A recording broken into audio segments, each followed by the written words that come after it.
Moistly either? I did. I did say hi to Speaking Moistly. Definitely did. But yeah, I'm looking through StreamYard and I'm not seeing it pop. Oh, here it is. I finally found it. There we go. Shannon Hobbs. Great to see you, Shan. Thank you for being here. I gotta tell you, she, you know, she's not into toys, right?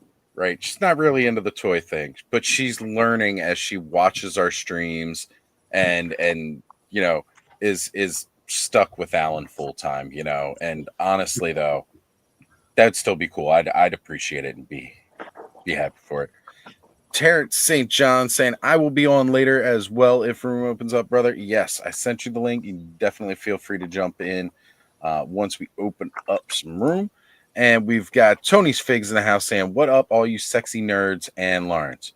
You know what? I appreciate that, Tony, because I have not been feeling sexy since I shaved the beard. So I appreciate you. Now I feel better. Tony just says because you're too sexy for your beard, like right said Fred said. There we go. That's what it is. That's exactly what it is.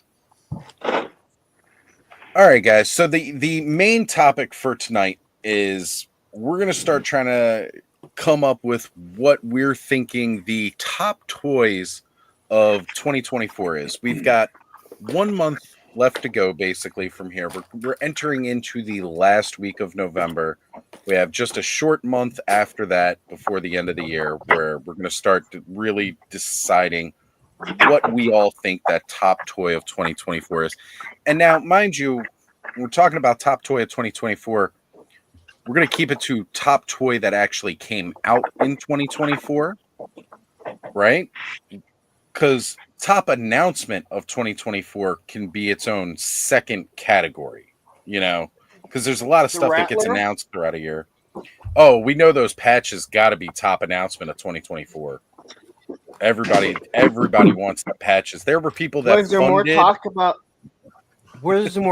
the patches or Giant Dragon?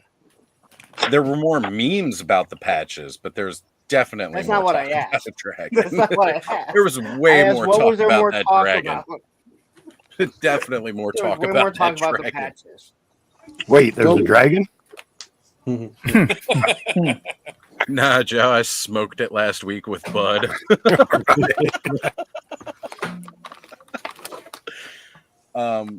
Just think of all the wonderful Puff the Magic Dragon memes are going to be coming out. Oh, man, I can't. We were looking at that gremlin last night, and I thought that cigarette might look real cool with a bit of extra brown paper wrapped around it, hanging out the mouth of the dragon. And it's a green dragon, too. For the whole, for the toys that you were talking about, like as far as 2024, I tend to go by kind of Dan Larson rules, too. So if things are like older, but I get them this year, I tend to kind of include them. Well, for me, that's its own thing, because I like how last year we did a whole stream where what our top pickups of 2024 were. And that's like kind of like its own conversation, which I definitely dig, because sometimes we get a toy like, hey, I just Shadow Equidron right here. I just got this guy a couple weeks ago, and he's already one of my favorite ogre scale figures. And this guy's been out for a while, So, like, there's top picks. Like, there's different ways you can break it down, and it makes it a little bit more of a what fun about re-releases? Right? Re-releases, like a certain God Hand that got re-released. That's a top pickup of 2024, but not necessarily a top release of 2024. I mean, I don't know. When did those originally come out, Thanos? Years ago. I wasn't even paying attention to toys when they came out.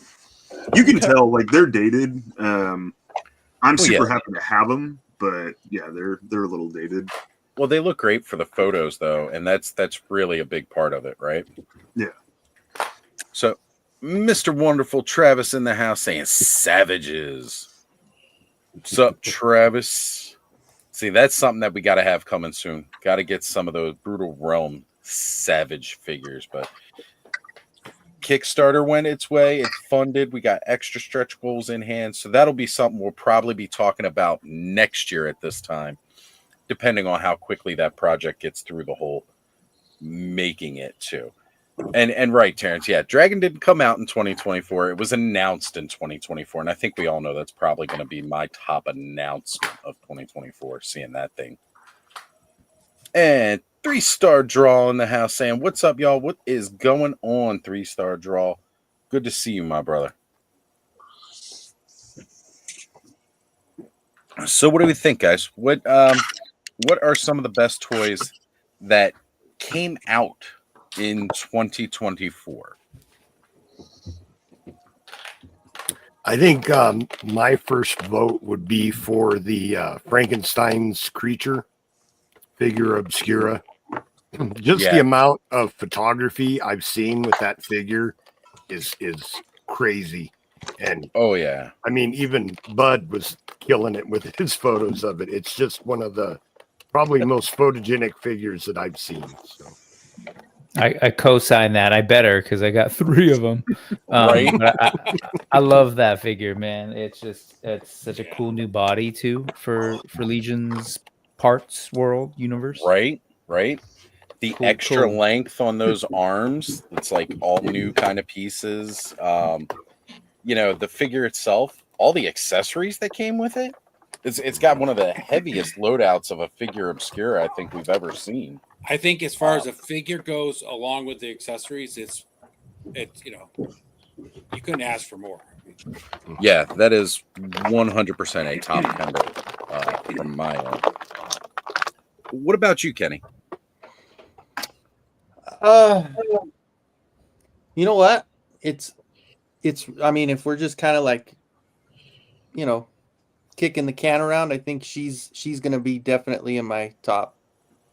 I mean, absolutely being a Motu guy, Well, what are some of the reasons behind that? Just the look of it all together, man. I mean, if you look at any of these, the design of this, the colors, the face sculpt is great. The only thing that's negative is, of course, everybody reminded me was the non-double elbows, but yeah, she's solid, man. Yeah, the face sculpt on her is amazing. Yeah, she looks really good. Is she popping up in stores yet? Because yeah, I definitely Yeah, I need she's to hitting find Target. She's hitting Target. There was a buddy of mine was in Springs today, and he sent me a couple pictures. He's like, "Hey, do you need any of these?" And I was like, "I probably shouldn't because I have 2 already, so I gotta stop." All right, we're gonna roll this down. I've got one person I want to save towards the end, but Allison, you haven't been here for a minute. What do you think was one of the top figures that came out 2024? Because your collecting habits are different from most of ours too. Yeah, a little bit. For me, I mean, and this is just obviously personal preference, but for me, it was definitely a vintage collection, New Hope Leia. I feel like finally they've given us a sculpt in 3 3/4 that like actually looks like Carrie Fisher, and it's actually like, and they did it all in there's no like soft goods, so like the proportions look good. It's not, yeah, it's a really solid figure. Like I sort of, when I opened it, I'm like, I don't actually ever need to buy another 3 3/4 Leia in this costume. Like this is it. Like I really felt, and I haven't ever felt like that before with any of the previous over the last almost 50 years. They've been doing that costume. It's the first time I got one in that scale where I was like, I'm done. I mean, I'll still buy them if they redo it because that's just the figure. But I was really like, feel really satisfied with it, which is rare. Like it's rare, especially when it's like your character, and like your holy grail figure, like character, like just finally get one where you're like, finally they've achieved it. So that one for me, and I know like a lot of people sort of were feeling iffy about it, but I really enjoyed the Geldor figure. That's another one where it's like I've wanted this in the scale since 1984. So it was really cool to get that. So those are kind of mine. And then of course I'm really enjoying the Loyal Subject, Strawberry Shortcake, and Rainbow Bright 5 5/4 dolls lines. Those are really excellent. So it's kind of where I'm at.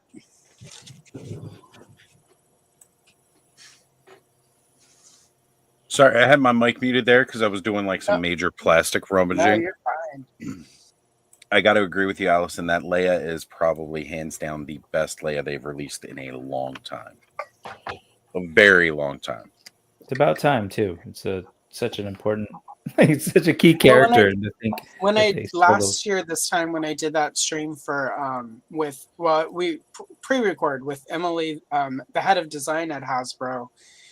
We couldn't talk about it on stream, of course, because it was still too early. But off stream, she was just talking about the difficulty in getting that sculpt right for that age. She was like, she was talking about how it was a lot easier for whatever reason to get like Empire Strikes Back and Return of the Jedi, but it's like for that movie, Carrie Fisher still had some of that baby fat. She was like 17, 18 when she did that movie. Like, she still had a little bit of baby fat. They didn't photograph her like during the filming the same way they did for the other movies because it obviously wasn't expected. So the photo references are a lot, like for Empire Strikes Back and Return of the Jedi, they have pictures of them like at every angle for all the continuity and stuff. So, but for the first movie, they just don't have the same. I think that's why it's so hard for them to get likenesses of Luke and Leia from the first movie is because they don't have the sources the way they do for the later movies. So, but it was just cool to finally have it and remember her talking about like the time and energy and consideration she was putting into trying to get that sculpt where it needed to be and to actually like look at it and be like, this is perfect. So you know what? That's all well and good, except for they can put President Washington on a big giant fucking boulder and sculpt that and make him look good. But they can't do Princess Leia after 40 years. Hey, you know what? What? They weren't trying to sculpt George Washington in 1/18th scale. Like you said, it was a giant mountain. It's more like we have no idea what George Washington actually looks like. And that's what I was about to say. All we have better than Princess Leia. I'll tell you that much. She looks better than any Princess Leia. Yeah, but it's a lot harder. Like, like they're just, like the best likeness to this day is still the original 1978 12-inch large-size Leia sculpt that they did. And even that's a little, because it's like a doll, it's a little bit dollified, but it's one of the best likeness. Even, like, I know everyone's like, oh, Hot Toys, Sideshow. All of those, they always make Carrie Fisher look dead in the eyes. Like, and it's just, it's like she's not Kristen Stewart, people. She had life. She had light. Stop making her dead in the eyes. So, I don't know. So, I can definitely get down with that, and I think it's a solid choice. Now, Corey, I want to ask you, because again, your collection is far different from what the rest of us do based off of how you make your customs. Yeah. That is a really hard question, but I have been thinking about why you guys were talking, and me and Allison were talking about this figure on her live, and I think the best one they've done is probably going to be the cartoon collection Tila.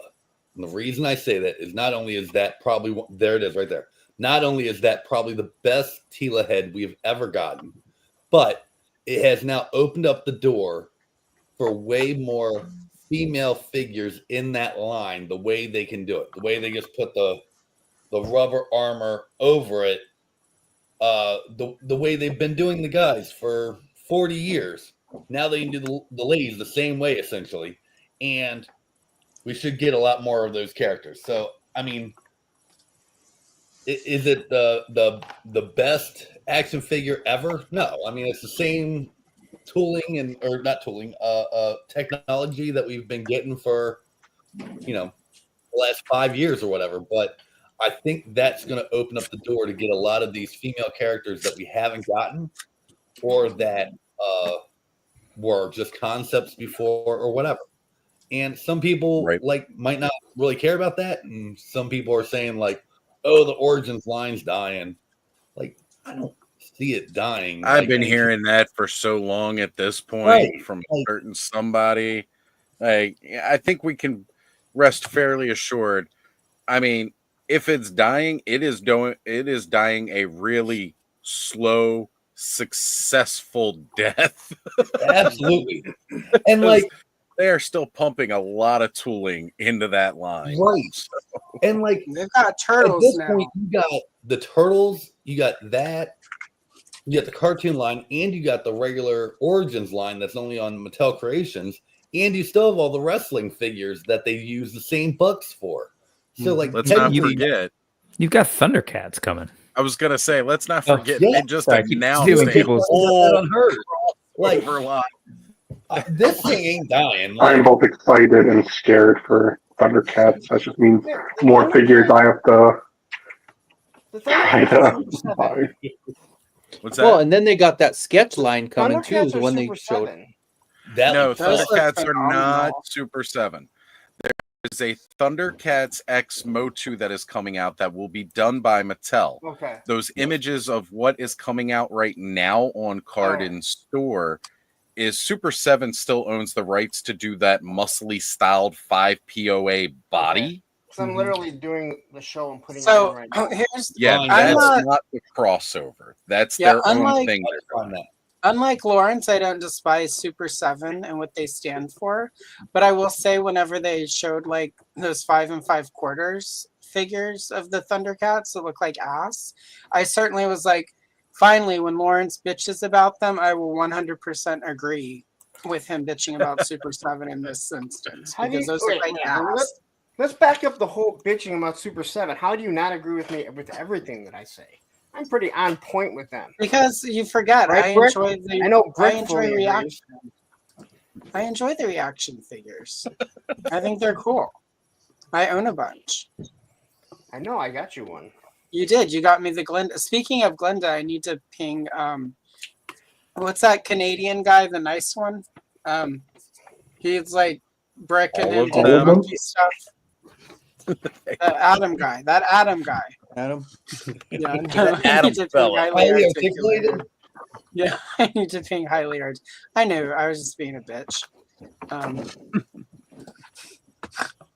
Oh, if anybody's wondering what it is I'm opening tonight, I've realized I said it while we were off screen. Random Treasures had the original like Commando Snake Eyes and Timber 2-packs. They had a couple of those today, and they were 50% off. So I finally got like my full wolf pack now. You know, 3 wolves. Pains was 50% off is what? What, they what were are you going to do with $40 the? a piece, so I spent $20 on each of them. So for $40, I got Good deal. 2 Timbers. That's a great deal. What are you going to do with the Snake Eyes? You want one? Yeah. All right, That I is can a- ship you one. It's a Cool. good figure. Oh, Dude, real Oh, quick, yeah. And he I got don't rid of need that Babu. many Snake Eyes. And on a My side note, ex's Lawrence, cousin is Canadian. That's not Yes. true. Super 7 did make the best He-Man ever. That is a really good He-Man hood. It's I still think Super Mattel 7. made the best He-Man ever in Cartoon look- 1982. Oh well, yeah. Besides that, But is that besides After vintage. that, This one comes pretty close, though. I mean, I was Yeah, gonna say it's Blood's really- really it's really satisfied with that. dope. I like it too. was that before Super 7 just gave up on doing any type of quality? It was That was early when on Super when they 7 took was using over Mattel for molds. Matty Collector. Okay. Yeah. So Super 7 was Mattel. Okay, well, okay. If you enjoy reaction, those are high quality. It's just not everyone digs the scale or the vibe of them. I will say that their Ultimates line have, what's the word I'm So- looking for? Slowly declined. So Much like my ex's dad, as he gets older, they've slowly declined. Much like his erection, my ex, his erection has just slowly declined over time. Right. There's TMI. But Allison right there is, in my opinion, one of the biggest problems with Super 7. Their reaction line, when you look at the paint and everything, the sculpt, they're usually really good. So why is it the $55 figures absolutely suck? If I had to guess, I would say that there's one person in charge of the reaction and somebody different in charge of Ultimates and you have a management issue there, and that's my guess, because I know when Kyle has been on Geek Dad Life and a few other places, he doesn't really work on the Ultimate figures anymore, and based on the timing of when he left, seems to be doing more reaction stuff lately. So I'm gonna guess it's whoever is in charge of the Ultimates lately is, and they've got some behind the scenes stuff going on with, like, now that they're have investors or whatever the fuck. Yep. The second you open your company up to have investors and be exchanged as stock, that in my, and I also say this as somebody who is currently, for reasons, researching Mattel. Mattel, a lot of their issues seem to stem around the time that the handlers decided they should be publicly traded on the stock market. And they started doing things like over shipping so that they would have great numbers at the end of every year. And then, of course, then they Super 7 had to go Super 7 had to go get investors because of their quality, and they needed the money. All right, real quick, I don't want to talk about Super 7 anymore. It makes me sad. I'll come back to that in a moment because we're going to put the blame solely where it belongs, and I'll get to that. But first, I want to give a shout out to Gaz joining us this evening. Long time no see, brother. Thank you for being here. As well as we have Rolando Flores in the house. Appreciate seeing you here, brother. Always good to have you.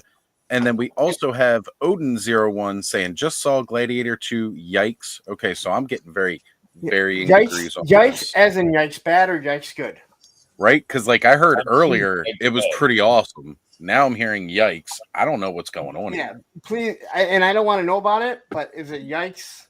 Yikes awesome. good? You should Yikes see it for sure, because that is one movie I regret not seeing in the movie theater. Okay. First one was good. I haven't seen it because whatever, but everything I've heard so far is that yikes. I can't believe I spent money on that. Yeah, I don't think it's gonna be a yikes that it's good, but I mean, and so, like the people I hang out with, about 50% of them were excited to go see Wicked this weekend and loved it, and the other half were excited to go see Gladiator, and the half that was excited to go see Gladiator because they wouldn't be caught dead in a musical about witches with dresses and shit, are the ones who are having not great time over Gladiator. So yeah, it's not like it's my freaky friends who are not enjoying it. It's the dude bros who normally are in for that who are having a bad time. So look, witches in dresses and shit singing down the street is just an average Friday night in Baltimore. I mean, exactly. That's what I remember of Baltimore. That and the crab cakes, and then making out in the bushes in front of the what's his name, Edgar Allan Poe, with some dude that was in the Secret Service. He was hot. I wonder what he's doing now. Wicked was a shit, by the way. I loved it. Great. All right. So I did want to bring us back to the. Okay, can I ask you a quick question? I'm sorry. Go ahead. Why do we have to make bad guys good? Why do bad guys have to have a good, wholesome story? I don't know about Wicked. I just know that she was a wicked witch. Now they got to make her. I could totally answer that, but I feel like this could be a long stream, and we should talk about best toys. Every fucking movie and every bad guy has to be a fucking good guy somehow. Yeah, I think it's because we've evolved as a culture and realized that, like, well, and to be fair, Satan isn't on our shoulder. I can't wait to see the Hitler fucking story where he's a fucking awesome dude. That's a little different. Awesome. That's a little different. It is a thing. It's called Plan 2025 or Project 2025.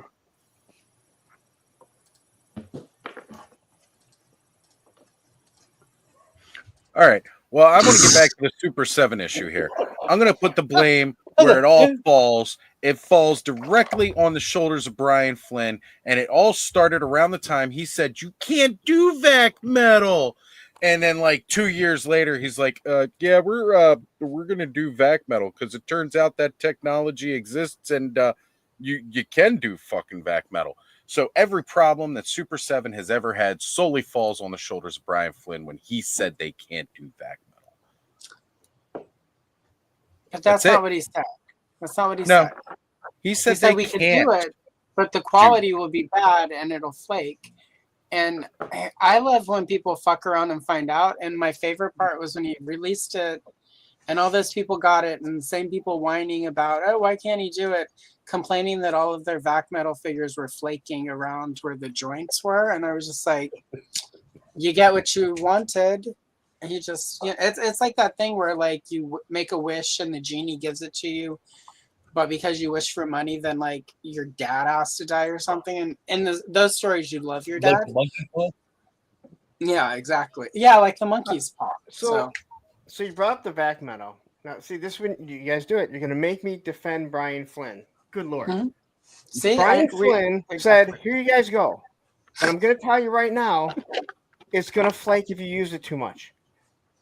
He said, I'm going to give you guys what you want, even though I'm telling you it's not going to work, but it's going to flake. And sure enough, instead of flaking, and like Allison said, like people were bitching about it, but I actually remember him on a stream saying, if you move it too much, it's going to flake, like we told you guys. So in defense of the guy, he was honest about it, and he told people exactly what it was going to do, and then it did it. Here's another part of that. Anybody who owned a damn vac metal toy in the 80s know the shit's gonna flake, because guess what?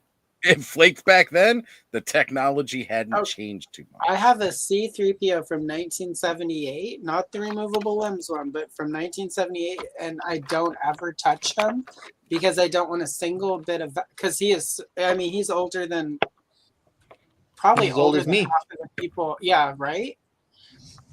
He's old enough to be some of older than y'all's me. daddies. But I don't ever even move him because I just know the first time I try to pose him in any way, like it's all just gonna fall. It's gonna be like It will. like my The ex moment the whenever he oils brushed in your his hair and skin all the touches little it. like flakes of dandruff would just like it was like snow.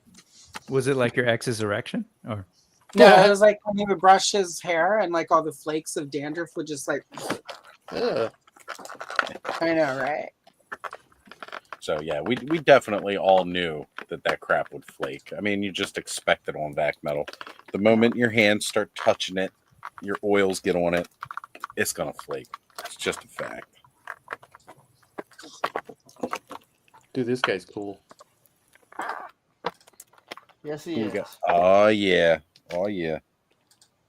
Talk about the Monster Force. Yeah, So are any of these your Monster Force? No, that's the Iron Grenadier. Oh, was that the Iron Grenadier? I know he was Yeah. talking about Monster Force earlier. I thought that's what he was holding on. They were pretty close too. I got a question for Joe. I'm in the middle of I'm still trying to unpack all the stuff from Legion's Con, and I just finished like today. This is I was gonna ask. This is my last pack.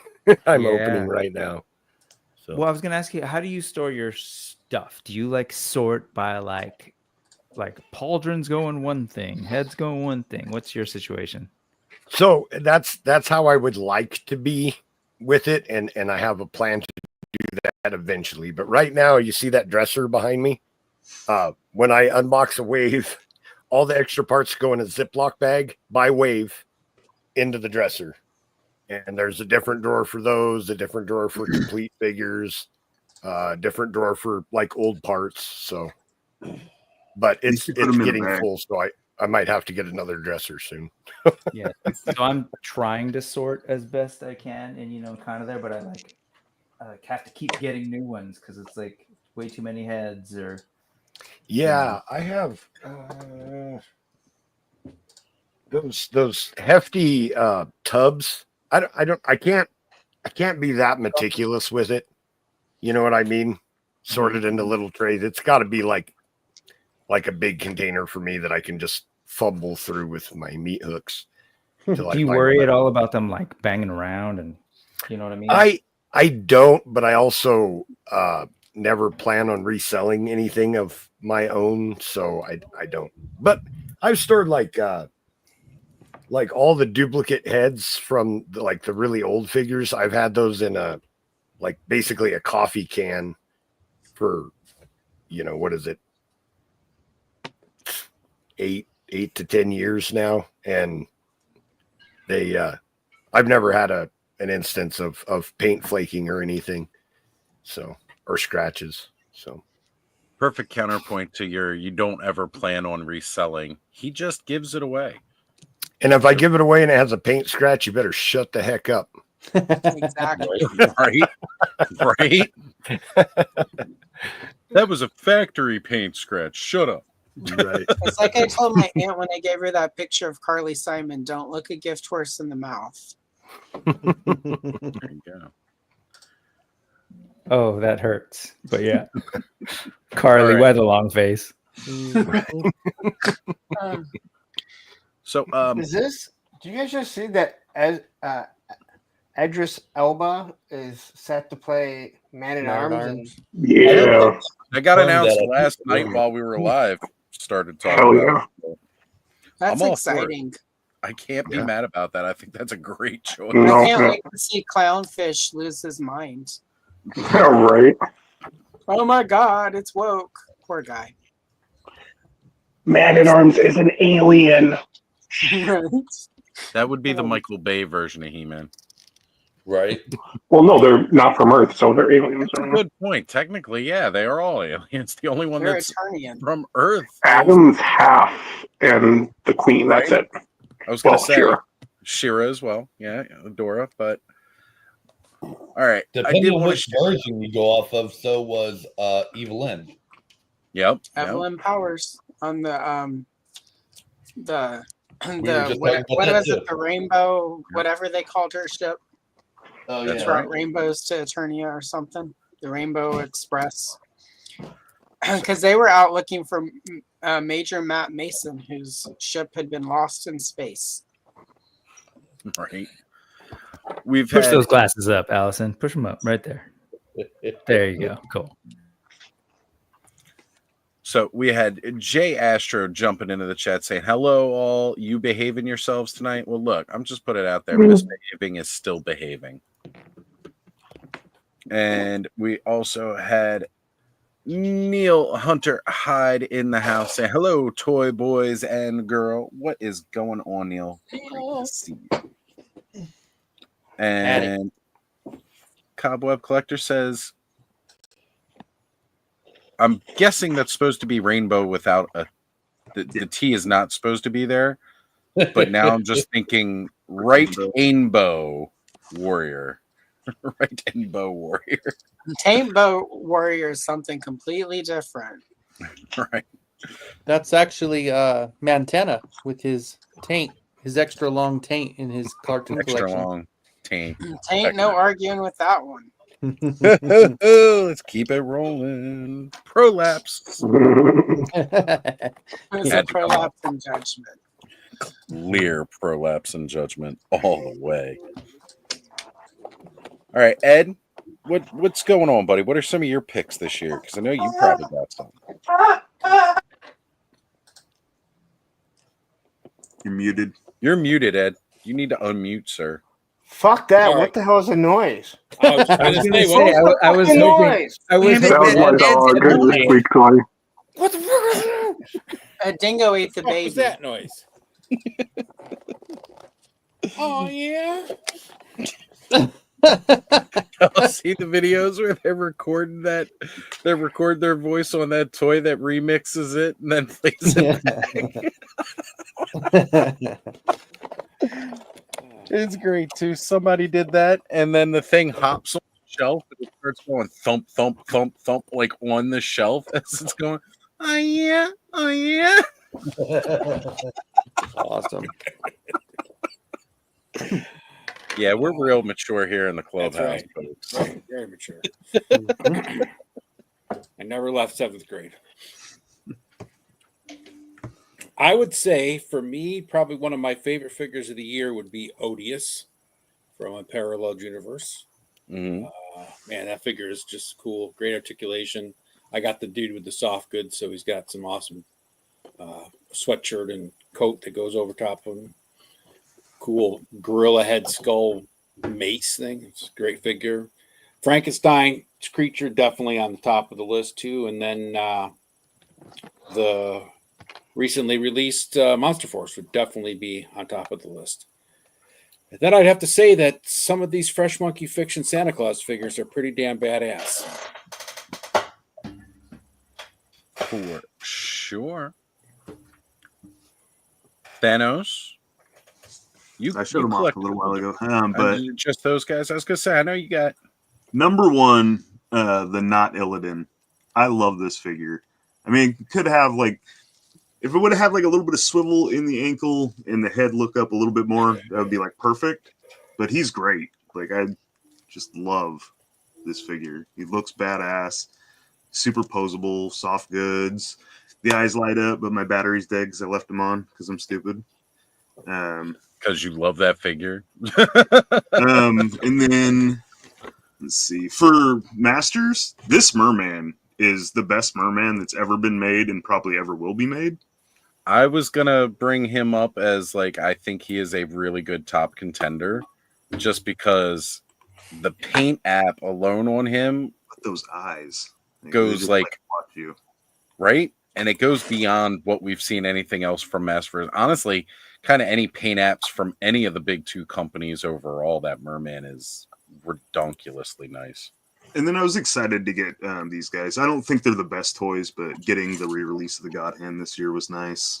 And then Corey already mentioned her, but this is my favorite Origins figure that came out this year for sure. Till you pick up the She-Ra. Yeah, I haven't got the She-Ra yet. And I imagine the Evil Lyn that Kenzo was showing off, like I'll probably like her quite a bit too. This is probably my favorite AWOC so far. The Hyena. He's just cool. I haven't got a chance to really play with him much, but he's been sitting on my desk. And then the Mezco Conan, I was like super impressed with because that was my first one of the Mezco figures. So. Yes, the Mezco Conan was a great figure. Yeah. And then I'm sure I'm forgetting a bunch of good toys because there was a bunch of cool stuff that came out. And again, that's kind of why I wanted to get this conversation going. Because you ever like, when we do the episode at the end of the year where we're talking about what our top toy is, right? There's always stuff that we've forgotten about. So I figure if we get jump started on top contenders overall, it's going to make us remember some stuff, or we're going to start thinking more in depth. It kind of starts jogging those thoughts of like what came out this year that was going to be really, really good. And now, then for Mythic Legions, I didn't mention him, but Poxus and his horse, totally rad. Nice. The genie guy was like way cooler than I even expected him to be. I'm trying to think of other toys. Like I've got a ton of toys this year, but I was going to say, did the Abyss Knight make it to your list? You know what? He's really cool, but I don't know. The plastic on him feels a little bit weird. His joints up here are a little weird. I don't think he'll make it in my top 10. He's cool, but I don't think he'll make it in my top 10. Okay. All right. Clint Jorgensen is asking, did the Infinite Nothingness take Oz's beard? No. Santa showed up, said, this you're a motherfucker jackass, and straight up slapped that shit right off my face. I didn't even shave. He just slapped it off. There we go. Let's hold up that Santa. Oh, look at that. Nice. I think it was the Infinite Nothingness. He was actually smoking and it caught fired. That burned it off. Just burned it off. You know what? I'm pretty sure I saw that Santa Claus working down at the Baltimore Harbor.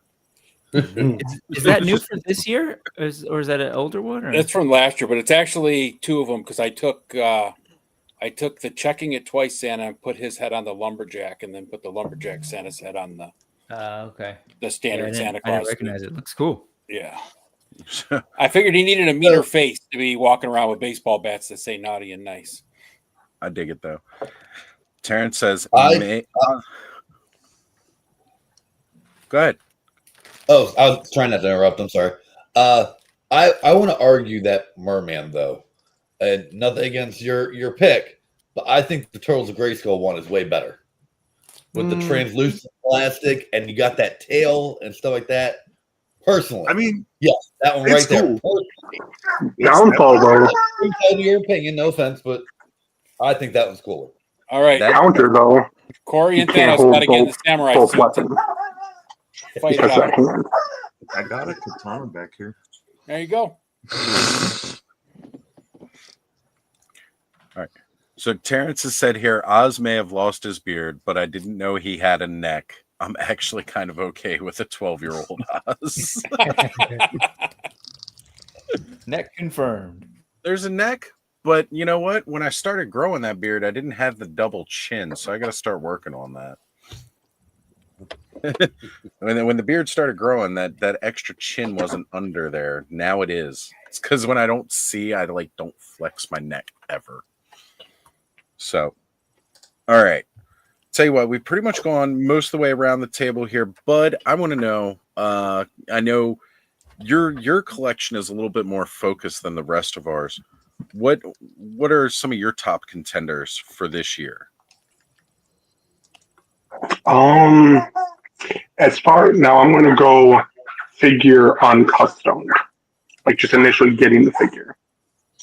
I think Slaker is like one of the top. I think he's really cool. So nice mashup. The metal Botto is a cool feat of like build a figure, because once he comes together, he's really nice. But I can't lie, on the dog. No, she has one of those rubber chickens. He squeezes it and goes, eh, and she just loves playing with it. She's currently trying to kill the chicken, and the chicken never dies. Unless you cut out the squeaker. Duchess! Duchess! She don't care. See? She is singing the song of her people. Of her people. But I do also really like the Frankenstein's creature. I just think it's a really cool figure as far as posability, accessories. But yeah, I think those are my tops. We got the Mondo Christmas Scare Glow right here. You got to put a star on top of his head. That thing's killer. Yeah. That glows, right? Yeah. And it's just the bones inside that glow. So, yeah, I was hyped about that Turtles of Grayskull Merman for a long time. After I got it, and then when the Masterverse one came out, I kind of jumped over also. I kind of like the Masterverse a little bit better. I think he just fits in with like all of my stuff, whereas this only kind of fits in with Origins and the Turtles of Grayskull. But it's the eyes that did it for me. Yeah, the eyes on this, like they just like watch you. First off, I want to shout out the congratulations here to Terrence St. John. He is two followers away from 1,100 on IG. That's not actually a real easy thing to do. Nice, brother. That congratulations on that. That is really great. 1,000 of those are swigs, so it's not that. You know what? Yeah, that doesn't really count then, does it? If it's 1,000 swigs following you. See what you're trying to do Just here? kidding, Derek. Yeah, if you guys can, if you're not already following him, you have IG, go check out Terrence's Next Toys on IG, and let's get him over that hump for 1,100. Yeah, I think that'd be great. Also here, I want to say, Gina is asking if I stole Joe's knife. Look, I came packing my own heat when I went up. Although Joe did not bring a knife to Jersey, I sure as hell did. I actually had 3 of them on me most of the weekend. That is accurate. Now I got to say, well, now that I've opened both of the con exclusive 2-packs, the value in these 2-packs are incredible. Like there is just so much in here. It is so hard to decide what to do with the figures. I would rate these as some of the top toys released this year. I really would. I mean, you got a Predator and a kind of Boba Fett build. Like, they're just really cool toys. Right? Super fun swapping between the parts and trying different things. I can't wait to get my day 1 2-pack with Gaspar and Garwich. That one's really good too. I've got the dwarf right here. I kind of threw him together. Yeah, it's like they really parts. embraced the whole like pop and swap builder kind of thing between the Armory experience and those kits in particular this year. You can tell they were just like, hey, let's really load up and embrace that aspect of our toy. Yeah. Because even that cosmic is like, I don't know what the official line is, if it's like canon or part of the lore or not, but it's just sort of like, clearly it's a kit with a bunch of cool stuff that you can make, right? Mm-hmm. So I'm happy for it because I think that's super smart. That's like one of the great selling points of that line. Yeah. I just realized that my caps lock was on. Sorry about that. And you sent it 3 times. Stop shouting. There we go. I was going to say He's only D Griff was partly just shouting asking. though. He starts off really Really quiet. He's like, "Griff, it was from the." It's got dynamics. It's- Everything's up at 11 and then some It's 10. cursing Australian style. Everything stops down and you go up at the end. You know what it is? I was playing Warcraft earlier, and I use shift a lot, and my pinky hits the caps quite a bit. So Yep. Yeah. Been there You know, before. this release was kind of cool this year too. Hold on. I got you. Oh, Nice. Yeah. Voltron. That Voltron pack was really beast. Never saw it around my way. But classic Voltron, absolutely. So I want everybody to know, because a lot of people have been throwing their selections down in the chat. I've been starring them as I go so that I can make sure that we revisit those. I didn't want the chat to think I'm just skipping over everybody's picks and all like that. We're going to be here all night. We've got time to go through each of yours and bring those in because I wanted to make sure that we got to all of you guys as well. Also, Terrence, thank you for reminding me. Big happy birthday shout out to Jeff Evans. Facebook told me it was your birthday earlier and wanted to give you a shout out tonight. So happy birthday, brother. Definitely happy birthday. Can't believe he's only 26. 26? I don't even remember 26. I mean, apparently I'm 13. So I don't know what's up with that. And we lost Joe. Oh, Joe's hiding. Yep. He'll be back in a moment. All right. Now, I've been saving one person to go towards the end here at the last, because this individual gets a lot of stuff. And even if they don't get it themselves, Punk, you get sent a lot of stuff to do reviews on, whether it's going to be yours or not. So you get a lot of hands-on experience with a lot of stuff, whether you actually collect it or not. Yeah, mostly Gridiron and Marvel. Greg gets that I don't get.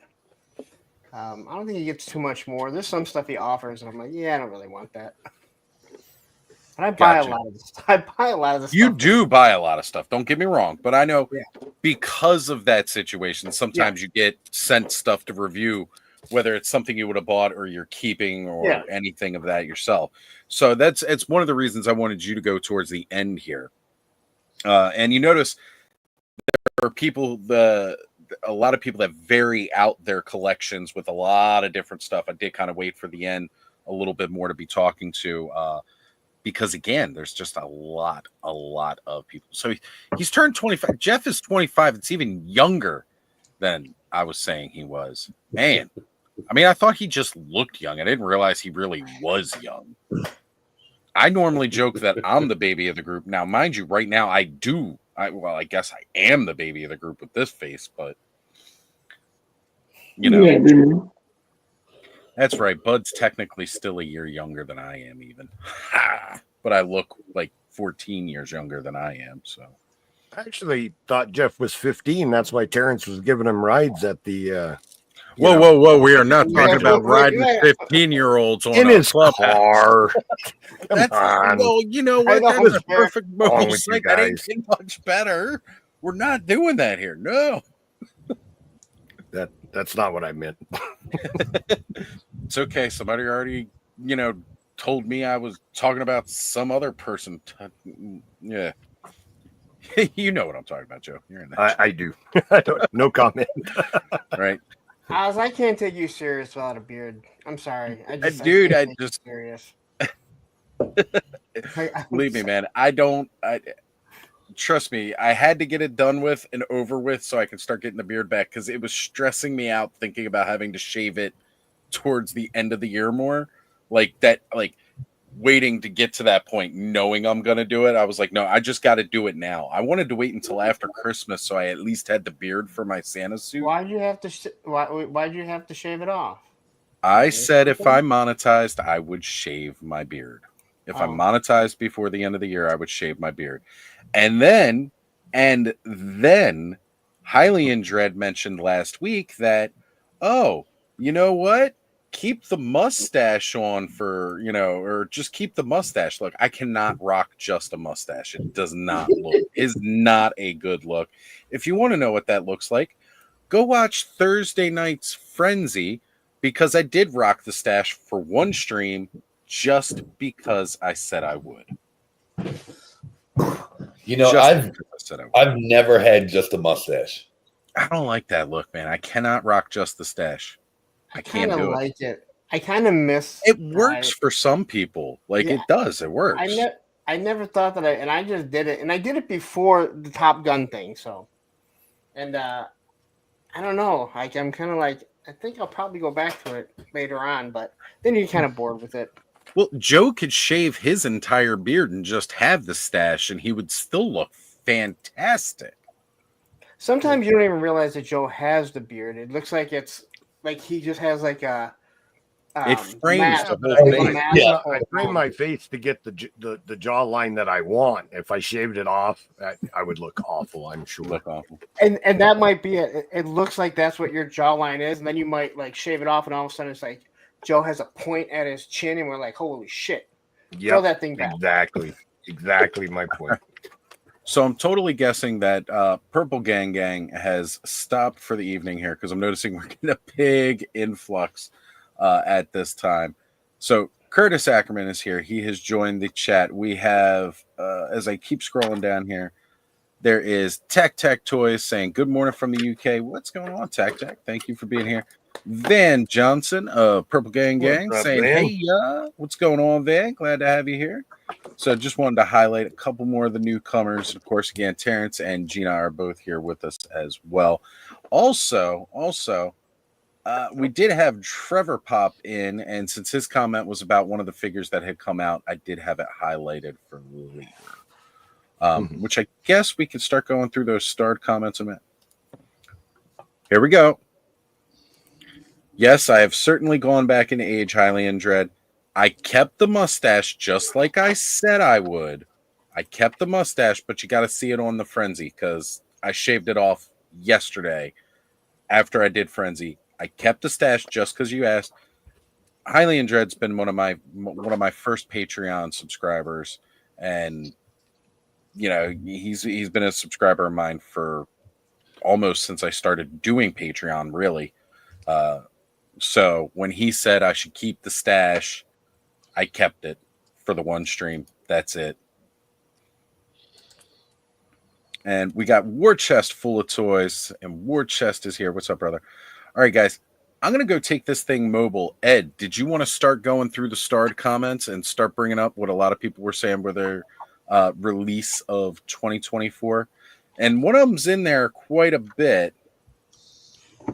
And I don't know if we need to put an asterisk next to this, and it would kill me to do so, but I'll get what everybody's saying here in a bit. Yep. Let me just find the first one. Okay, I'm right. I know where I am. Before I go, we just got a super chat from Van Johnson with the $1.99 saying, bring back the stash and join the Legend Daddies. I'm already in the Legend Daddies group and have been for a while, Van. But I've got plenty of leather. As a matter of fact, I got so much leather, I'm giving some of it to Jeff just so he can be cool. Since he is the Legend Daddy. Mustaches and leather go together like purple and good vibes. It's true story. True story. And not sure if Oz's age went down, but husband's sexiness definitely did.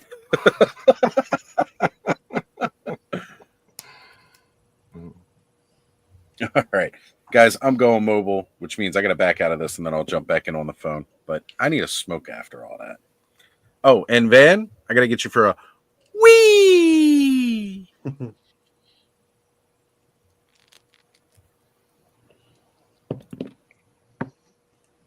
All right. So let's go through the chat here.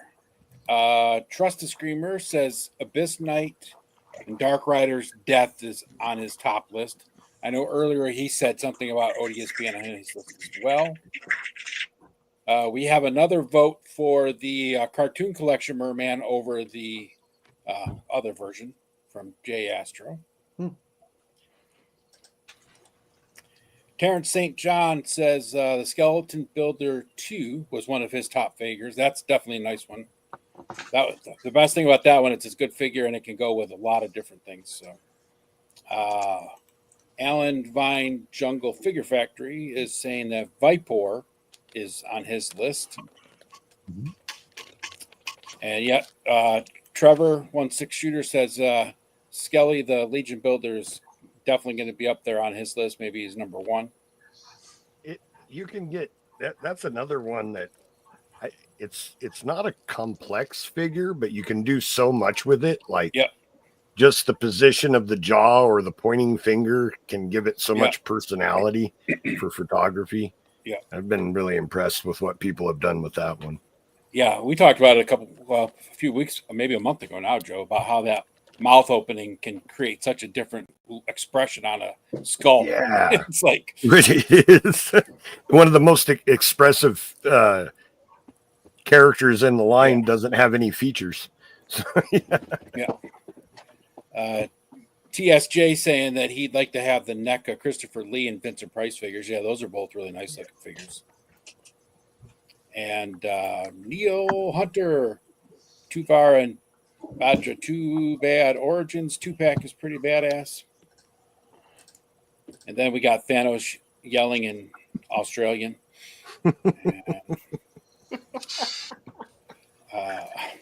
Damon Knight says, "What's up, y'all? Thanks, Dan, for stopping in." I don't see any more start chats. What was it? Ostromandus. Ostromandius toys. Ostromandius toys. Yep.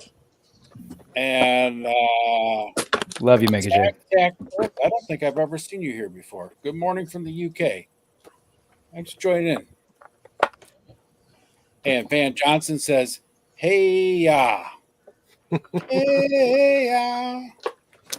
Smash that like button. Thank you.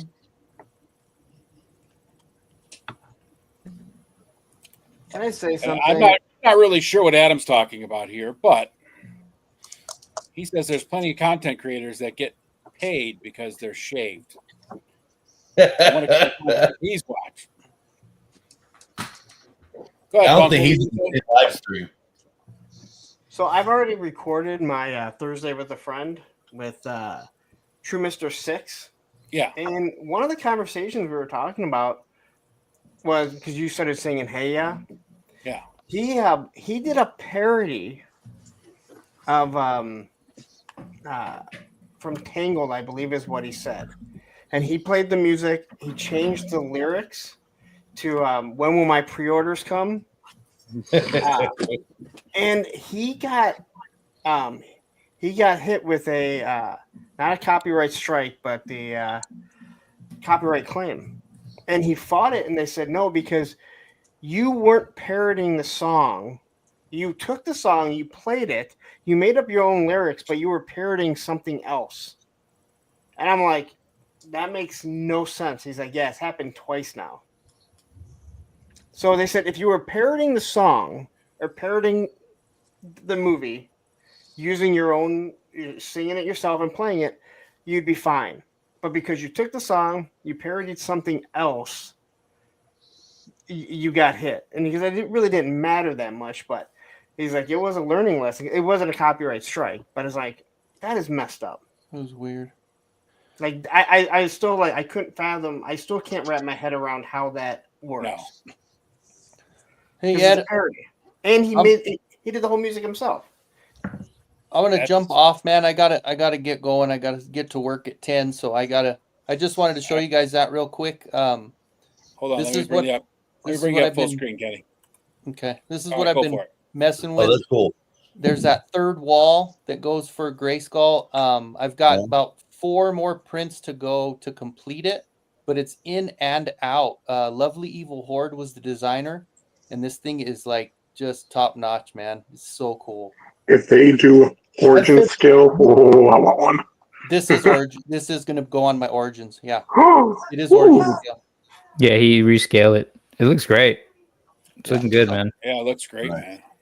I didn't know about this until this morning when Kenny and Oz and I and Bud were super early in the morning looking at stuff.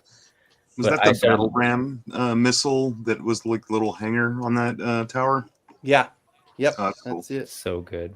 I went down that rabbit hole and saw everything else, Kenny. Man, God, that's so some good. smart stuff. They do some good stuff. Yeah, I'm excited. But thank you guys for letting me hang out tonight. I appreciate everything. Yeah, I got to get to work. I might jump on again when I get over there, get all set up. If Grandma's sleeping okay, then maybe I'll jump back on for a little while. So, All right. Give Grandma guys. love. We'll see you later. All right, take care, guys. Bye. All right. War Chest full of toys is here. What's up, War Chest? Good to see you, brother. We got another super chat from Curtis Ackerman saying, "Don't listen to Lawrence. He supports a lion moss man that does Skeletor dirty. He's got exclusive rights to that. Hold on, what was it? Mothman." Curtis, actually, one person here in the corner there actually works for that company that sponsors Mossman. I don't Not know what just you're me. talking about, Lauren. Oh no! Oh no, Mothman does not work here at all. Because that would be a copyright strike.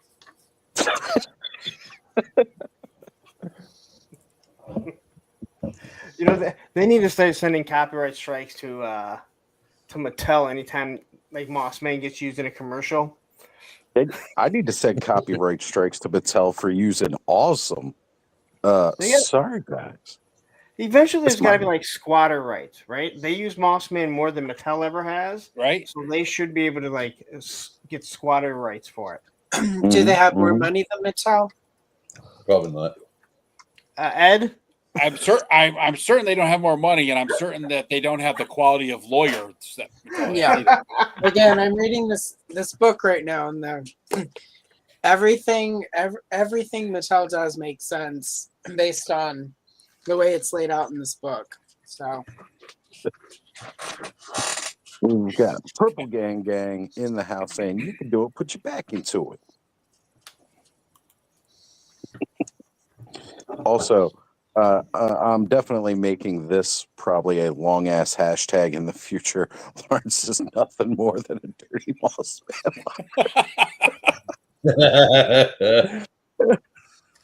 You know, you got to go with the guys that pay your bills. That's right. I hear that. I was trying to show earlier what I had down here to source something. I figured out 2 of them, but this one I haven't figured out. I don't know what that's from. Wait, I recognize that. What is that from? Yeah, it's the axe with the point on the top. It slides over the back of the axe. So it's Legions. It is Mythic Legions, yeah. It's an axe topper. Okay, thank you. So, Terrence, I know you were planning on jumping in. We got space for you if you're trying to jump on. Definitely take the spot while we got it. We got a lively bunch tonight that want to come on and jump on. So you got to take it while you can, brother. Get on. Hey, Bud, can I ask you a personal question? By any chance, have you had a chance to work on what we talked about? Yeah. No, I don't Yeah, want I to got- press you, but I No. I haven't heard from you. Yeah. Okay, thank you. Yep. Always great to hear when Bud's working on a collab with somebody because that means something deviously awesome is on the horizon. It's very Hopefully. it's fun. It's fun. I love She's not a shot at me, believe it or not. So we got a Heavy Metal Toy Box in the house saying, "What's up, folks? What is going on?" Frostbite's G.I. Joe Repro saying, "Good day, all. What's going on?" All right. So how many down the starred chats did we get? Because there was one right off the top. I went all through all the start chats that were left. Oh, we did? Okay. Yeah. So I wanted to bring up the Skeleton Legion Builder. I know that so I'm wondering if we should say Skeleton Legion Builder as one of the releases of this year, because technically it was released last year at Legions Con. The Legion Builder 2 that came out this year? Yeah, it was released as like the Ninian Infantry, right? Ninian Infantry was a secret release at Legions Con of 2023, but then was later sold at retail, from Store Horsemen after the new year. I would say you have to go with the mass market releases, because Okay. there's Well, a lot in of that case, then it's a very valid choice for this year, and there's a lot of things that come out just as con exclusives. The next thing you know, they're released mass market, and I think it was meant to be more of a teaser for the sale. What was sold at Legion's Con? Yeah. I subscribe to Dan Larson rules when I get them in hand. You're right. That's how we did the end of the year last year, is when we actually picked them up. So I think so. Skeleton was not released last year. So I think. Oh, I mean, I kind no, of that agree was with Brett. Ishcon, wasn't it? If it's something that's coming out in December, but if it came out like the year, if it came out in the middle April or something, that goes on the year before. If it's like December, so not everyone is able to get it, but if you've had months to acquire it, I don't think you can. I mean, if it's on your own list, but if you were doing like a definitive list of that year, I don't think you can really count something that was 6 months earlier. All right, so Skelly was at Ishcon, and that's right. That is definitely this year. And that's my bad, because I'm just getting dates kind of confused. And you're right, that was totally this year. Terrence, welcome to the show, brother. I know somebody else was just trying to join in. And again, we're back to a full stage, but as time goes on, we have people jump off. We got plenty of room to get everybody in for sure. Thank you, guys. Thank you for clearing that up. And that's definitely again, hey. I like what Speaking Moistly said. Hold on, let me try to find it here in the chat. If I wait till it goes on sale on Amazon, does that count? I mean, there's a whole nother list there, right? Like what discounted this year that you picked up. I mean, that's why I do subscribe to the Larson rules, just because it's like, hey, it depends, I guess, who your list is for. If you're part of the international conglomerate of toy raiders and you need it to fall in within that thing, fair enough. But if it's like, what are your best toys are for 2024, it makes sense to me to kind of just go with what you actually got in 2024. For sure. Rather than wait till the next year, you know what I'm saying? Right. No, I always like doing a personal list of top picks that I got for 2020. Yeah, and I share that because of it addresses Speaking Moistly, because everybody picks stuff up at different times. And right. But I still think if you're doing toy of the year, it should have come out roughly in that year. Again, we're a bunch of YouTubers. It depends on who it's for, right? Yeah. Right. But that's also why it's fun to have these different conversations overall too, because a lot of people are going to do it different ways.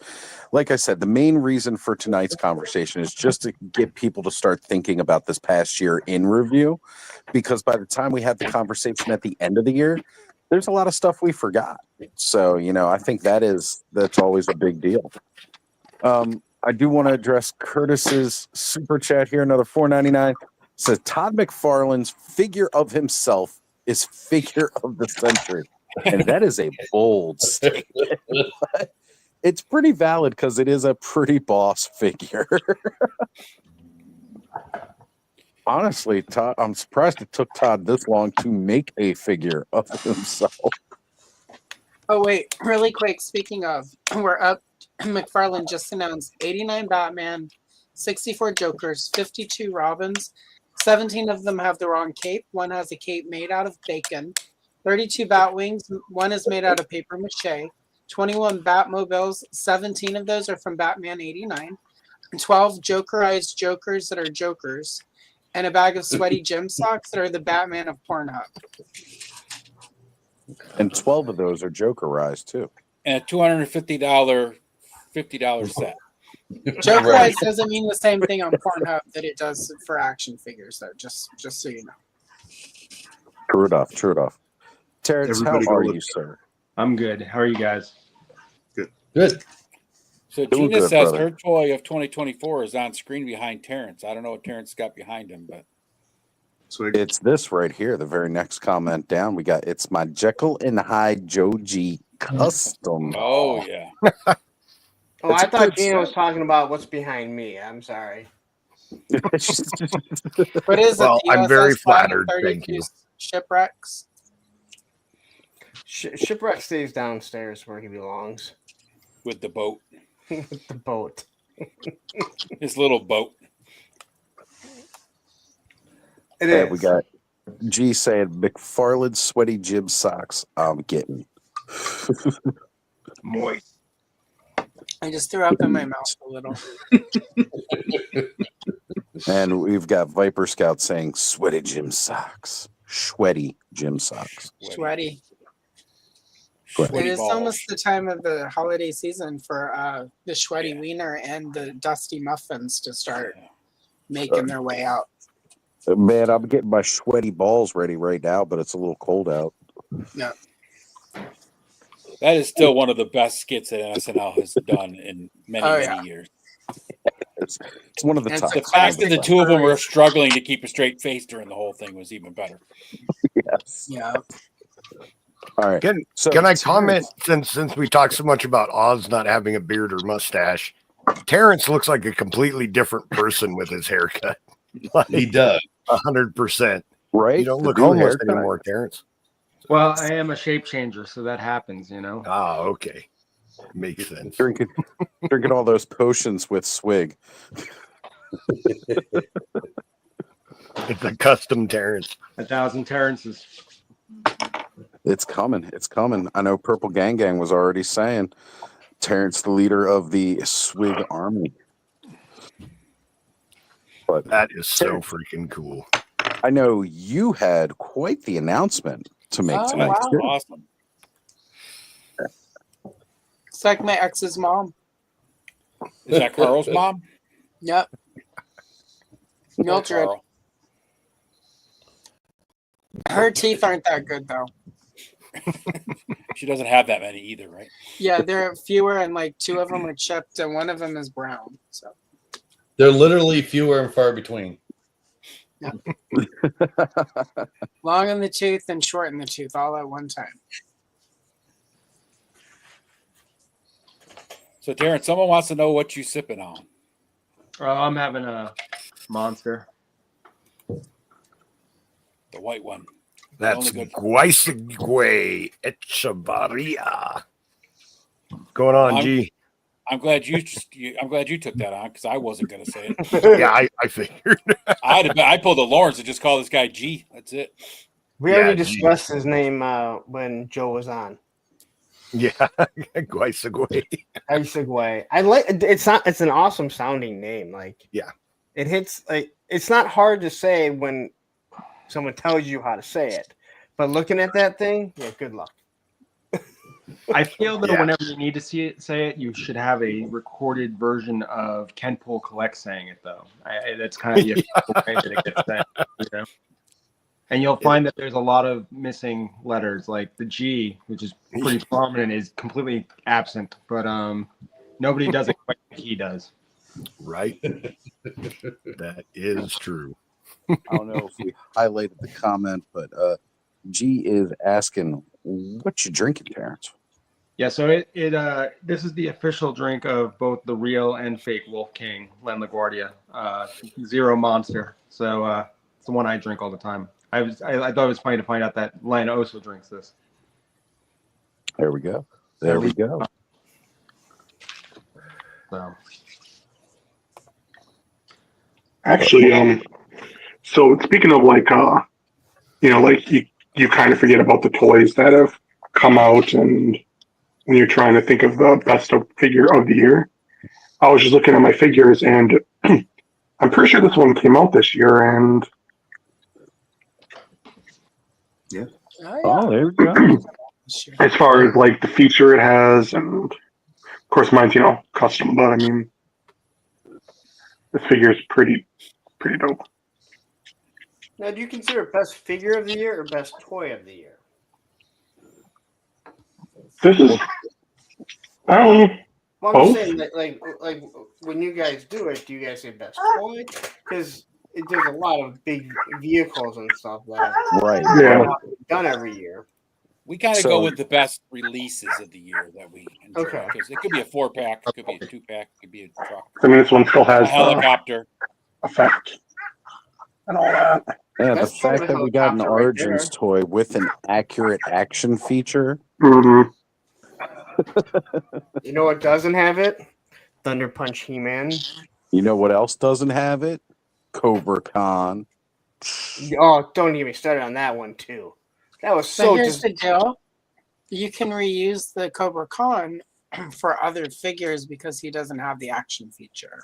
you could have just It's made another head. true. Cyclone, Camel Khan should have had it because he's an Nah, exclusive. I They don't gave him know. a Like, second head anyway. yeah, are you actually gonna Yeah. fill Yes. it up and spray all your things Yes. with water?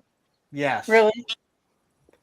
I did with fucking Skeletor.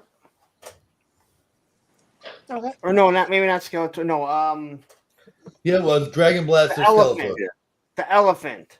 Oh, okay. Snout I haven't spout. shot it Snout twice. Spout, Dragon Snout Blaster, Spout. and Snout Spout both squirt, but that's also because their squirt mechanic is not attached to the main torso. Yeah. In Cobra Khan, you could put hairspray in it and or perfume. Yeah, I was Trevor about to is say, when here is the to last make- time you used hairspray, Lawrence? That's a damn good Last time he had hair. Aquafina. No, is it Aquanet? Aquanet. Aquafina. He used to go Aquafina through is that singer, right? 6 of the large cans of Aquanet a day on his mustache alone. My friend in high school, Michelle, like her bangs were so high that I'm like, girl, you're about to knock a 747 out of the sky. And she would be like, that's not funny. And somebody else would say, you know what they say, the higher the hair, the closer to God. And I'm like, Michelle's going straight to hell, so that does not apply. She didn't care for that one, but whatever. My She's dad in used to prison tell my now. sister back in the 80s that all that varnish she was spraying in the air was going to seal her lungs shut, and she'd have a freak out and not use hairspray for like 4 days, but then she'd just go right back to it. So Right? It's always a Michelle. And if She there are was a any kid. Michelles watching who didn't have big hair in the 80s, you probably only spell your name with one L, I bet. yeah. My sister's a Kelly, so it's almost as bad as a Michelle. It was like Kelly or Yeah, no, it's the Y. Kellie. Yeah, the Yeah. Y ones, the IE ones tended to have like short permy hair. Yeah, no, she was a Kelly. So I wanted a perm, and then my mom got one, and I'm like, thanks for the warning, Mom. I remember my mom got one once, and I came home from school, and I'm like looking at her, and she's like, "What?" I'm like, "What's wrong with your hair?" No, I She's went like, with her "I to gotta- get it. You probably And shouldn't do that again. They took the heater off of her head and then like removed everything, and I was just like, oh my. And then my dad busted out laughing, and I'm like, no perm for me ever. I got a perm had- once and my I had a beard perm left. once. My uncle used to get perms, and he had a mullet too. It was when he worked at the stereo store selling stereos. Oh, that was hardcore. That was like the guy we were talking about the other night, Lawrence, or on Raddom's last night with the Yeah, Oz, yeah. with the Camaro, perm He would top, wear those. mullet in the back. He would go to work and he would have the skinny little necktie from the 80s, and like he made a lot of bank selling stereos, and then the whole stereo industry like bottomed out, and now he's in jail for like the 17th time for drunk driving, but he doesn't have a problem, so No, not at all. just an arrest record. So, did you want me to talk about what you were going to talk? Well, yeah. Oh, Lawrence, it was Crazy Dave. I remember Crazy Eddie that used to sell electronics though back in the day. on the Totally. TV commercials. Where deals were insane. That's right. You will shit your pants over these sales. maybe it's recency bias, but this is a damn cool figure. That's pretty badass looking. Yeah, I definitely, that's one of those that I wanted to get that I need to get it. Exercise some discipline. I hate it when I need to get it now when I could have got it cheaper. Yep. Well, I think the big thing you got to think about too is when they come out with expansions is how much did you really need the exclusive parts for some of the swaps and things that you're going to want to do with it. I mean, that's what I told myself about that set. I didn't need the exclusive parts, so I could wait for the regular release. The only exclusive part I had that I really wanted was the vampire head, and Dylan offered to help me out with that. So I was like, okay, I'm good with the regulars. But the more I keep seeing it, the more I just want the whole set now. I keep getting blown away when I look at things like Dorclair swaps and Emil Wickman's like repaints of figures and stuff like that. Like I think it's some really cool things that I wouldn't have originally envisioned. I really like the I mean it's not from the 2-pack, but the Ninian infantry with the red jet parts that right. I thought that was a really sweet looking swap. But yeah, there's a lot of really cool options out of them. I mean, every day you go on to the Cabal, you're seeing tons of great photos that people are putting up of the swaps that they're doing. Well, I mainly like that body, that Novian lean. Yeah. I love that whole thing, and getting the different colors is sick. So, sure. But I'll wait. Dan Larson did that really cool Boba Fett pop and swap too. So yeah.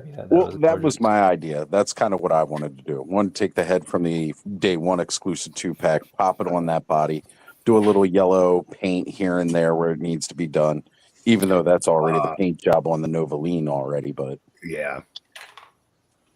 Now I gotta say the Armory Emerald Knight parts, like this green, I don't know if it really comes through, but this is just the most beautiful green color. Yeah. And I know it's just a normal knight, but like I freaking love this color. And I how really it should makes have the got knight that look. with that head. Yeah, it's pretty amazing. So oh man. All right. Let's get back. Lawrence, I do know.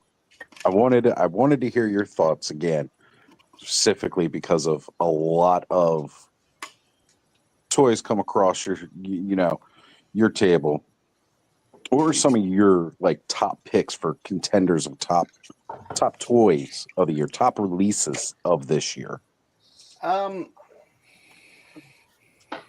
do think Frankenstein's creature is really good.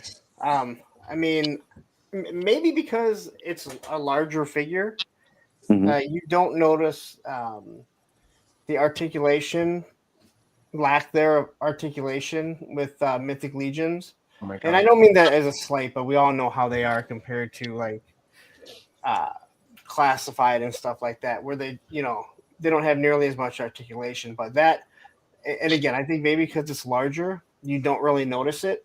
But everything that comes with it is just wonderful. Right, it's a total package, that figure. Yeah, and I have him like in my setup with Dr. Mindbender. I mean, he fits perfect. So I mean, even if you're not a a Mythic Legions guy or a horror guy, he fits perfect if you're trying to recreate like a scene where Dr. Mindbender is before he figures out how to create Serpentor. Right. So I love that. I think the Operation Monster Force, most of it they knocked it out of the park. They're not perfect by any stretch of the mean, but they're really good. The articulation is good. I think they may use too much paint. Some of it tends to chip off, it seems. But what they've done in that weight, I thought the plastic felt really good.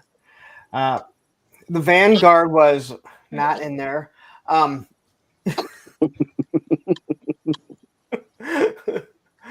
We all got thoughts. Hey, you about can't that say one. nothing. You're not a plastic specialist, right? You don't have a degree in plastics. Yes, that is very true. Move along. We don't need no stinking hatches. And I gotta say, like, I've been kind of messing around with this guy a little bit more, this Junkyard Joe from Mezco, and it is just cool. It comes with less stuff than a lot of the Joes did, and I'm fine with that because Mezco just gives you so much stuff. And I had no idea anything about this guy. I just ordered him because he sat there long enough, like a whole weekend. I was like, hey, you know what? I'm gonna get it. And then I watched JLS Comics little video talking about him and the whole the whole little universe that he comes from. And now I'm like, I want more. I want more of them. But I think you wanted to talk about this thing. Don't knock anything over. I know. I don't believe me. I'm. And Even I'm surprised we get it to fit on screen. it's not easy. And Joe talked about that being a great green. No. This is the perfect green. All right, you see that? That green is so amazing. And I really do mean it. Like when you take pictures with this, everything lights up so perfectly. That cockpit is just absolutely beautiful. And I was watching Gun Bunny's review when he broke it because he tore this thing apart. He tore one of them apart and did the tiger. I can't remember the name of it. Call it the tiger fly. Yeah, the tiger fly. And one thing that he said was, I wasn't expecting it to be a 10 or something like that, and it really is. The blast effects, they really knocked it out of the park with that, making it so you can make it look like it's taking off the wing, or it's already shot off the wing. And they did do some stuff with making sure these blast effects, I don't think people realize it yet, do work on the hiss. So they're finally giving us stuff like that. But I know there have been a couple issues with the canopy breaking. Yep. I have heard quite a bit about that. I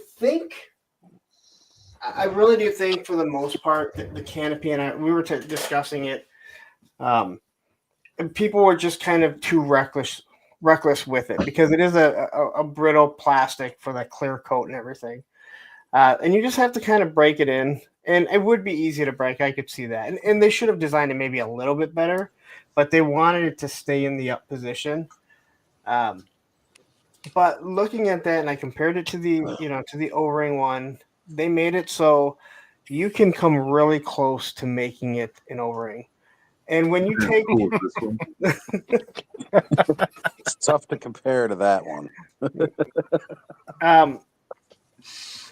And when you take that, you got 4 figures for it, so it brings that price down. If you took the 4 figures away to $175, I think it is so well worth the price. And again, it's expensive, right? I'm not going to sit there and try and act like, hey, everyone should be run out and buy something like this. But looking at this and the massive size of it, and I know someone's gonna say the Dragon. I understand. I got a fucking aircraft carrier. Like moving it when I was trying to review it, I'm like knocking over the backdrop and everything. I can't even imagine what the Rattler's gonna be like because it's almost as long and it's as wide. So that's gonna be a lot of fun to review. But I have like a year to wait for that, right? And figure out where I'm gonna put it. I'm still trying to figure out where this Robo Skull is going to go, which will probably be here in December. Well, I was going to say, yeah, we got a heads up earlier. They're shipping now, so yeah, I know. And I did order the special edition, so I should probably be getting it. I think they're going in order that people ordered them, though, so I'm not sure when I backed it. But I just think Hasbro really did a good job. And the more you play around with it, and the more you realize, like, they made it so it's up in the air. That flight stand is nice. It's not going to break. It's not going to get knocked over. And even though there have been some issues with the figures, and I really do think, I know a lot of people think maybe because it was too cold. I think just kind of like how Valaverse had some issues with, like there's Swarm figures and like early on breaking, and then they had some issues with the females because there was like bubbles in the ankles. I think that may be the only issue that you like, the only problem. Like they just had a bad batch of them. Now, how Hasbro handles it, that's a whole nother story because you do have to return the figure to get it sent back. But I really do think you're going to see that on a lot of number one on a lot of people's lists. All right. So Neil's mentioning that the battery is about to bite it. If I didn't get a chance to come back tonight, have a great night, evening, boys and squirrels, and Thanksgiving full of love, family, and accessible Klonopin if needed. And I think this is another big, a good bring up here too with Heavy Metal Toy Box. After the Dragonfly, the Rattler is gonna have to be amazing, and that's something, right? Like they kind of like have to outdo themselves each one of these projects to really like kind of drive that home. Well, that's why it's coming with patches. Right. Yeah, there we go. That's The to distract patches. you in case just in case there's a problem. They're like, we also gave you patches, and then you'll forget the QC issues that were on it. I think that's the idea, right? They're hoping everybody will be so pissed off at the patches that if there are any QC issues, they'll ignore it. So that is a good point to make, but you can go back and you look at the hiss and how well they did with that, and then go and look at the Vamp and the Stinger, right? And they weren't HasLabs, and I think they did a wonderful job with both of those. Are they perfect? No. I mean, I think it's hard to say anything is perfect. But when you see what they did with this with the hiss, and I think people were way more impressed with it when it came, and now you get this, and I think when you just look at it, just knowing that they gave you this really long helicopter, that really is a space eater. I mean, I don't know how any of you are going to buy a dragon and where you're going to put it. I've said numerous times, like guys like Woody and all these people that army build, and I mean army build like hundreds of figures. Yeah, I don't care. I don't care about how much money you spend. It's your money. I don't care what you do. I just want to know how you have the space. Like I want to know like where you put this stuff. Like how big is your home? Well, as they clear out the wife stacks of cash buying hundreds of army builders, they fill the void of the empty cash spots. I've actually had a space set aside for that dragon for over a year now. So you're just gonna put it on your shoulder and like you're walk making around with space it. for it. You know, I'm already looking at it going like, what am I going to do with this Rattler?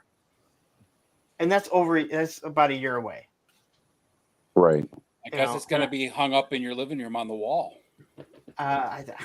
Shit. I don't know. I'm putting this thing yet, which is fine. That's going on your dining room table. Yeah. You don't want to know what my kitchen table looked like today. I was working on a new video, and oh shit. Matthew got 2 Robo Skulls. Oh geez. Well, Matthew, you can put them in your daughter's room when she's not there after you get a divorce. So there's that. Right. Look, I'll tell everybody what I told Joe. You sell your house, you solve the space danger, because now there's nothing confining the collection, and you have the money to buy the toys you want to lay out. I display all my figures under the overpass. Yeah. right.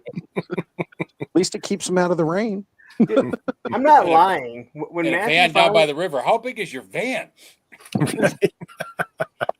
We make a lot of jokes about Matthew finally getting a divorce because of all his toys. When Matthew finally tells us in the mod chat to Eden, "Hey, I'm actually getting a divorce," I'm not gonna be shocked. I love you, Matthew, but like, I don't wish it. We don't wish it on you, Matthew, but you know. Yeah, we're not gonna be like the guy from True Lies when Arnold thinks that his wife is cheating, and he's like, "Yes, it's about time." Now you know what it feels like. Did Terrence make his announcement? Because again, I knew No, he was did popping not. on tonight. He has an announcement to make. Oh, divorce? Congratulations. Oh, hey now. I'd have to be married in order to get divorced. So Oh, good. You know what? Good for you, because I wasn't married either.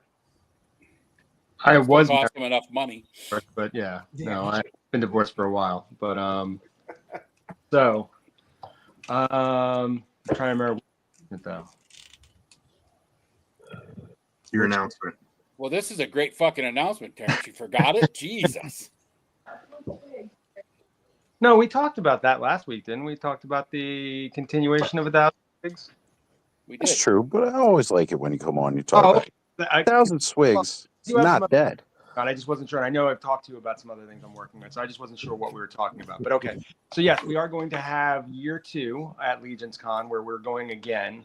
1,000 Swigs was we did not hit 1,000 Swigs, but it was very successful. We had about 265 Swigs, but to be fair, it was never really about hitting the 1,000. It was really about getting the community involved and seeing what they would do if they had the goal of taking this one figure and then doing whatever they wanted with it to make it their own. And I think, if you've seen any of the videos or coverage of it, I think you'll see people got pretty crazy with it, creative, but to be honest, even what you'll see in videos, I don't think can convey what it was like to be there and hear the stories of people who were coming in and telling us about what it was like for them, because some of them had never customized a figure or done anything really creative or thought of themselves as creative. And that was really cool. I mean, I had a few people tell me that, this actually opened up a whole new door for them because they were going through some tough times, and that by having this new outlet, having a project, and now they're working on other customs, it really changed, for me at least, even being the organizer who put that together, who was really just like, hey, let's get this all together. Let's get everybody involved. It was really kind of warming to hear these kinds of stories from people who it meant a lot to. And, and obviously, it was also crazy to have a room. We started off that day where Jeremy Gerard, who is the director of sales and marketing for Four Horsemen, asked me, do you think you need 4 or 6 tables for this? And I was like, I don't know, and he was like, we'll give you 4. And by the end of the day, we needed 12. So that was pretty sweet. Joe was there and Oz was there. So there was a lot of energy, I think. And I think we're looking to recapture that in year 2. We're encouraging everyone who was already involved in year 1 to come back again, which I don't think will be a hard sell. Legion's Con is one of those things that once you've gone once, you want to come back a second time. I know I'd listened, I think it was last week or maybe it was on a different stream where Lawrence was comparing Joe Fest to Legion's Con. Now, I'll say that there are some similarities. There is that sense of a lot of folks coming together, like in the lobby and after hours. Those things are both true. What I will say is different is the fact that you're not just hanging out with other fans or other YouTube personalities. You're actually hanging out with the Four Horsemen. Like you're hanging out with the people who work for the company, who get involved, and they really, there's no sense of separation or hierarchy. They come out, they literally eat in the same restaurant and literally sit down on the couch and talk to you for, there's no sense of they've got to be somewhere else and they can't be bothered with this. There's trying to say the Hasbro team won't send the G.I. Joe team there? I'm sorry, say that again? Are you trying to say Hasbro won't send the G.I. Joe team to Joe Fest to hang out with us? I didn't see that. I mean, if that happened, Yeah. What are you trying to say? That Hasbro doesn't care about us, Travis? Or Terrence, sorry. We had Sergeant Slaughter. That's kind of one of the big jokes, Terrence, if you ever heard, because Hasbro is not a part of Joe Fest. No, Terrence, I want to say you are spot on, right? You're spot on. Like the fact that you're sitting there hanging out with the people that are putting on the show. Right. you know. And if you go to PowerCon or you go to Joe Fest, and obviously Mattel and Hasbro and putting those on, but you're not hanging out with the people that have designed what that show was actually based on and built around. Right. Now, the Mattel Four used to be Horsemen kind don't of actually put on that show. That's done by Jeremy Gerard and Joe Viteri. They're actually the ones that do it. But you know, the Horsemen do support the show. So they're not so they're not related with them. Well, of now course, they Jeremy. are. Jeremy works for them now, but Okay. they were doing Legion's Con before he was an employee. Right. It's just a show that they put on that the Horsemen support their show. Sure. But they also do their like G-Con where they reveal everything and it coincides So- with Intern for a day. So So it's the you know, Legion's Con is a lot like how PowerCon and Joe Fest is. Like it's not being put on by. I thought it was actually put on by the Four Horsemen. No, so Yeah, Jerry, who was brought up earlier, he runs a bunch of cons year round. If you go on to the Legion's Con website, which even though it's called Legion's Con, it's actually his own thing. If you go on there, you'll actually find links to the other cons he runs. The big one is ToyCon New Jersey or ToyCon NJ, but he does ones that are towards other fandoms, whether it might be. I'm trying to think of some of the other ones he's done, but I mean, I was looking through it just the other day as an example because I was trying to plan out my 2025 con schedule, and none of those are the ones that I'd really probably go to, except maybe ToyCon New Jersey. But no, so they started off as ToyCon New Jersey, and in the first year of Con, it was actually kind of a side room to ToyCon New Jersey, from my understanding, which was more of like an art display, not even a show where they were. And it was kind of like that for the first 2 years. So that kind of ties in a little bit to what happened with the 1,000 Swigs as well, because of the fact that Jeremy gave a speech, and what he really said was the 1,000 Swigs kind of, even though he didn't see this coming, you know, it kind of rekindled that sense of the community doing their own creative stuff with the figures. And obviously, you know, there's no shortage of creativity. There's guys like Curtis, there's guys like Trevor with photography, there's folks that are out there constantly, because Joe, obviously, who are constantly customizing figures all the time. But I think it was just something where we all took one character and did, you know, 265 different things with it to see where those, you know, I kind of make the comparison to being someone who went to art school. They would put a still life in front of you and have all the students basically pick up their instruments, and you'd see 265, or sorry, not in a classroom, but you'd have 20 different representations of that same still life.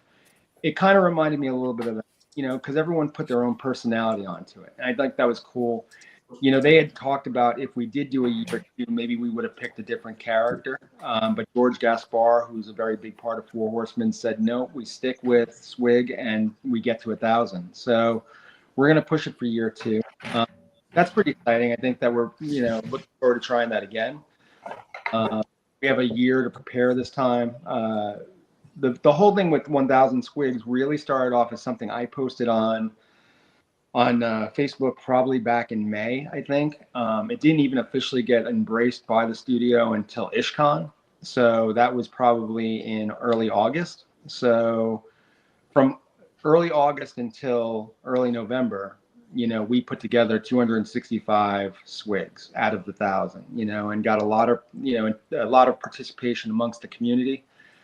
We had Swigs that came from Europe, from the Euro Legions guys, and from Elijah, Captain Firebeard. So, I mean, I think there, you know, we had Swigs from all over the country. People traveled. I mean, there's one gentleman here who came from Nevada with like 10 or 11 or 12, or I don't remember how many we lost or stole or took home with us, but it was 12. 12. So, but all yeah, accounted for.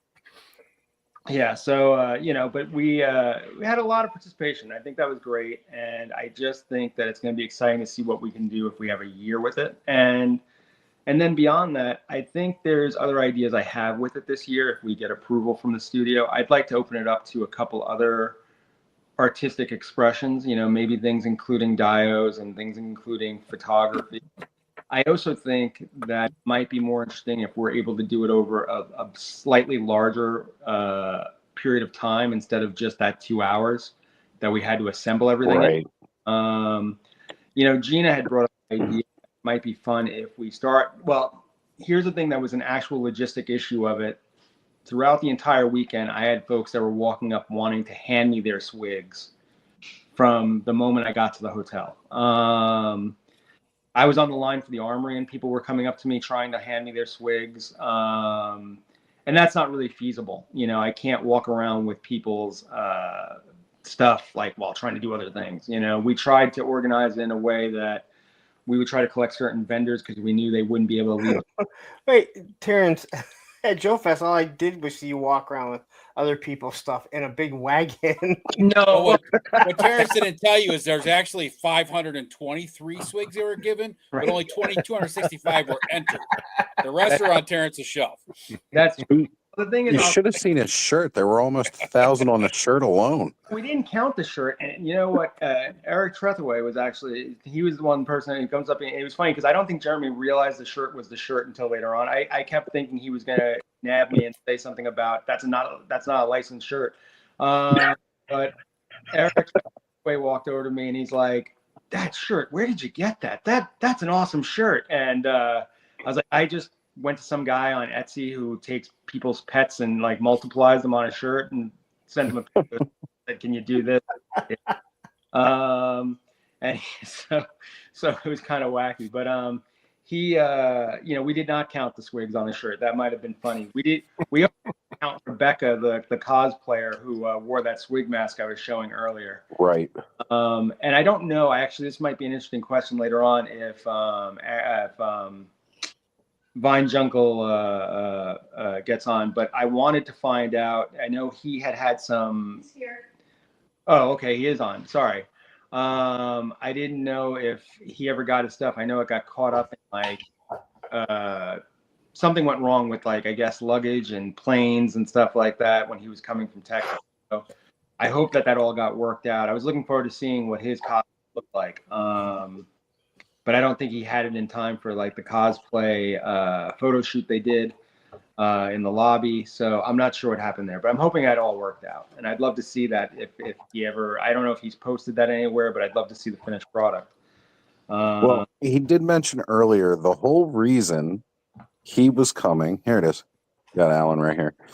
The whole reason he went to Legion's Con was because of 1,000 swigs. Yeah, I did not. I don't think I don't know if he and I ever crossed paths. But I know he was having issues with traveling, so I don't know. Here it is right here. It was sent back to his house. Newark had issues that day, and his first flight was canceled. Mm-hmm. But he's coming back every year, and since it's always right after his busiest season, I hope that manages to work smoothly each year for him. Well, I'm glad that it sounds like he probably had I'm assuming if he wants to come back again, he had a typical Legion's Con experience where, you'll want to come back again. So I hope that we'll see him again. And again, he'll be more than welcome 1,000 swigs next year too. So absolutely. Yeah, but it is really a great experience. I mean, and again, my first Legion's Con was the year before this. So, I mean, it's kind of crazy that somebody who goes to Legion's Con, a year ago, can have an idea that ends up becoming an event at the next Legion's Con. That's how close the studio works with the community and embraces ideas like that. So yeah, I mean, I think it's really cool, and I think it worked also because of how much support we had from guys like Oz and Purple Gang, and pretty much everyone who reports on Mythic Legions pretty much got in on it and helped support it. Joe helped a great deal by posting up his swigs on Facebook and on Instagram. You're welcome. And Joe wants to tell you that he was doing this long before we announced 1,000 swigs, and I know it's true. But I just feel like he just got a head start on the whole thing. Yeah, I did get a head start on it, but it was just because of the story that Jeremy wrote about the spies. I was already making custom spy swigs, so it just worked out perfect when Terrence came up with this wonderful idea for the 1,000 swigs. I already had like 5 of them ready to go. Right, 5 out of 10 were already made. Yeah. Now, have you thought about for Joe Fest doing 1,000 shipwrecks? Terrence's are, I was going to say That idea Punk's sounds like already a got, shipwreck. well, Punk's got half that number already from his childhood. I no one could find them. But I think the format would work for any toy line, though. You know what I mean? Like, there's so many creative people that do customizing that you could take any single figure. It doesn't. It happened to be a swig because of it was over ordered and they wrote a story to try to sell some more swigs, which was a good idea. But you could take any figure and say 1,000 of this, and the customizers are just going to go crazy and do so many creative and wonderful ideas. Yeah, I it mean, totally. Sorry, I was just gonna say on that note, No, it go ahead, Rick. reminded me Yeah. of like the whole like money doll thing, right? Like we all have like a format. This is the thing, and you all go for it based on that thing. Right. It was awesome. Yeah, the variety, just so many things I never would have thought of, like a DJ swig, or something of that variety, Frostbite, don't you kink shame me. Don't you kink shame me. Well, it's funny too. I've actually been approached by 2 other conventions, and I thought this was really strange. But 2 other conventions have reached out to me saying, "Hey, could we do something similar?" and wanting me to take part in that. And I'm not interested in doing that. The swig thing, number one, is a lot of work, but I also just really enjoy what we did with Legions Con. I also think certain things should be Legions Con only, if possible. I just think it adds to the, I think it's something that's very organic with the Cabal and with the customizing community within Legions Con. That I wouldn't want to repeat that elsewhere, even with a couple cons that were still thinking about doing it with something Legion-esque. It's just, I just think that I'm grateful. Again, we were talking about things that we're grateful. I think I was very grateful for how the studio jumped on board and embraced this idea and allowed us to run with it.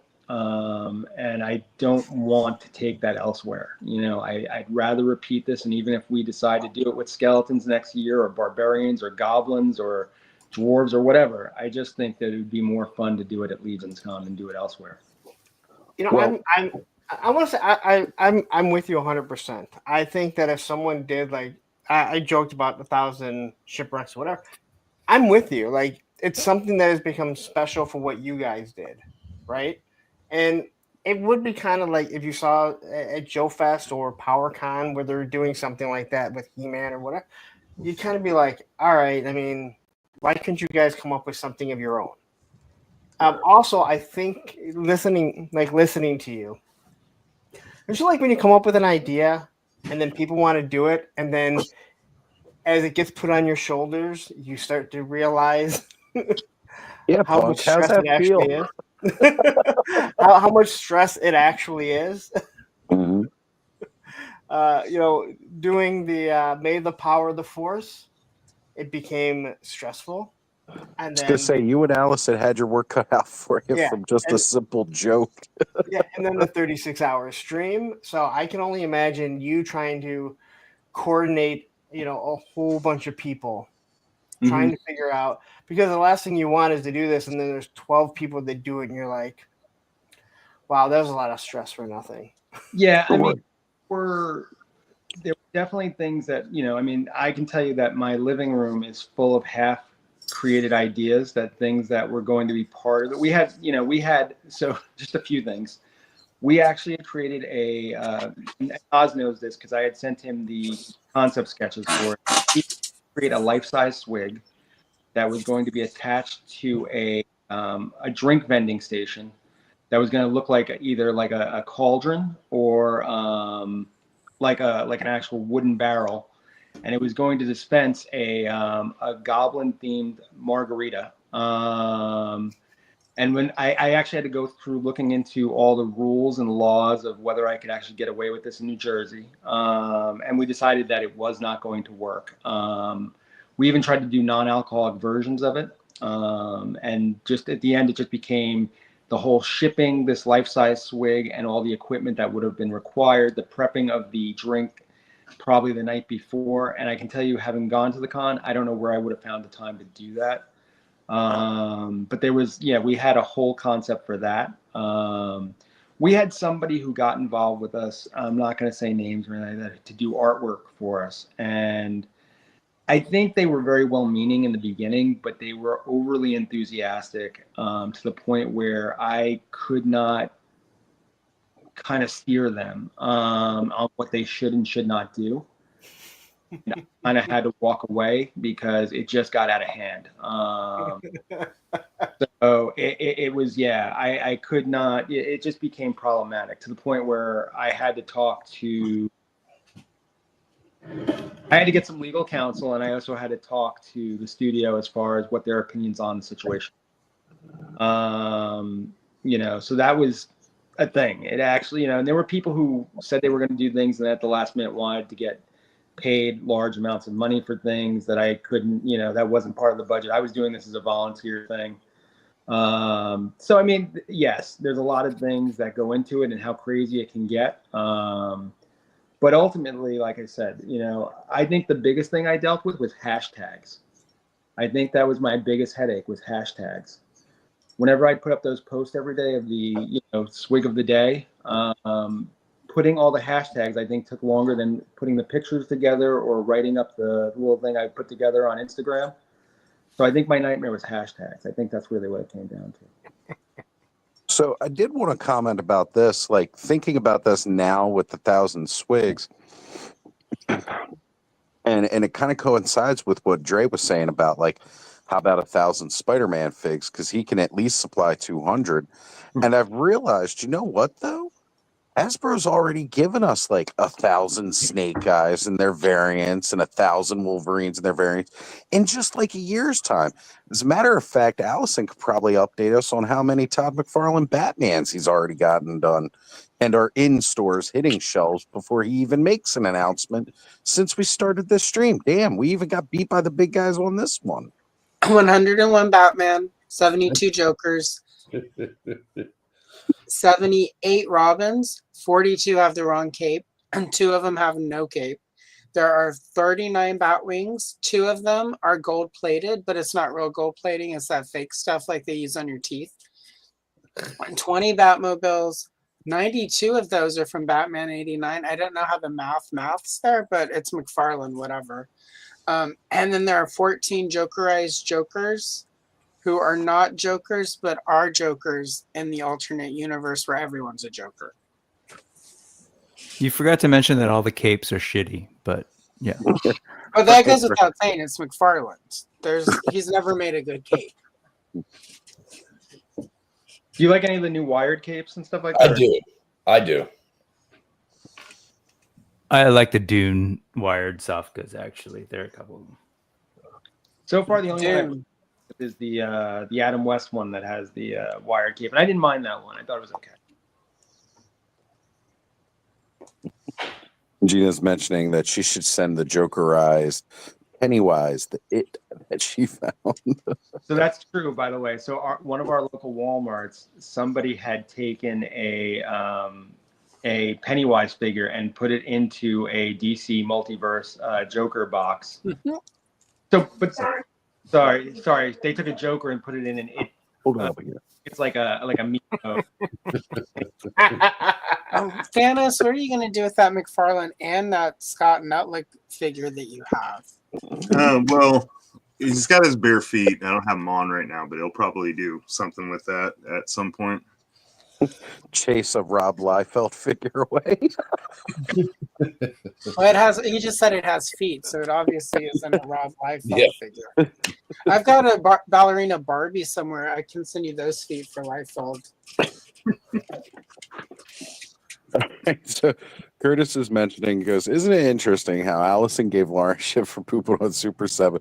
Trust McFarlane. This is just a running joke, Curtis. It's really not trashing McFarlane at all. I don't actually.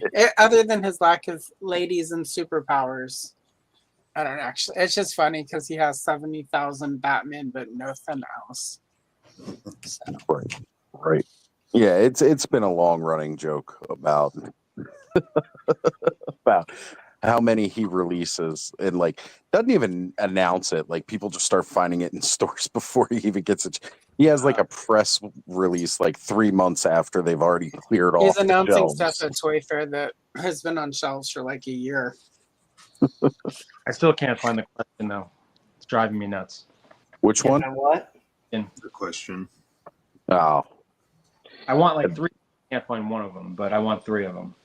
that is a tough figure to find right now. It didn't help Really that it was same like one? coming out around the same time that the blank was released by Esco either. Also, Curtis, everyone gives Lawrence shit. It's just like what we do. So Yeah, and I've been looking for that Captain Adam, but still haven't found him either. Is I it want a couple of those. Adam or? It's a hard thing with McFarlane because he really does give, like, first off, some of the best prices you can find on modern toys, period, because he is not beholden to shareholders, which is a great thing. Some of the worst plastic too. Hey, well, I was gonna say That it new depends set's on a the little off line, his though. pay model. I picked up on clearance some of his. Is it Avatar: The Last Airbender? I think. I'm not familiar with it. It's just they were like $5 a piece, and I got them for custom fodder, and I was like, these are actually pretty well made.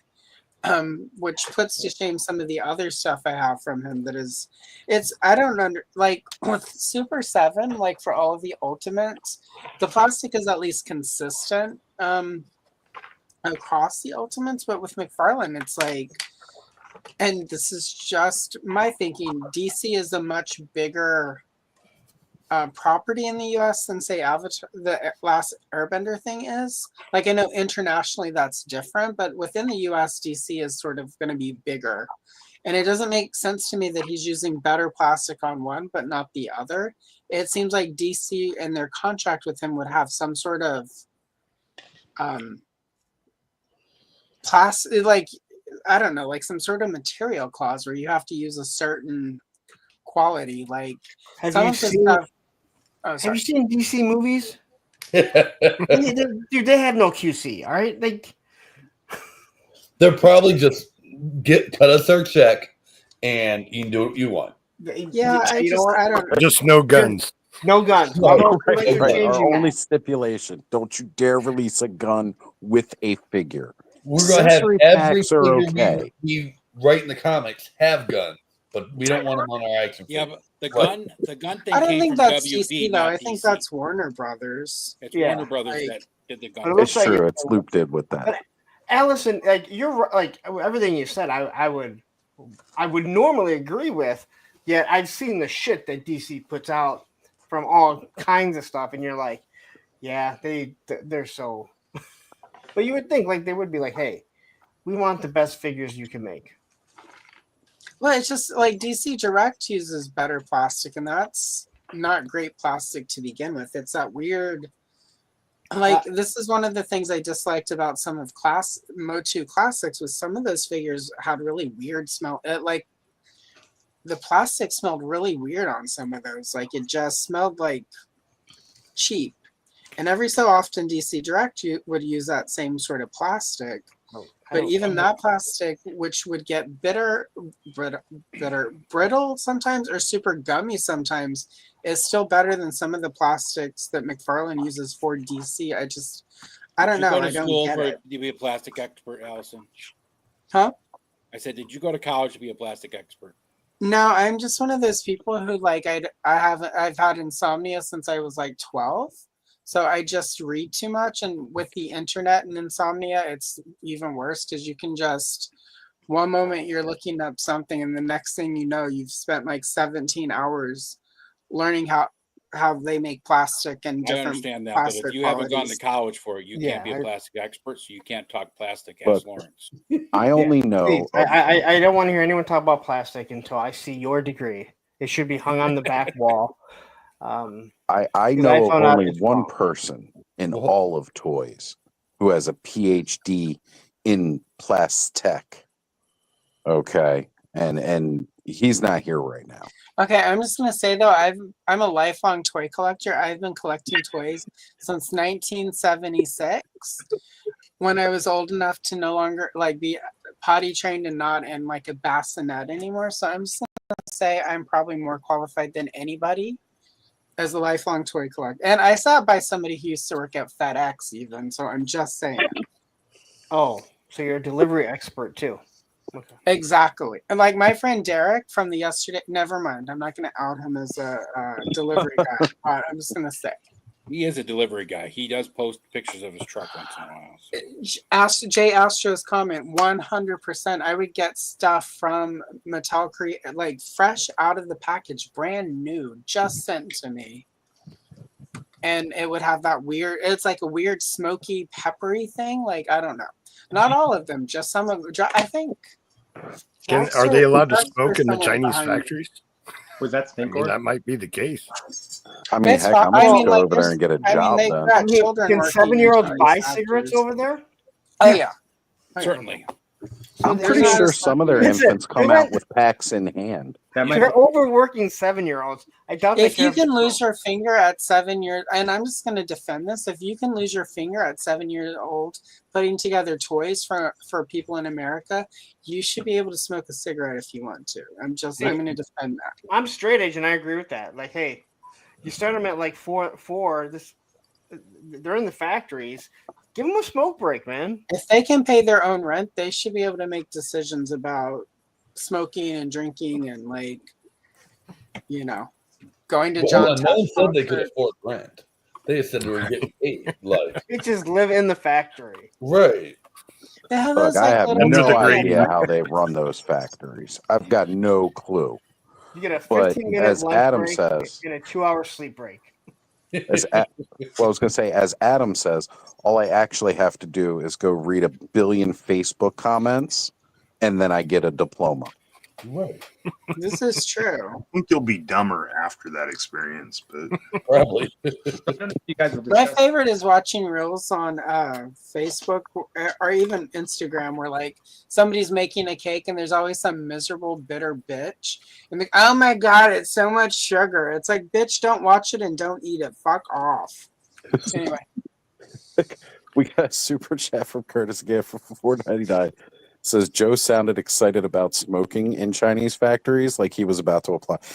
Yeah, Curtis, I don't know if Curtis needed to waste $5 on that. I think everybody already knew that, Curtis. I was gonna say I kind of lit up about it too. I lit up another cigarette. Yeah, You guys have any opinion on like ready to go. I'm booking my plane ticket right now. I clocked the genuine excitement at the idea for sure. Heard it in your voice there, Joe. Yeah, I mean, all my toys already smell like smoke, so I'd fit right I'm in. old enough to remember when you walked by the teacher's lounge, you wanted to run and miss when the door opened and the big plumes of smoke came billowing I used to out. run towards the teacher's lounge in high school, get a big whiff of that. I remember how much of the boys' bathrooms just smelled like cigarettes all the time. Like, you know what? If everybody else is doing it, I might as well just duck in here and puff one real quick because they're not going to notice the difference between the stagnant smell that's been around since 1987 and the new smell now because it never stopped. No. It didn't. Just Yeah, I mean, The smell of cigarette smoke and piss. And that was the boys' bathroom in high school. Oh my god, you've met my ex's mom. Makes sense. That's her perfume, cigarettes and piss. Or as Hey, my someone calls it, my, skin so soft. my battery's down at 20%. I'm gonna charge my phone. I'll be back in a while. later, all bud. right, bud. Later, bud. see you, bud. We'll see you for the face reveal later, my friend. But I remember when I was working in a restaurant in New York That's State, funny. just passed the law that you had to have a smoking section if your building was, so many people occupancy. And the tables are right next to each other. Like the smoke wasn't going to just drift over to the non-smoking sections. Like, this makes no fucking sense. We have an authentic Mexican restaurant down the street. They only take cash though. And before the smoking ban came to light, there's no smoking section. It was like five or six booths, and the rest of the restaurant was smoking. And I remember when Susan and I would go, and it's like, yeah, I still feel like the smoke is gonna travel over here, considering probably 80% of the restaurant was smoking. Yeah. Like, there weren't even barriers. Not that it would have mattered. Hey, Yeah, it's not like it was a separate room or something with, you know, Or- the door shut. Or even like a regular restaurant that like had a small smoking section, and you always like, oh, you want non-smoking, and they always put you in that booth that's right next to the smoking. It's like, Yep. you know, that still comes over, right? When I worked at Dairy Queen, we eliminated the smoking section. We had people who were like, I will never come here again. And we actually lost money, so they had to do a small smoking section for those people. And but we would also, like, whenever somebody would complain there was too much salt on the fries, we would give them to the smokers because they can't taste for shit anyway. So that is accurate. Yeah. you'd always have those people like, I need fries that don't have any salt, and then they would salt them because they just wanted fresh fries. So we started making, the same lady would come in every day at like 5 p.m. So we would just leave the fries, we would unsalt them and then salt them as people ordered. So she was getting cold fries, and she's like, but it's cold. I'm like, oh yeah, well we knew you were coming, so we made those. We just have some fresh ones, but those are salted. I guess I'll have salted ones. So we salted the cold fries and gave them to her. She never came back. We didn't miss her. The fun of working in the food service industry.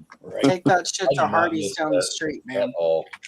I was dating a girl in high school, and she worked at McDonald's, and she was like, yeah, some lady came in and yelled at us because we salted the fries. And she was like, oh, I'm sorry, we salt all the fries. And she goes, no, none of the McDonald's should salt them. And she was like, I'm sorry. She's like 15 years old. She's like, I'm sorry, I don't know. Like, it's just what we have to do. I love that people go into McDonald's like it's a 5-star restaurant. I can't believe you did blah blah. You're lucky you get your food. Like the best legit. The best that at it's Dairy edible. Queen was there was this lady who would come every day. She was like, I want the sugar-free, fat-free frozen yogurt. And then I would go, but I never would start making it because then she'd be like, wait, how many carbs are in that? And I would tell her the carbs, and then she's like, how many carbs are in the ice cream? And I would tell her, she's like, all right, I'll have a banana split with extra chocolate, put everything on it, all the whipped cream, and a Diet Coke. I was going to say, like, well, the Diet ma'am, Coke, you always got to have the Diet Coke. A Diet Off, Coke. that's and all I of was it, like, yeah. ma'am, I have an eating disorder, and I can tell you that so do you. So I got but Thai she food spent a lot of money, and she was nice. So I guess it's none of my business.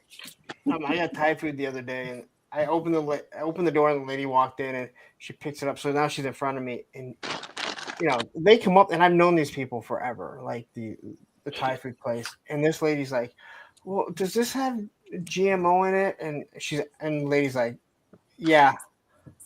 And then probably after about 3 minutes, she's like, well, you know what? I've never ordered here, so why don't you go ahead and order? I'm going to see. I'm thinking, there ain't nothing in here that you're asking for that you're going to get.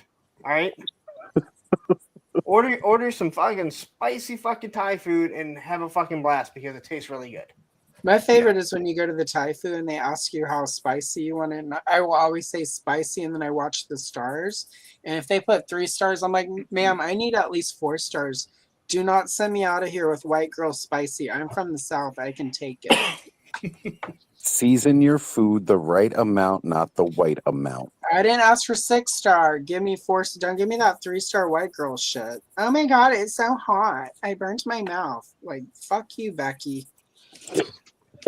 Anyway. Well, Curtis, thank you for joining the show tonight. Hi, and Curtis. I heard you got some top 10 contenders for us here. Yeah, I got a whole list. So, oh boy, I'm gonna be no. Yeah, I don't know that's going to be very popular, but it's. You know. Oh man, I can't believe you chose that one. Yeah. Is there McFarlane stuff on it? Yeah. Number 10, retro card Cobra Commander. I thought that was a great release. I know there was a lot of people wanting it after the the one that came with the hiss. It's better than the one that comes with the hiss. It totally is. Yeah.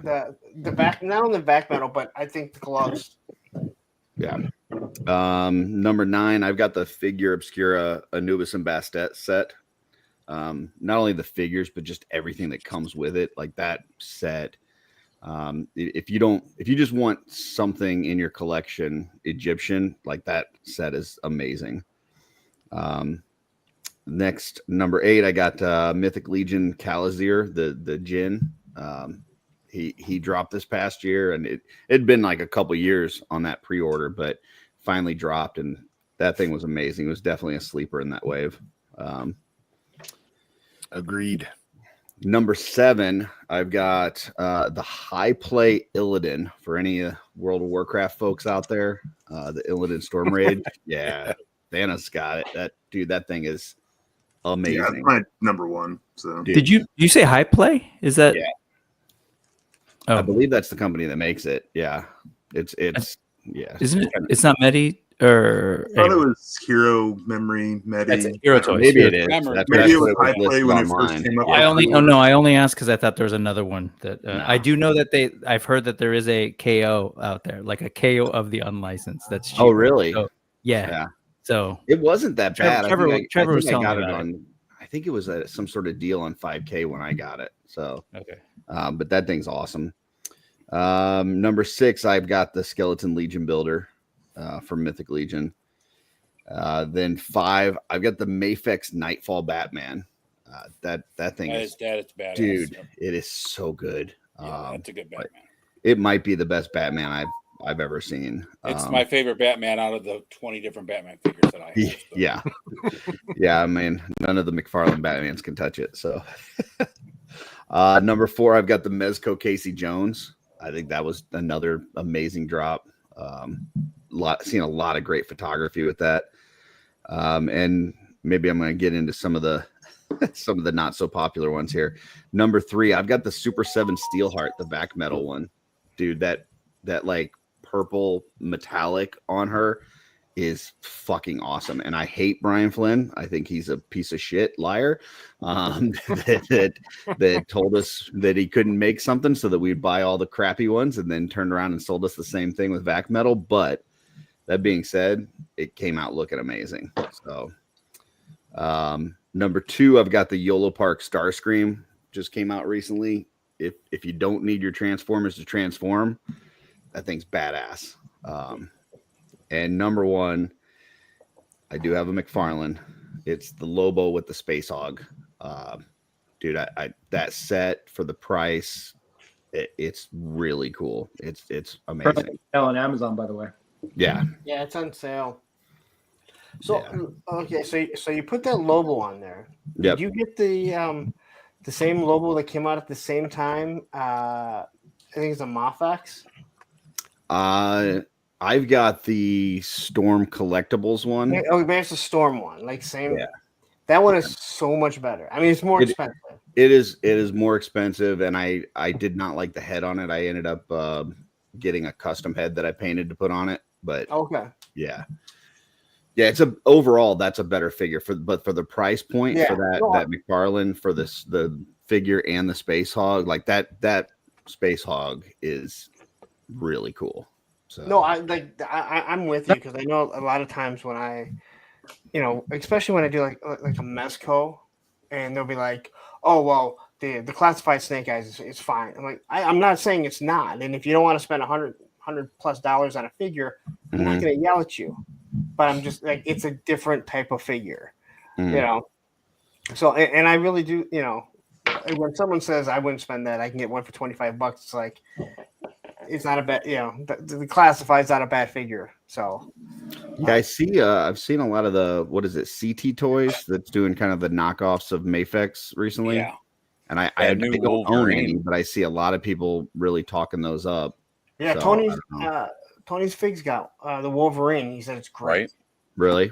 I've been hearing a lot about that Wolverine. Like, I kind of want to get that over the Legends Wolverine with the Browns. The thing is, a lot of the folks I see reviewing those CT Toys ones don't have the Mafex one also to compare it against. So it like yeah, it may be great standalone if you're comparing it against like a Marvel Legend, but if you have both, like that's what I want to know is somebody that has both, how do they hold up?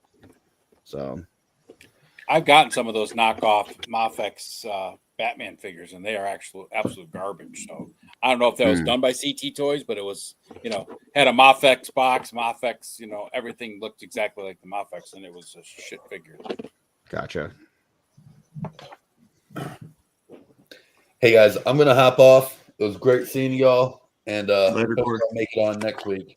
Is it because I put a McFarlane figure in the top 10? So, Is that what see you happened? guys. Yeah. Well, it was Lobo, so you're excused, whether it's Okay. McFarlane or not. Lobo's awesome. Nice. All right. Send out a quick message here. I think people pretty much named between Ed and Thanos. I think you guys had like 80% of my list. Except for your Mantis lady. I was gonna say she's up there. She's the surprise one that jumped up. This figure has been so much fun to move and pose and all the cool stuff she comes with. The other is this guy. Yeah, I know Brick has a lot of these. Doc Nocturnal. Nocturnal, yeah. So this I don't have that. killer. It looks awesome. The updated version was so much better looking than the original one, but. And pretty much everything else you said, like, whatever. I'll just co-sign a bunch of the stuff that you all said earlier. And the McFarlanes, I mentioned that Cheney, she's just gonna be like low on the list, but I was actually surprised. That's a Dune figure of all things. She suckered me into getting more Dune figures, and I was like, oh, I didn't really need these, but she looked great. And there is a Super 7, but it's kind of a weird like repaint or redo that Black Falcon with like the he's like see-through basically. Anyway, right. I got a thing for skull people. So, anyways, I'm with you on that, Brick. We all know I have a big thing for anything skeletal. So yeah. And oddly, I didn't get the Skeleton Legion builder. That probably would have been there, but I missed out on the first one and chose not to partake of the other four. I figure. I don't know. Oh yeah, too many other things. I got Necronominus coming, so I'm like, I'm gonna have plenty of skeletons. I'm trying to exercise, as I've said, some discipline. But, we've also got the Undead of Vikenfell about to release next week. Yeah, I'll be getting that. Even though that's a lot of reissue cards. You got those Undead Warcraft guys coming out too. Still. Oh, I think the other. Thanks for reminding me, Thanos. The other one is that Blade Master. Oh yeah. Orc, the samurai looking orc that I got. That thing's hot. It's very like Storm Collectibles style. Did you guys see that new orc that just dropped? Oh yeah, black and gray Beast Boy, like freaking fully jacked diesel, badass. Yeah, that's on the bigger body, right? Like the lava weapons and stuff. Like, and I want to apologize to Thanos. Please go ahead and let us know what it actually is. It's Black Hand. Thank you. Black Hand. Is it really? I don't.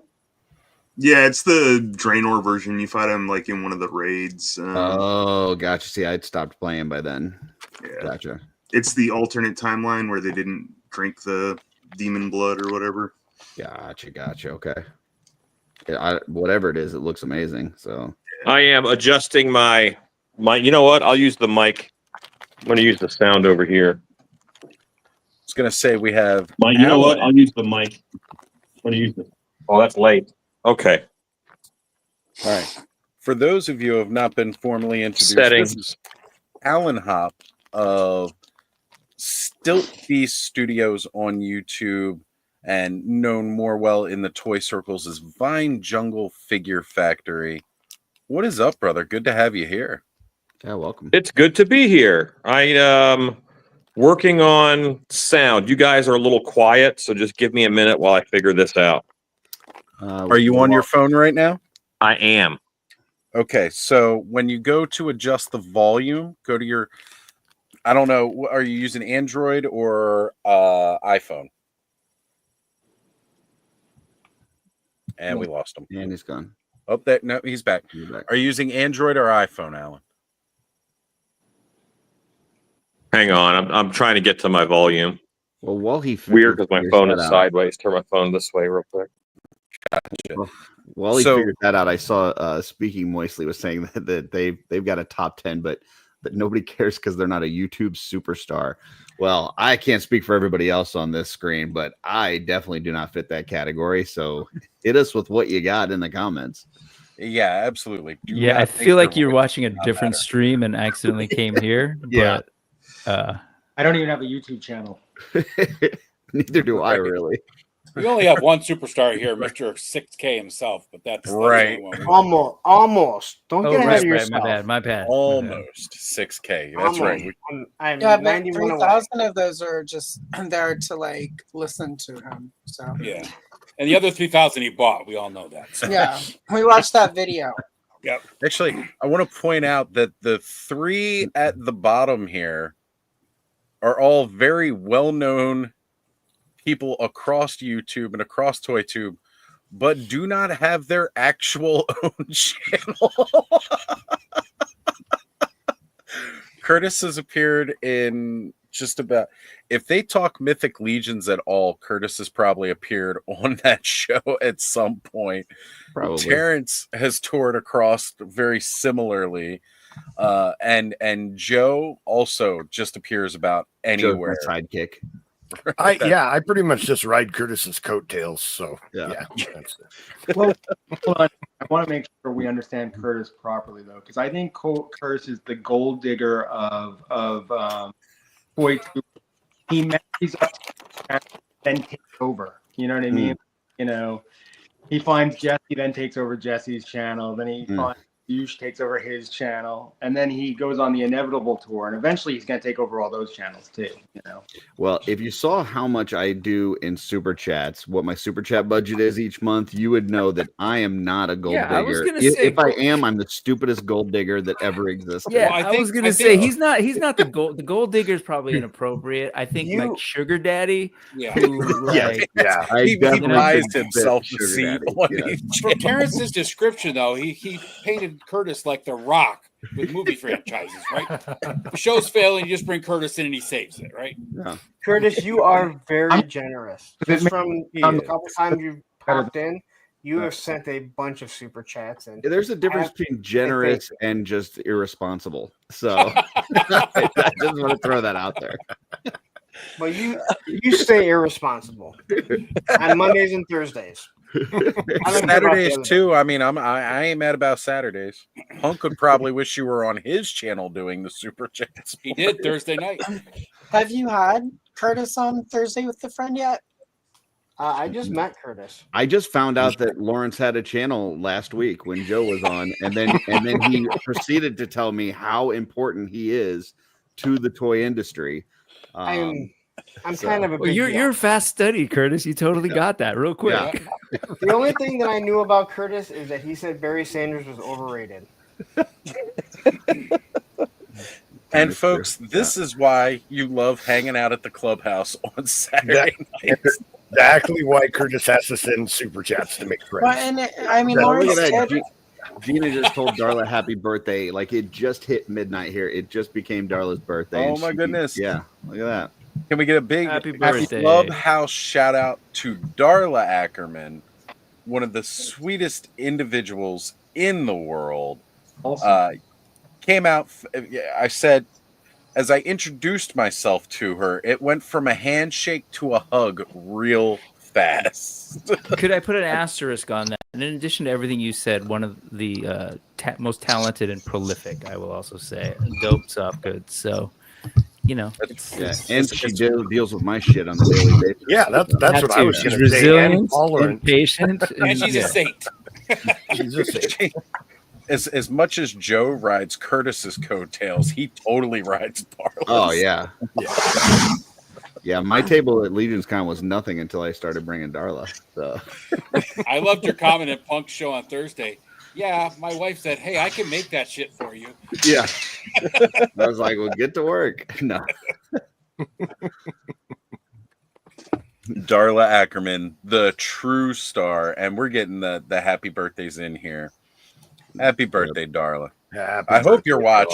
watching. she's not. She's in bed. I kind of figured as much. We're a bit. You late. can show her the replay tomorrow, Curtis. Totally Come will. on. Yeah. Highlight the important parts. So Yeah. Oz, let me read this real quick because Matthew put Happy his birthday. top 10 Watch me list. on a stream.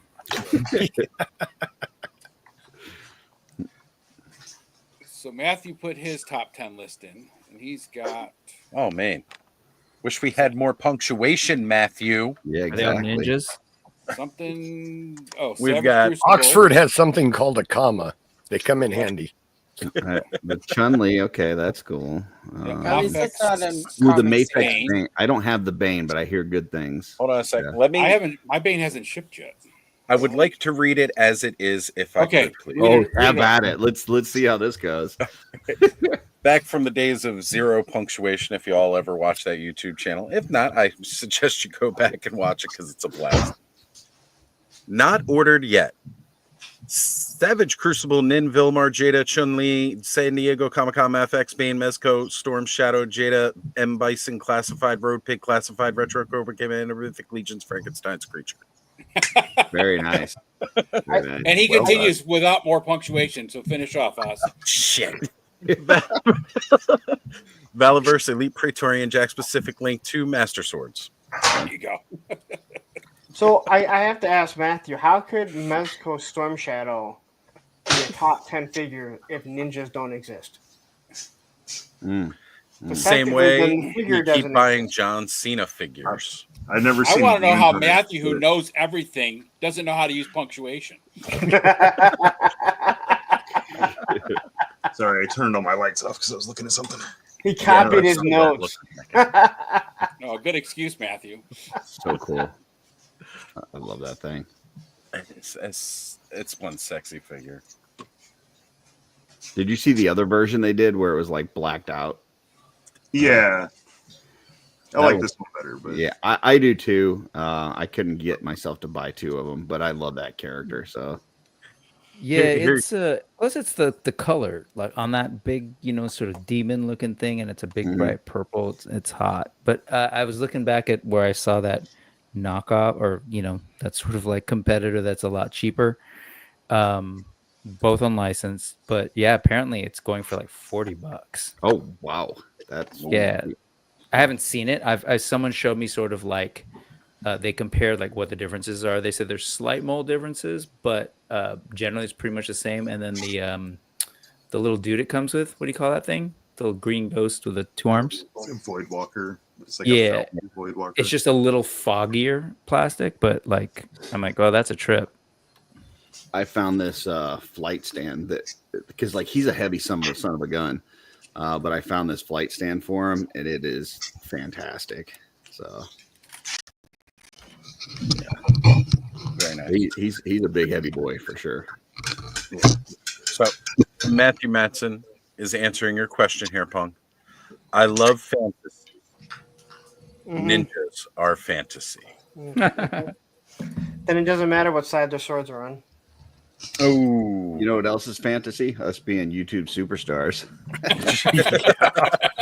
listen, my fantasies are a lot different. They normally involve.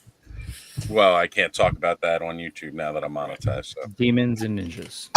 But you Thank had a you, stash to Rick. go with it the other day. I had a very nice corn stash that made me look a little PDF-ish, and I don't. Yeah. I got rid of that quick. Alan, how's your sound doing now, buddy? I can hear you guys fine. Can you guys hear me? Yep. Absolutely. Perfect. Let's highlight this I stuff have a here. little bit of lag on one of the cameras. It must be that camera. It must be a big I lag. think we found it. That's a big lag. Damn it. Oh, There we go. There we go. Got it. Okay. I live in a cabin in the woods, so sorry about my internet. This is part of Snake Mountain that I'm working on. Very nice. And so what's missing, Holy cow. yeah, this is 4 pieces right now. And it'll be 6 pieces total. The big part I haven't tackled yet. This is at my shop at my house. And like this is a unit, this is a unit. My goal is that I can travel with it and take it places. But But this is for a whole Dark Side of Eternia train set that I'm doing. So it'll be the whole Dark Side of Eternia. I'll do all the bad guys' bases and some others, but this is what's missing is a 4 foot wide, 5 foot tall, and this is 4 foot tall. It's just on a base right now. I'm going to do Subternia under there. So what's missing is a 4 foot wide, 5 foot tall middle piece. And on top of that, this will go, which is the Origin Snake Mountain that I have modified. Talk about modified. Damn, that snake looks nice.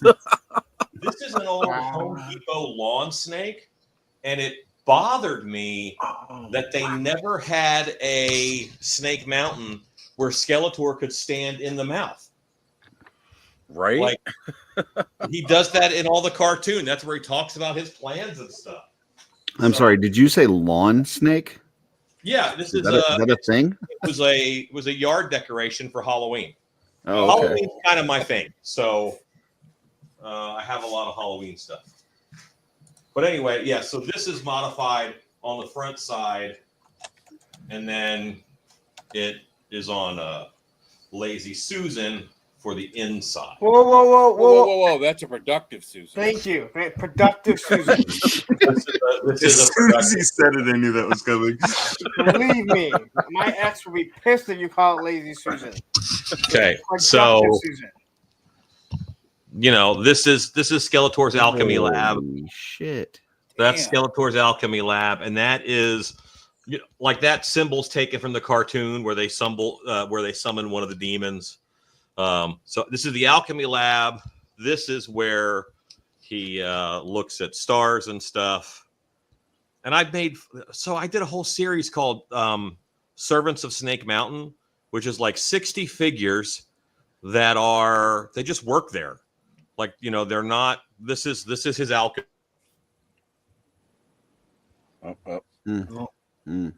This Void Caller.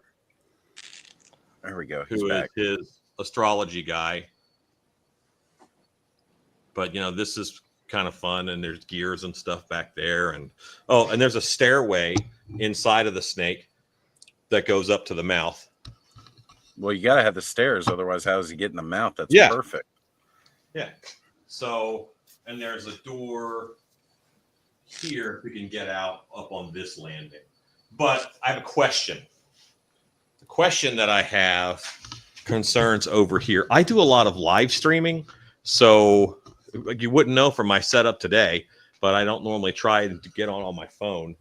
And if I were live streaming, it's different than joining someone else's, which I'm not used to.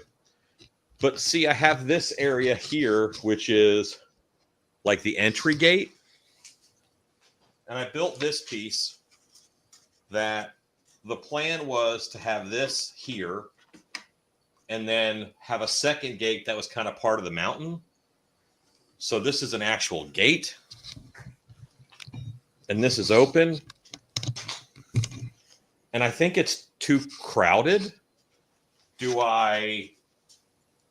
Is this, because this is where, like, this would be nice to put soldiers and, put some guards. I've got a real sweet troll that I got at Legion's Con. I got two. That would look nice right here, like guarding the gate. But this would be cool too, because I can put a little satellite dish on it. I made a little ledge back here for characters to stand. Oh my God. So which do you think I should go without this piece and leave this a little more open, or leave that on? Because we lose part of his question here. Ground level, all this is underneath. Alan, it broke up a little bit there. So we got do you leave that piece on and then it cut off from whatever you said after that? So my question is, do I leave this piece on and use both of these? We're two gates within like a foot of each other. Or do I take this piece off and I can put, like, I got some trolls at Legion's Con, or make shadow beasts that would make nice guards out here. like this is a nice display area. It's almost too crowded. That's my I idea. vote leave it open. Me too. Leave it open. Don't have the second gate. Yep. Right. Yeah, I gotta agree. Like, honestly, you leave the gate there, you can maybe fit one troll back there. I think it would be better to leave it open and display like the trolls and the shadow beasts, like you were saying. But My the gate is so nice. I'm trying to figure out where you could incorporate it because I could feel put like it this deserves. on another base. It's just pink foam. Okay. So, but it's hard coated. But I can put this on another. I'm doing 30 different fortresses and bases because in my like Eternia says you have the power. You know, like that was a toy line. I have the power to make up my whole universe. You know, so this is like years in the future. Skeletor's conquered universes, and every one of his henchmen has their own team and their own base. So I'm making all of those bases as well as. I'm thinking Alan's thinking too small. I think he needs to put like the Whoa, he gate disappeared. 3 to 12 feet further out from the Snake Mountain. To give him This will be 12 feet wide. No, 14 feet wide total when it's done. My word. Well, now we know who can get a classified flag. Right? I don't really do G.I. Joe. Obviously I'm kind of dedicated to Motu. But you have the space, is what I mean. The other people that want one. We finally find out who has the space. So, Punk, my whole plan for this, I own haunted houses, and I'm going to build a 40 foot by 20 foot, 40 foot by 60 foot building to put this train set in, and it'll be a walkthrough display for my attraction. Alan, I've said it before. I'm going to say it again. I'm moving in. I want to come play with toys all day. This is like hoverbot repair. I was going to say, you got the garage, you got the hoverbot repair. Adam pointed out it looks like you have a karaoke in the basement there. I mean, it might be the one with all the guys hanging upside down. Oh, that's the kitchen, because I think some of them eat people. Jesus. Awesome. Like, oh, my I God. think that they eat people, some of them. Like, tell me Whiplash doesn't eat people. Yeah, you know, Right. Beastman eats people. No. I mean, come on. Beastman totally eats people. Oh, This right. is Merman's sanctum. Merman's little. Oh my gosh! I did want to shout out here because while we've had you full screen, we've lost 2 of our people with us tonight. Brick something had to hop off, as well as They didn't die. Alice and Troy. They didn't die. We didn't lose them in that respect, but they had to go for the evening. And you know, guys, thank you for being here tonight. We appreciate it. And I'm a little awestruck here, Alan. I know you said you've been working on this, but man, I did not quite realize the insane. scope. So Yeah, that's this is the crazy Griffin, cool. That's the Griffin's Landing up there, and there's like Yeah. a Griffin nest. This is that's like 7 feet in the air. So sorry. Like each one of these sections I could see being a display piece, like that merman one, the hoverbot repair, like, and it's just Right. all together. It's a lot to take in. And But where are you going to put the dragon? I'm Well, making now that he a mountain because he wasn't here. He was in the mountains, and the mountains were like rode the line between dark side and light side. So I can Okay. totally make. Was it the Gray Spire Mountains that they were on? Dark Smoke. Dark Smoke. Yeah, I can totally make that. You had And, to ask you know, Stitch Terrence. Hey, Man. listen, one guy who's going to have space, it's this guy. Right. I was gonna say there's only one person I know that can do this. Alan, I am completely blown away here. Now, mind you, you took us on a tour of the Dark Hour, and I was blown away by that. And yet, even seeing something that's not on a full-grown people scale, what you're doing for your toys here.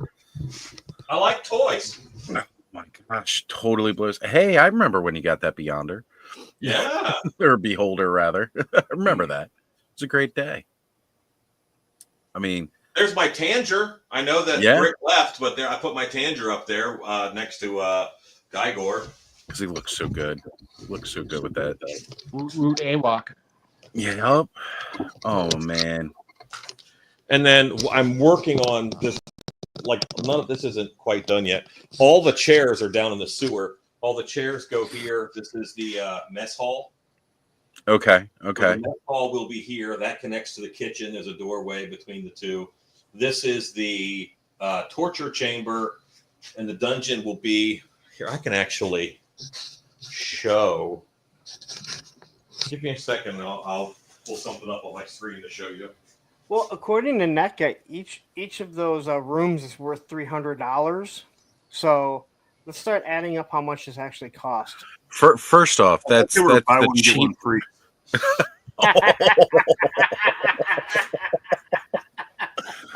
Ooh, anybody get that umbrella out for NECA right now? Because some serious shade was just thrown. What I want to know is if you live in a cabin in the woods, is your attraction in the woods too, in the middle of nowhere? Because that'd be spooky as hell. That'd be awesome. Sadly, I live an hour away from my show, and my show is like in city limits.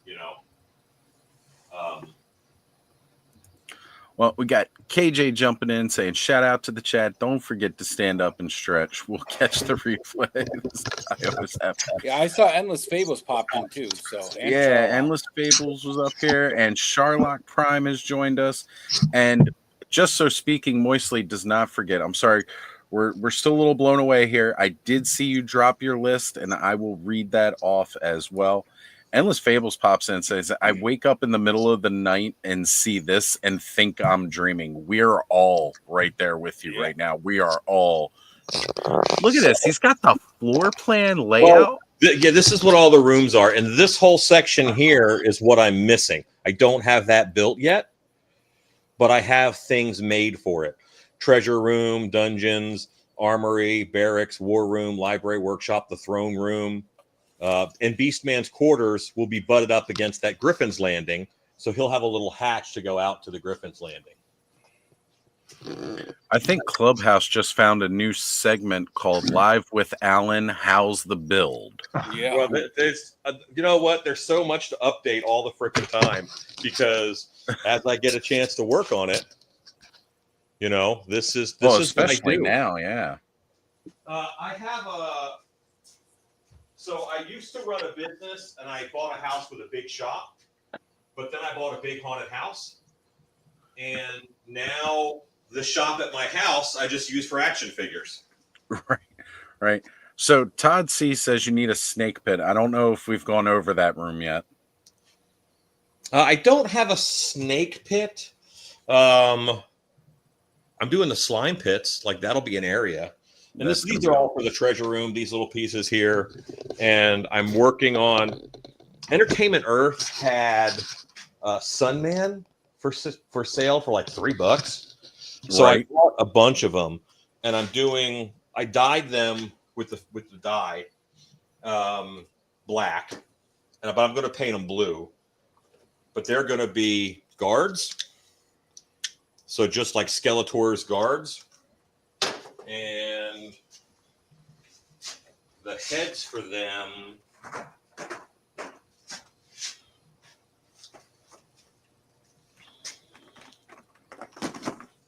these egg containers, by the way, amazing for storing heads. They're from Amazon. And I did a bunch of different faces inside of a helmet. So this is actually Rancor monster's face. Right. This is there's a one of those is Hellboy that I just put inside of the helmet. This is Koba, which is one of the bad monkeys. So even the guards' heads, they're all a little bit different. I'm learning how to sculpt in Blender. Nice. So Heavy Metal Toy Box is mentioning here, and what company do you design for? So go ahead, plug it again. Okay, well, I make Halloween stuff. So I make Halloween stuff for Stilt Beast Studios, and I own Dark Hour Haunted House in Texas. Right. And if you want to see a tour of the Dark Hour, make sure to go to Skelevator's channel and catch our Halloween episode of The Frenzy. We got the full tour, and it was just amazing. Absolutely amazing. And Speaking Moistly was asking about living in a warehouse, and as he's answered, So these are little computer terminals that are all over Snake Mountain because I figure they have to communicate somehow. Like this is, I might obsess a little, but this is what I like to do, and everything I'm doing tonight is because I'm avoiding painting all the food I want to put in the mess hall. Right. Painting that's gonna suck. Well, I am proud to say that you'd been waiting to jump on the Clubhouse to further your procrastination. I appreciate that. Thank you. I totally have. This is the garage where they repair. There's some extra crap in there because I was moving it around, but where they fix land sharks and stuff. If you look in the back, you can see off in the distance where other things are parked. Like that's just a photo background, but it shows other stuff in the back. And then there's a garage door where the land sharks and stuff can come out. And I made a dead run over rat. Nice. So I know you make a lot of your own little props and minis for this, but I did want to say I think some hella dope crates would look great in that shop. So make sure to check out Hella Dope Toys. Get some hella dope crates. They're actually sitting in my car. I love it. I love it. You had diorama someone on random diorama. Right. To support them, I jumped on there and bought 4 or 5 crates, but I used Punk's discount. So, well, thank you. I love that. See, he's just supporting the whole community here, as well as he could have just made his own stuff. He's kind of a big deal, just so you know. Exactly. I'm glad someone else did it for me. This is going to hang in the mess hall. That is awesome. Wow. Being able to make some of the custom art has been just a blast, So in my world, Karg is he's the steward, so he kind of runs things. That's what Karg does. And this is picturing Karg wearing a butler's uniform. This is Karg's office. So if you look at Karg's office, there's typical politician. There's a portrait of him and Skeletor. There's all kinds of maps and things that are on his walls. That's classic. I've always in here I hid my layout for Snake Mountain. Oh man, that's great. Absolutely great. And I love Skelly's builds. Absolutely love Skelly's builds. The guy, he just thinks too small, that guy. I never thought I'd ever say that, but at this time, I've almost got to agree. This is just for me, and I love it. Like, I might take it to PowerCon or something and just show it off and have fun with it and let people play with it. I've got a bedroom for Evil Lynn. Like, this is her office and area. All right, zoom in on Evelyn's bedroom. I want to see the toy. I want to see the toy shop. I want to see the toys. Is it like Lady Slither's red room that Mattel showed off? Because I got really excited for that. Well, there's a bed I designed with a big fur on it. So let's see. I'm trying to line this up on my computer, which is across the way. I'm not on my phone. It was easier to join on a webcam, but there's all this stuff. Let me turn her lights on. Hang on. It's not as naughty as Oz was hoping for. Not quite, but it has lights. I can help you with that. There is a whip sitting on the floor by the bed to imply that Beastman was there recently. Nice. Yeah, that's what I'm talking about. Hold on. I gotta find out where hers is from the backside again. Okay, it's all the way over there. He said backside.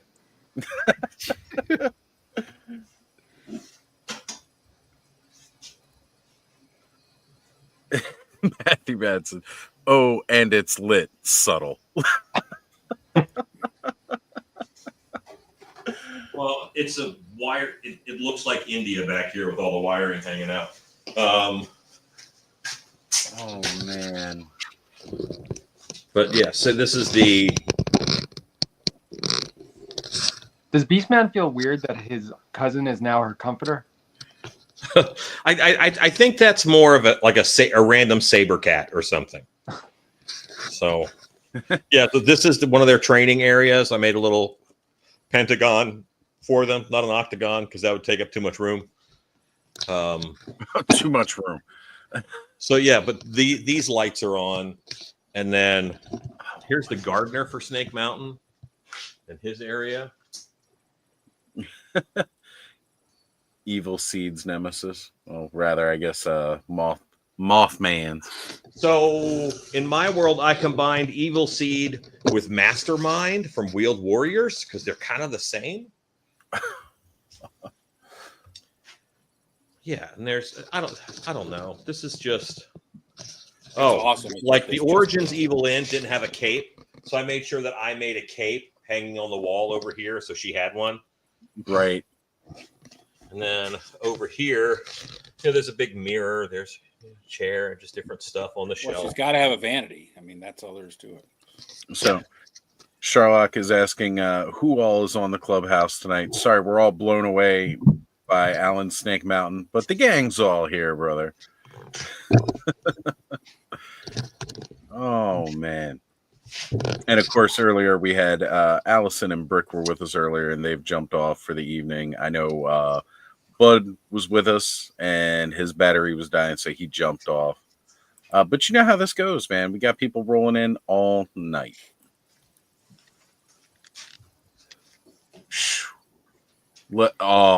It really shows the size of that thing to make that troll look somewhat small. Right. Yeah. I've only seen one other thing make the troll look small, and that was the dragon. Yeah. I think this might make the dragon look small.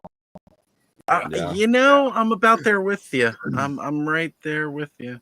I think this is an appropriate scale for the dragon.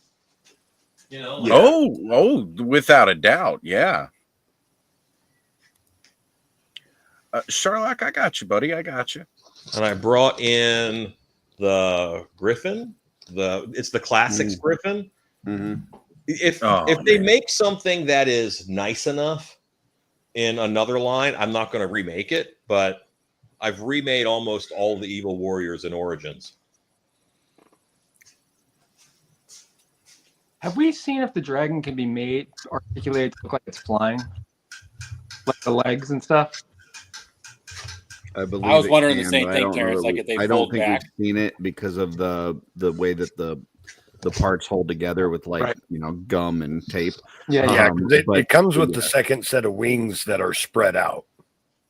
Yeah, I was just trying to imagine the way, once you have it like in that position where you probably have the legs back or something like that. And it makes sense that we haven't seen it that way. I just wouldn't mind even seeing like a schematic or something. That'd be kind of cool. Mm-hmm. Just you need a pretty killer flight stand. Yeah. My board bin. I made a calyx. But yeah, every kind of team is represented, but most of these are my custom. I love 80s movies, so I made a Calibus. Yeah. Come on, that's badass. Hitting all the Clash of the Titan vibes right now. Alan, have you made a Kraken yet? I have started one, but I don't have one finished. I have an alligator toy that I'm going to use for the body. I'm doing my Kraken more like a centaur. Okay.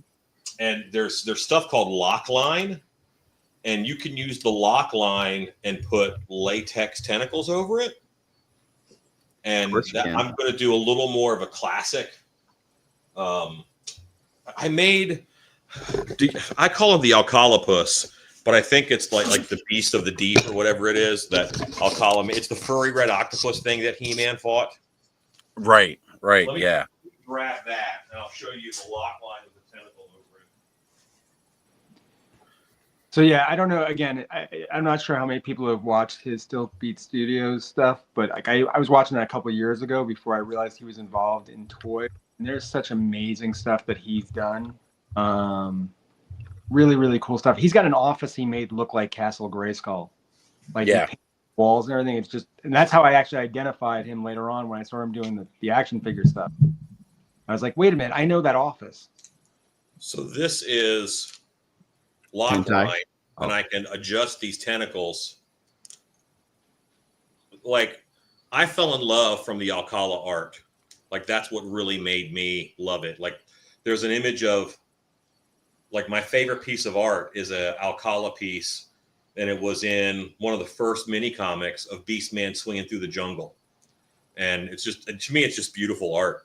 But this is my Alcalapus, and this is the lock line with a tentacle over it, and it makes it, adjustable, so I can move those tentacles around. This is a 3/4 inch lock line.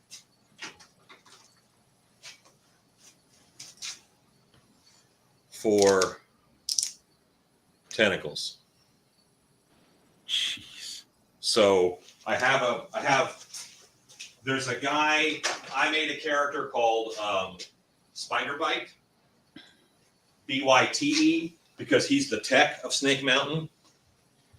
And he is in this room, and that way he can move plugs around and watch monitors and things. But this is Spider Bite, BYTE, and he's got a little layer, and there's all these cables inside of Snake. I'm fascinated with like phone lines and stuff in India.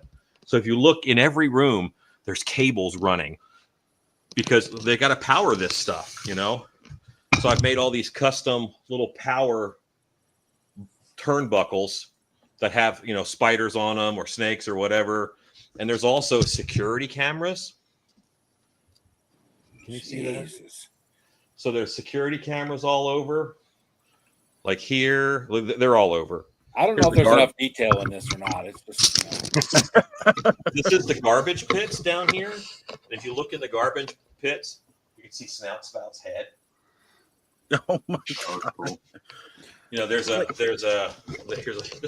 is a cup of glue. You don't want to see that.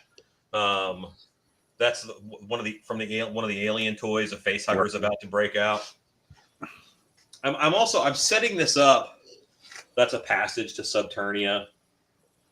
So, but anyway, I'm setting this up so that if you look at it, there's all kinds of mistakes in it.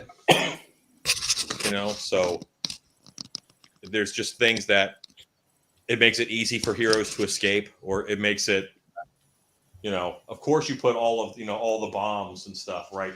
All of your armory is somewhere where the dungeon can escape and easily get there. Right. That's a classic Skeletor mistake, So speaking moistly as mentioned, forget the clubhouse. Let's just look at Alan's creations. You know what? Yeah, I think at this point, Alan has completely stolen the clubhouse. He totally took it over in one swift move. Man. This is Slime Lord Creel. I made him up. Slime Lord Creel because he runs the slime pits. Talk to him, Terrence. Hit him up. That's a swig. He sells the slime to Skeletor and Hordak.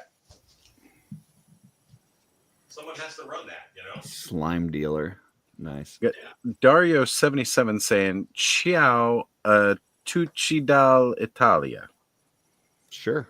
I think I did that pretty close. I think he said bye. I'm going back to Italy.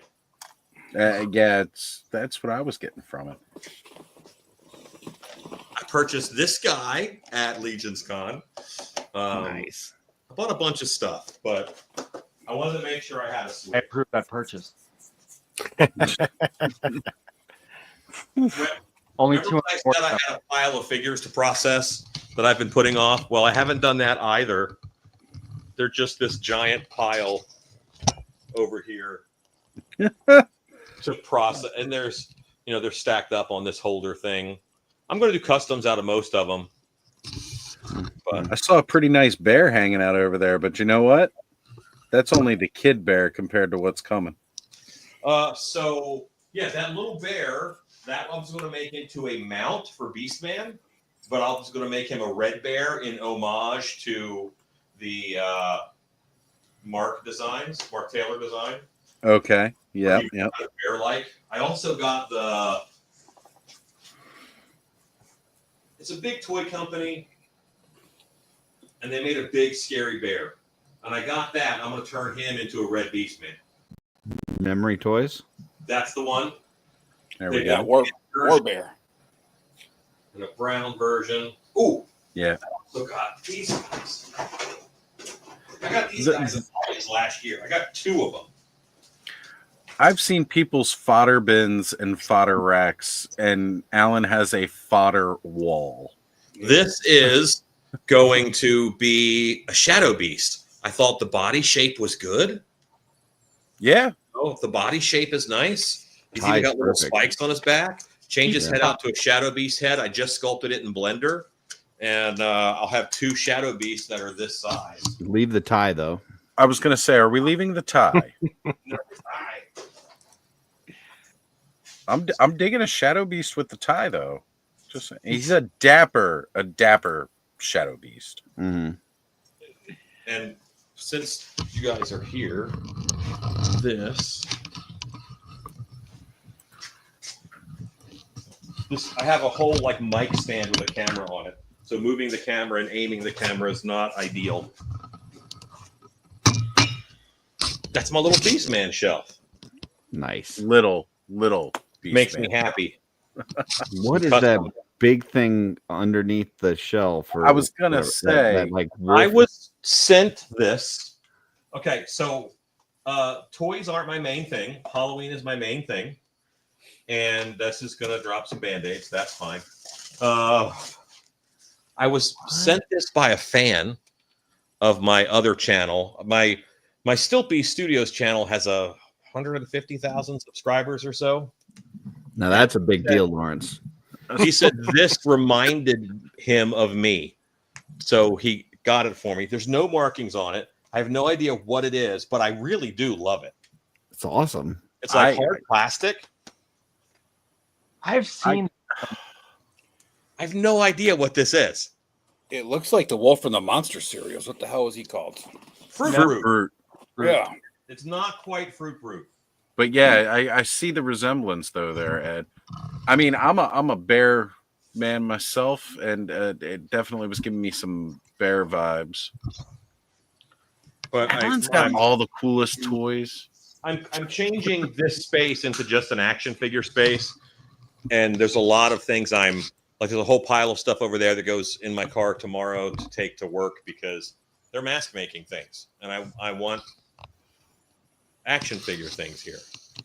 So, Punk, if you ever need a place to store your flag, you can store it in Alan's Snake Mountain. Mm-hmm. And Sharlock Prime joining us live on stage. What's up, brother? What's up, buddy? What's up, guys? How you doing?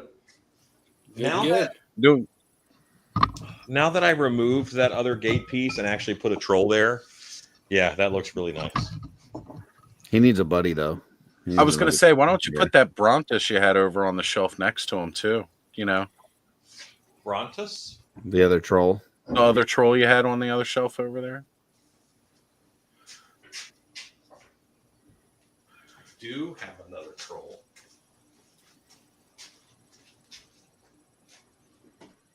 See, guys, I'm learning the names of stuff I don't own. I'm Good getting job, good at Oz. it. I appreciate it, Curtis. Appreciate it. Look at these. Oh man, yeah, that looks good with having the 2 trolls there, and then you put in like your 2 Sully, shadow beasts with them. Oh, that's too much. Honestly, No. I think if this guy and a smaller guy would be good. Well, wherever the back door is to Snake Mountain, you can put the other troll and the other guy there. Back door. He could have a backdoor buddy. The Legion's ladies will tell you where the back door is. A joint. Still one of the most epic moments ever. And then he flexes on us with the Classics Megator They're like $60. That's not a big flex. They're not expensive. Wait. How much are the classics ones? You said $60. Yeah, I got them on eBay for $60. I'm gonna have to start checking eBay more often. I can actually afford that. Yeah. The classics Griffin I got for $120. He was more, but I didn't want to make it Griffin. You know, I was excited earlier that I got my 2 extra timbers to make my wolf pack, and now suddenly I feel inadequate, and I don't think my beard's coming back.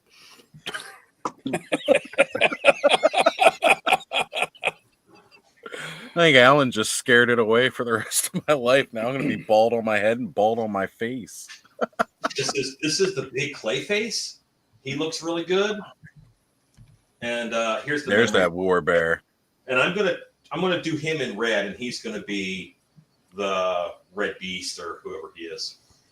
Alan, did you see the Mythic Legion bear? I've seen pictures of it. I didn't see it at the show. Oh no, because it was at last year's Legion Con when they announced it. You know, when they stood the Legion's bear on its hind 2 legs, and they really need to get a photo of that up on the website. It stands slightly taller than the troll, like a little bit more Megator size when he's standing on his hind legs.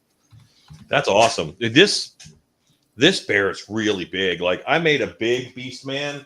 He's a little too big for, or he's not finished yet. But Red Beast Man is my favorite. And he towers over an Origins figure. I'm going to grab a regular Origins figure. How do I give him more screen to show us? Do you have the Veteran William? Oh, good call. Do you have a Veteran Williams figure? I have. Boy, I'm in here. He's in here. Where is he? It's not Veteran William. This is one of those. It's like a jungle guy, jungle werewolf. Oh yeah, very similar. Okay. Yeah. Oh, that's the cool model one. Yeah. He's a good figure. I really like him. Oh yeah. Something different. He's a little more howling, but yeah. Yeah, this is one of my. I'm a big werewolf nut. Like, you like bears, I like werewolves. Right. I think out of everything you've shown us, my favorite part is the merman area. Like that with the jacuzzi. Yeah. Yeah. I've just never thought of merman kind of having his own little section. Well, why wouldn't they all have a little spot? Yeah, it makes sense. You know? It's just really cool looking. And here, I moved it, and I haven't really set things up again. But I'll show you Spike Wars Blacksmith, his smithy. You see that? Oh, we're a little low. There it is. Yeah, there it is. It's where he made the terror claws right there.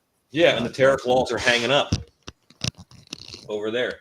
Oh, that's awesome. Love it. I copied the layout of this from that mini comic. That's cool. Oh, man.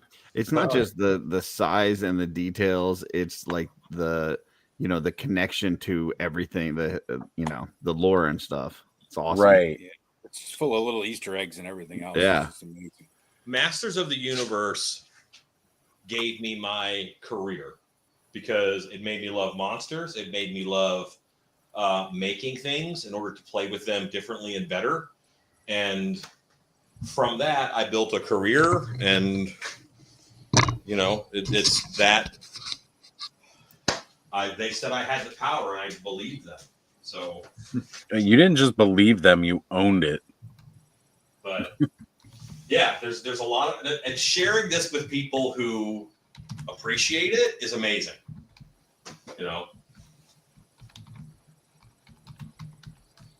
I'm just trying to figure out how many tables at Legion's Con you would have to get to be able to display this. You'd have to have, like 4 booths. I was going to say he's at least almost an entire aisle himself on this alone. Yeah, I mean they're 10 foot by 6 foot, so it's just fun. They can throw me in the hallway. That's right. fine. So Wade's mentioning he wants to just grab a bag of figures and visit.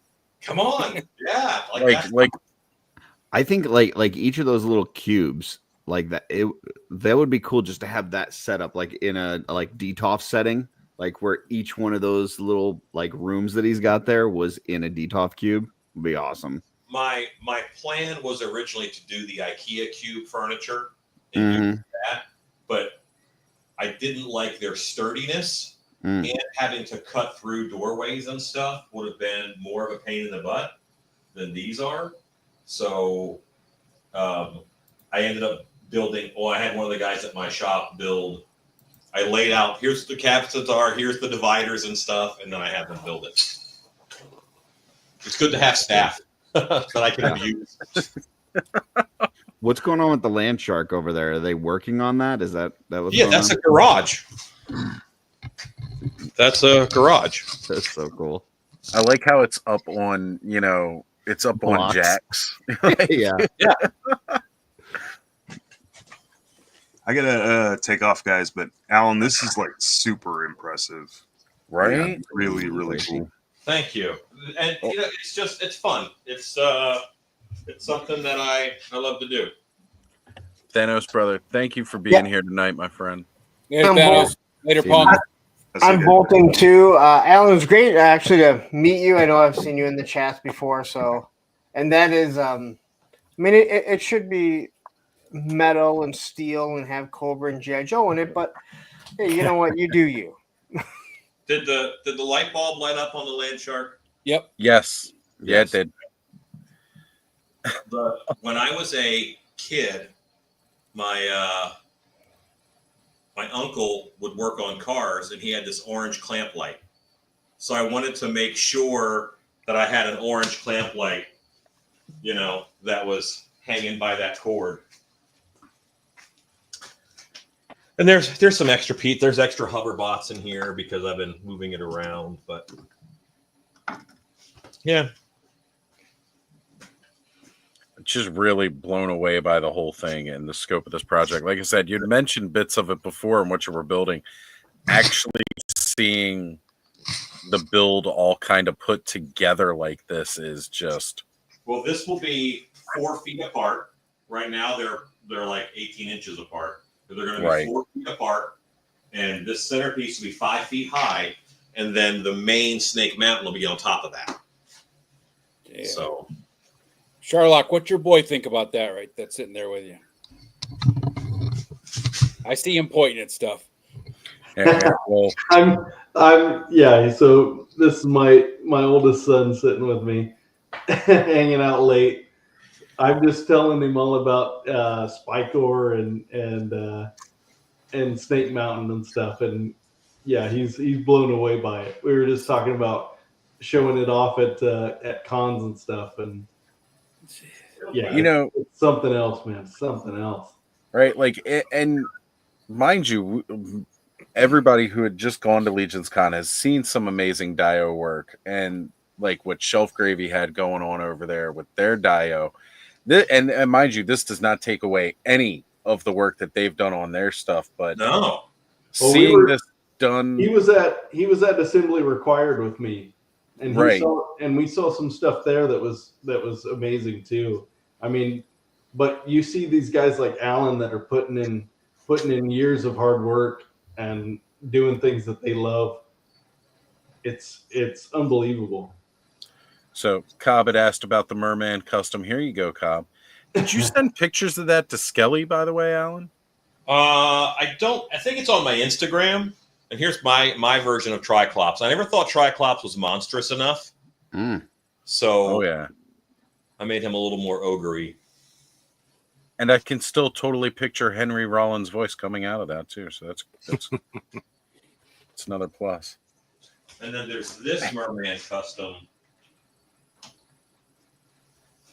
So the other part to tonight's episode, besides like top contenders, was about gratuity, and I gotta say, I am so thankful for Alan sharing this with us.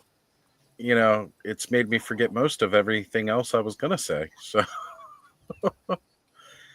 like, this is the kind of toy stuff that I see in my head, like when I talk about like how I wanted to build my alien hive with the NECA queen and all the like runners and drones and warriors and stuff all throughout, with like a handful of Marines, afraid for their life.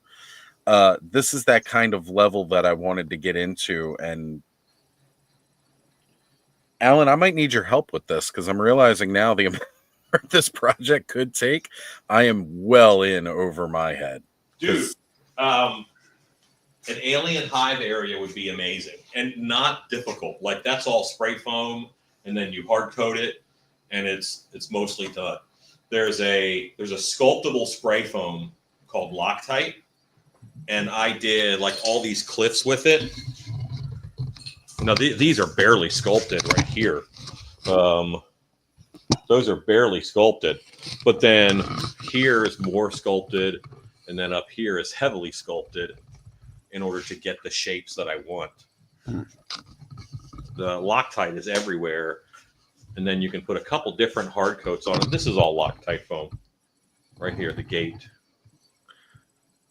Man, I think Alan just got an invite to shooting the shelf in just about every toy tube channel across. Well, you know what? You had a photographer on from Austin. Austin. Yeah. Well, John. Yeah, I might want to ask John to come up once this is done, and I'll pay him to take some pictures. Absolutely. I'll put you in touch with him. He will be thrilled. Absolutely thrilled. I'll have him reach out to you on IG. It'll be a little bit before I'm finished. I don't think I'll have it finished until April or May. No worries. No worries at all. As a matter of fact, heck, Trevor would probably want to come and take some pictures. He might be willing to make the journey himself. So I need instruction on how to build a diorama from Alan, and I need instruction on how to cultivate a mustache from Joe. I'm actually in training with Joe right now. Well, I got bad news because this is all genetics, fellas. This isn't something you just learn how to do. You got it or you don't. I never graduated. I never graduated that class of mustache growing. Got it. Next time I bring my knife to Legion's Con, find Joe, start blood transfusion. Got it. Get the genes. That's the only way. It's definitely not how that works. So, Alan, how modular is that going to be if you wanted to bring that to cons and stuff like that, or is that all going to have to divide now?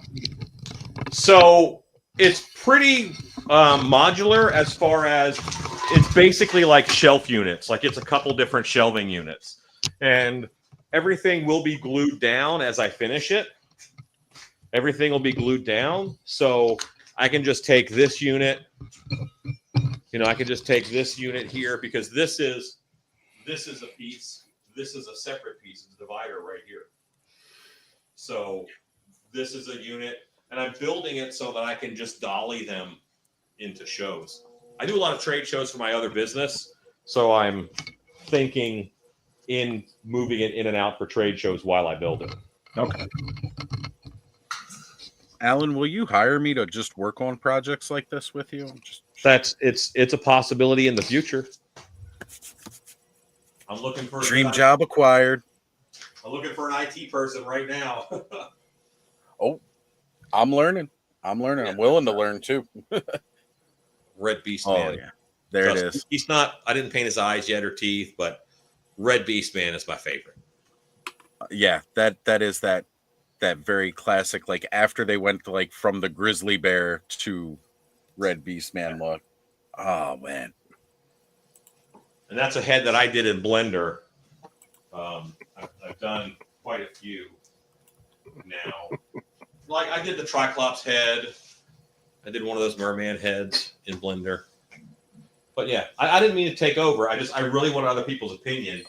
And I've never honestly. I never put a big figure up here with that taken off. But as soon as someone said that and we did it, that looks really cool. And that's a great spot for Megator. Look, I guess my opinion would be if you're going to do something like this, you should probably try to commit a little bit more. You know, like, yeah. All I know is that this is going to haunt me next time I think I've done something good. So that's what I said. Like, I feel completely inadequate on anything I want to try. Like, he just scared me away from. That's what I was saying. The lack of attention to detail on this thing is just kind of disappointing. Well, it does. I was gonna hop on here and try to show some stuff off, and I'm like, never mind. How does anybody follow this? This just became the rest of the show. That's why I snuck in the gratuity piece, just so I can say we mentioned it. It's when on my Stilpy Studios channel, at the end of every video, I say, go make stuff. And he does. Yeah. I'm not especially good at this, in all honesty.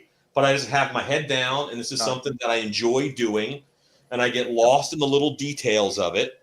And this actually isn't that good, but it's so big. Like I make stilt costumes, and everything is parts of a whole. Terrence has his hand up. I was going to say enabler style. Terrence has his hand up, please. So, Alan, we haven't talked about whether there actually is a kitchen sink inside this. So I just wanted to find out if you had a kitchen sink. I don't know. Let me see if I did a sink.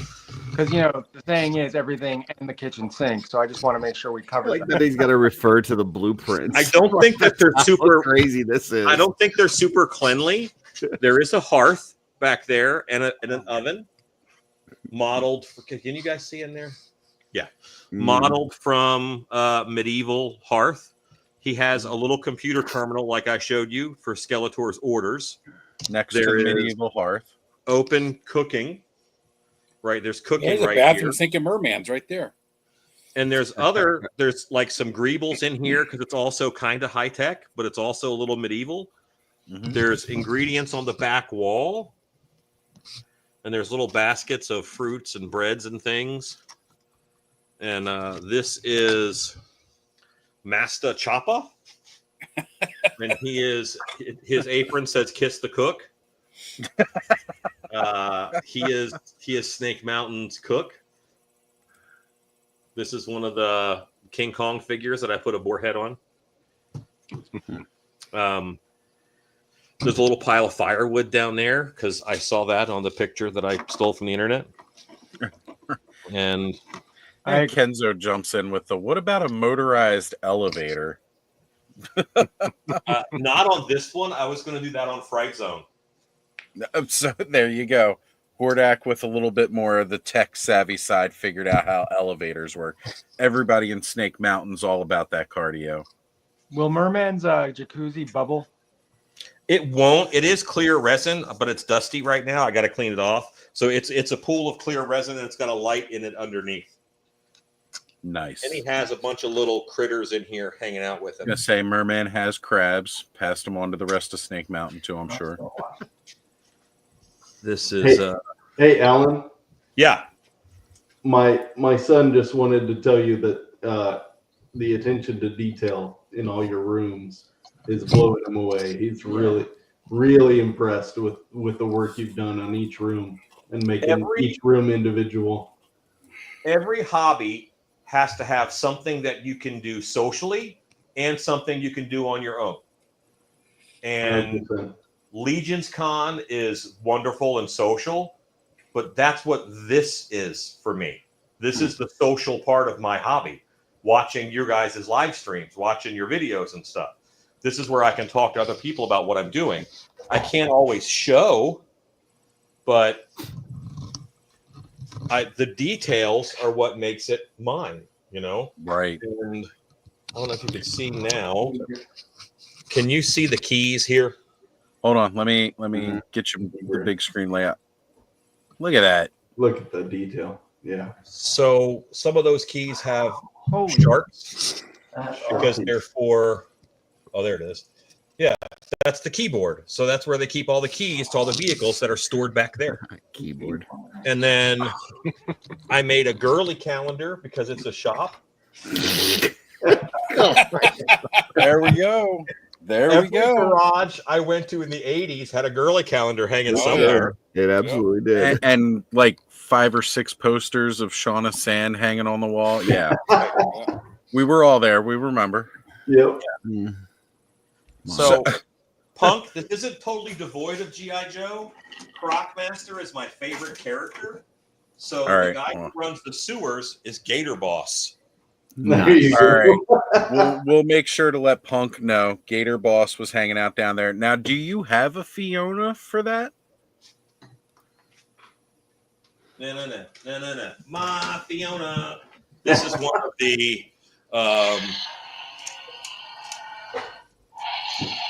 Nah, he just went and flexed on a better Fiona. His has sound. That yeah, is it has badass. sound. This is one of the That's for Jurassic Park Yeah. toys. He was like $12, and he Yeah. fit in my sewer down here. The sewer is embarrassingly full of chairs and tables from the mess hall that I haven't put in there yet. That's why we didn't notice the Gator Boss before. He covered in furniture. Yeah. So, But so my son recognized it immediately as a Jurassic World. Oh yeah. Yep. Same. gotta love that dino. Hey, Ken, what's going on, brother? I'm taking off, fellas. This was awesome. Yeah, I gotta go too. Amazing stuff. So. Oh man. Well, Absolutely Curtis, agree. Later, Joe and Joe Stash. Fantastic. Yep. Oh, and I got to address Charlock. I saw in there where you commented that your son thought my mustache was fake. Ironically, the mustache is real. My face is fake. It's only a This is CGI. actually someone else's face. The It's only a mustache fake is the whole mustache show. if it's Well, attached. I told him he was doomed because we're a hairy stock, and I said, but that's we got nothing on that mustache.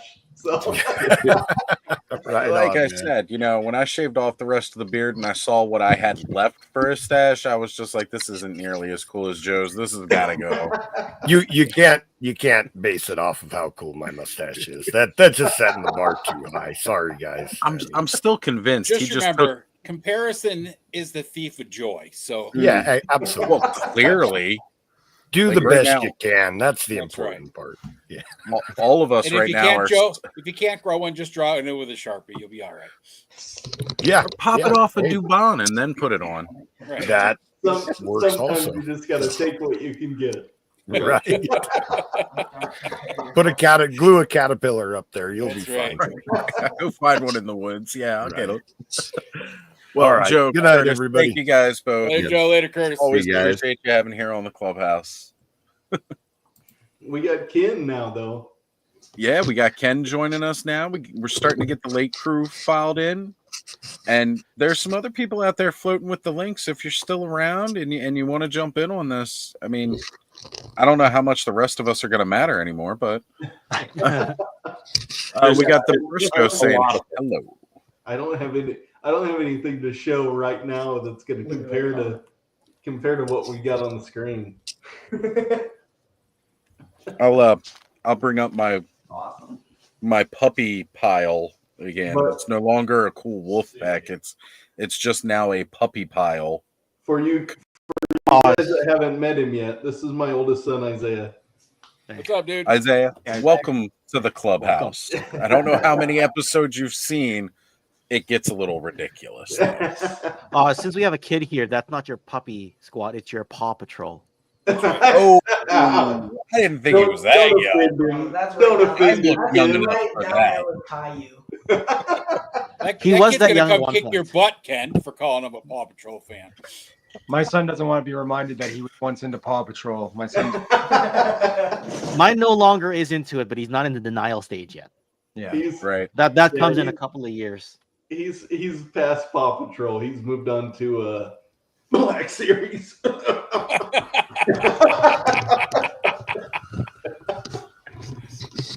So it's actually kind of funny. There's a Target near us that somebody had put up a Paw Patrol sticker in one of the urinals. So every time we go to Target, Mike takes pride in using it for target practice. But so yeah, That's right. As you're urinating, you say, No job is too big. No, what is it? No job is too big. No pup is too small. What's the saying? What's the cringy saying? The kids Ken, like you looking away lost right me. now. Connor started watching Paw Patrol, and I was like, Earmuffs. "Oh no, Earmuffs. we're gonna go start watching Spider-Man the animated series, and then we're gonna go watch some more Rugrats." Was the Hey, closest thing being Connor got cooped to, up like, at home all week. Being cooped up at home all week made me a little bit crazy. So a little bit crazy. This is a little bit crazy, Ken, folks. yeah. And we got Alan back because the star of the show clearly can't just roll out like that. Weird country internet. I'm sorry, guys. Hey man, All I good, feel brother. you. I don't know where you're at, Alan, but if you're in the country, we know all about it. Oh yeah. I'm about an hour away from Dallas, Texas. I literally live in a cabin in the woods. Look, I live in in one of the most densely populated metropolitan areas, and it doesn't matter about country internet or not. I have Comcast, and it's. I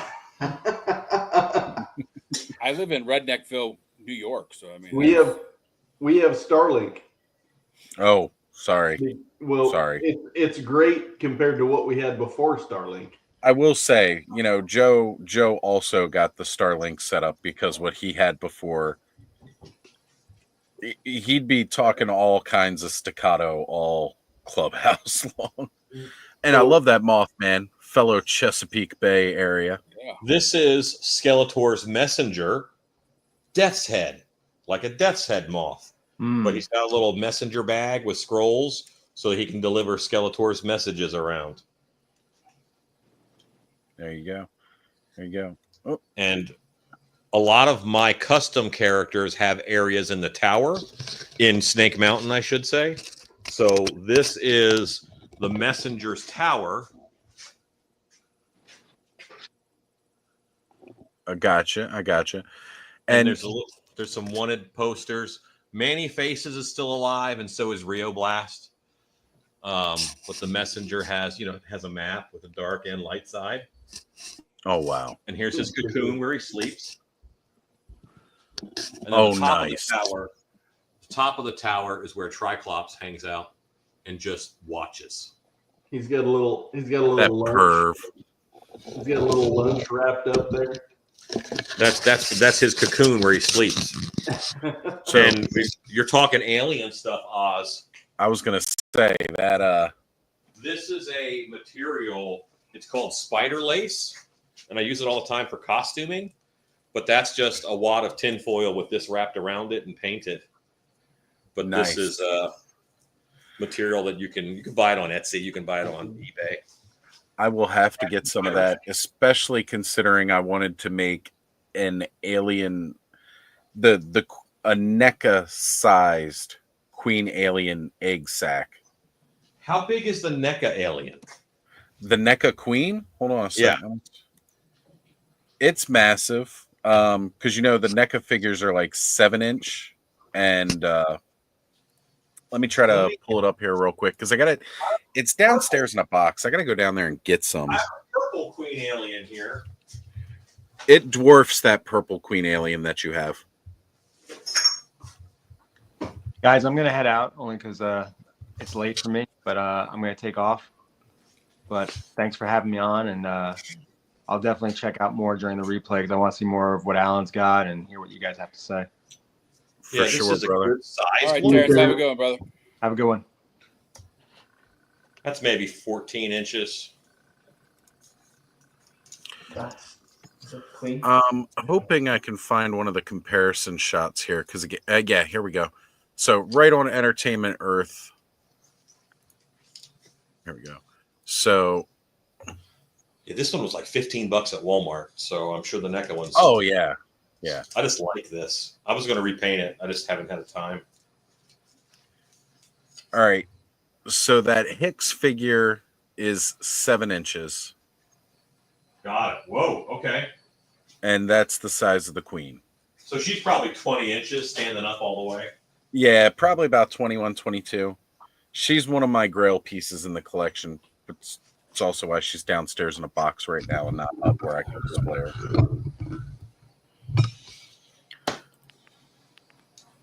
The Welcome weird back, Kento. always says hey, and Kenny's back with us now.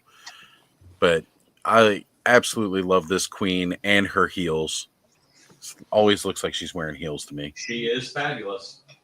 She is. She's stunning. Yeah. I made a pretty good living for a couple years. I've lost sound. Maybe I've fallen. No. Yeah, we can still hear you just fine. I don't know if you can hear us. No, it was just dropping a little bit.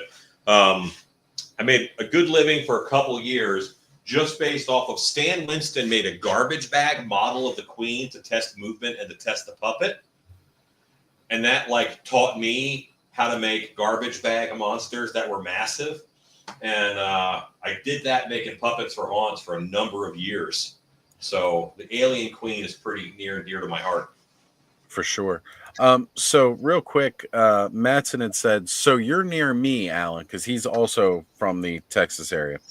And I think he wants to come over for a sleepover sometime. Okay. I think we actually all do at this point. Yeah, I think that's a group thing. Just gotta like bring some figures. Once this sucker is done, I want to do stuff with it. I don't want to just sit it in my house, you know. It's got to go places. It's got to involve some people. I will definitely be there, brother. Maybe inspire people to make their own about things they're passionate. Maybe they're not Motu people, but just inspire them to make different play sets. And Mattson, you got the link if you want to jump on, buddy. Come on, join us. We got plenty of room. This is completely opened up. Anybody who's kind of just hanging out before, let me know. Shoot you the link. Hey Oz, it's not gonna come close to what Alan's showing off, but I just want to. That's okay. What I'm working on right now. Oh, is that a Cobra Commander battle armor? That is, or at least that's what it looks like. Yep, he's got the he hose, needs some work still, but That's looking great, man. That's always been my favorite Cobra Commander head. That's the one I grew up with, so I like that one. Mm-hmm. I dig it, man. It's looking good. It's looking good. Yeah. It's that one and just the cloth hanging hood. I always thought that was a yeah. Well, I mean, that's the classic one. I think we all really appreciate, you know. Yeah. But I will say though, that's really awesome. That's great. And we talked about the farther RoboSkull along than I am. I just have the head and the backpack, and I haven't started painting it yet. What is that based off of? All right. Alan was asking what is that face based off of, and then we're going to come back to Ken. Ken was bringing up some stuff too. Sorry. I think I might be lagging. It's all right, Alan. So you were asking what that head is from? Well, what's the body from on that Cobra Commander? Oh, so the body is Civil Warrior. Marvel Legends Civil Warrior. Nice. Yeah. All right. And Ken, you were bringing up the RoboSkull? I was just saying, like, we were talking about toy of the year, or sorry, toys of 2024 or whatever. Some of the RoboSkull Mark II special editions have started landing. Yeah, we So, were talking about that a little bit earlier. Like a lot of people have gotten their shipping notice. Yeah. So Canada has Kickstarter backers first, and then it is unless you're in Canada where there's a Canada Post strike. So I'm a little pissed because like 3 years after I back this thing, they go on strike just days before they start doing shipping. That sucks. Yeah. So I'm sitting there like, come on, right? I was going to ask you to send me some Fruit Loops, but never mind. Yeah, I know. Yeah, he sent me a reel the other day showing that apparently Canada's Fruit Loops are better than the ones in the U.S. So, I'm like, down to try. The strike had already started. Then I didn't want to break it to you. I was like, don't tell him about it. He'll think you're just making an excuse about why. Let it come up organically. Why you're not sending him Fruit Loops, and then it came up organically. So, Ken, I didn't even know that. I just sent some stuff up to the Great White North. Oh, it'll get here. It'll just sit in the shipping center for a while, right? I gotta ship out somebody's Dragonfly. So I was just gonna say, 3-Star had messaged me about something coming my way, and he asked me if I'd received it, and I was like, not yet. I'm wondering if the last person that had it was in Canada, because that might explain why maybe I haven't gotten anything yet. I want to know why the Fruit Loops in Canada are supposed to taste better than the Fruit Loops in America. Dude, he showed the ingredients. It was like nothing but fruit juice, and like there was no added color or bullshit. And I was Because gonna you get out of say, America, they use. you said the only actual difference, real stuff. right? They looked a lot more colorful with America. Yeah. But they were so much. He did a blind taste test, and he's like, "Dude, these are so much better. They have to be the ones from America," and they weren't. They were from Canada. Well, since we're all talking about food, Cobb, did you bring enough for the rest of the class? I got more in the kitchen. All right, brother, you're good. If we talk offline on StreamYard after, I'm gonna have a snack. So Cobb's not the only one. I just wasn't ready. Wasn't ready to snack yet. So the last time I ate was like 2:00 this afternoon, and we went to this place, Pizza John's out here. It's got really good pizza. Ordered a big 16-inch pizza for Connor, myself, and Ziggy. We got a half pepperoni, half cheese because Connor loves cheese. That's how so I do Ziggy and I got 2 slices each, and Connor got a whole half a cheese pizza that he demolished all on his own. And I was like, how did we both just get beat by the 9-year-old right now? Yep. Oh, that's vintage? Kids Yeah, and it's- pizza, dude. My That's the son O-ring? Is that take one the out. O-ring one? We do. Did you ever have that bubble that he had that he sat in that like had the legs? He Like the wanted red to. legged He wanted to bubble? bring the. He wanted to bring the OG. Oh, the Pogo in. Pod. You're thinking There you about go. That's what I put mine in all the time. It's a good match, brother. It is a good match. It is. It is. So the thighs I sculpted, and I'm not a sculptor, so the thighs that's a Looks new really thing good, for dude. me. I'd never done that before, so It looks great. I'm Thank gonna you. wait like 6 months to finish mine because once yours is done, I don't want anybody to see yours and then look at mine and go, "Ooh, Charlock's is way better." Dude, some of the stuff you do, brother, I can't even come close to. Oh, dude, Right. you are. Look at that. That's awesome. Yeah, That's some again, of the stuff you put on Instagram, I'm like, well, now I can't do that one. Oh, dude. One of the biggest things I love about like our circles and the community that's around this, and again, and stuff like the Cabal, and especially amongst Mythic Legions, because customizing is so big amongst them. But like again, even with like GI Joe, because Tony Romo's in the chat earlier. Tony's Figs. There's just so many good customizers out there right now doing such amazing things. And I love that creativity that surrounds all of this, right? Like, that drives the imagination. Toys inspire, and that creativity just builds. It's not something that I ever want to see go anywhere. Tony's the reason I bought this guy. I wasn't even gonna buy this figure. Oh, it's so good. But I saw him cut the skirts off of him. Well, I just removed everything and stuck a Deadpool, a painted white Deadpool. I didn't care for the sign. figure when I saw the prototypes. Are you saying it's better in person? It is better. It is way better in person. I wasn't even gonna buy it. I wasn't even gonna buy it because it didn't. I loved it. I loved the OG version of V2 Storm Shadow, and that what they showed wasn't it. Well, I was going to say, with removing the skirts off that, you know what that reminds me of right now? The Commando ninjas from 3 Ninjas. Right. Oh yeah. You guys remember those guys? That's what I was thinking that, but I couldn't think where it was from. Yeah, 3 Ninjas. Yeah, it's what it reminds me of. It's not a bad thing though, because I always thought those guys were like so cool as a kid. Yeah. You know what I was thinking, Oz, too? You were talking about the community. Not only is there so many cool, different artistic people, but like we inspire each other because like everybody was looking at Alan's stuff going, well, I'm gonna feel insignificant. Not me, man. The juices were flowing, man. I was just like, dude, I'm so ready to start making something right now. Go get a mop and bucket. Is you see somebody else do something and you're like, okay, well, I'm going to do that too, or Hell, so inspirational. I'm going to do something similar. Like I want to do that thing, or I want to do something close. Or even just get to work on what I was thinking of doing anyway. Yeah. Well, I was gonna say, like, you were already adding on to your Castle Grayskull with those parts. And yeah, I'm excited for that. Like this is right there. Like just that building all this from scratch and making the ultimate Snake Mountain display. I mean, I've seen some supersized Snake Mountain dios. Skelly has built an amazing, like he's done 3 different Snake Mountains, each one different, each one unique, and he learns and adds to it each time. And then just seeing this, it's like, oh man. Well, and that's how I found you guys, was when I was doing my Snake Mountain. I wanted to see what else was out there. And I found Skelly's channel, and he mentioned Frenzy, Toy Frenzy. I think I caught the last 3 episodes of Toy Frenzy before it became Frenzy. Right before we switched. Yeah, it's this makes the hobby more worth it than just making stuff for me to see. Although I was happy doing that.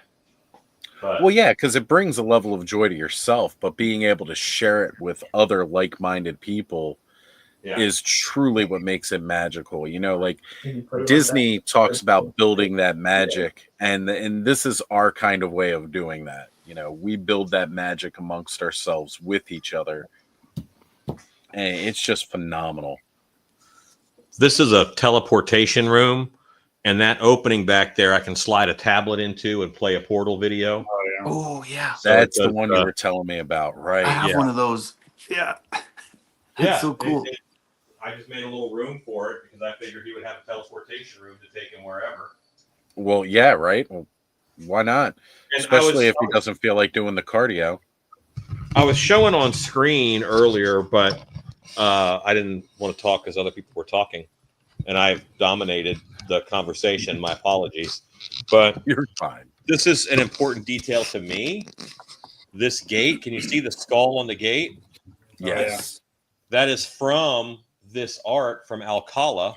Right, with the Skeletor head. Summoning Beastman.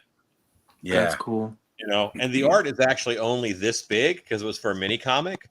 I used AI to fill out the whole page so I can hang this in Beastman's lair. That's awesome. But this skull design I used for the gate. Mm-hmm. I'm never a big fan of AI entirely, but you know, sometimes it just does some remarkable stuff, and I do tend to admit that when I can. Yeah, for that, like right there, it's cool too to expand backgrounds. I've used that to make a background for a photo. It just throws all the. I'm not a fan of someone not hiring an artist and using AI. Right.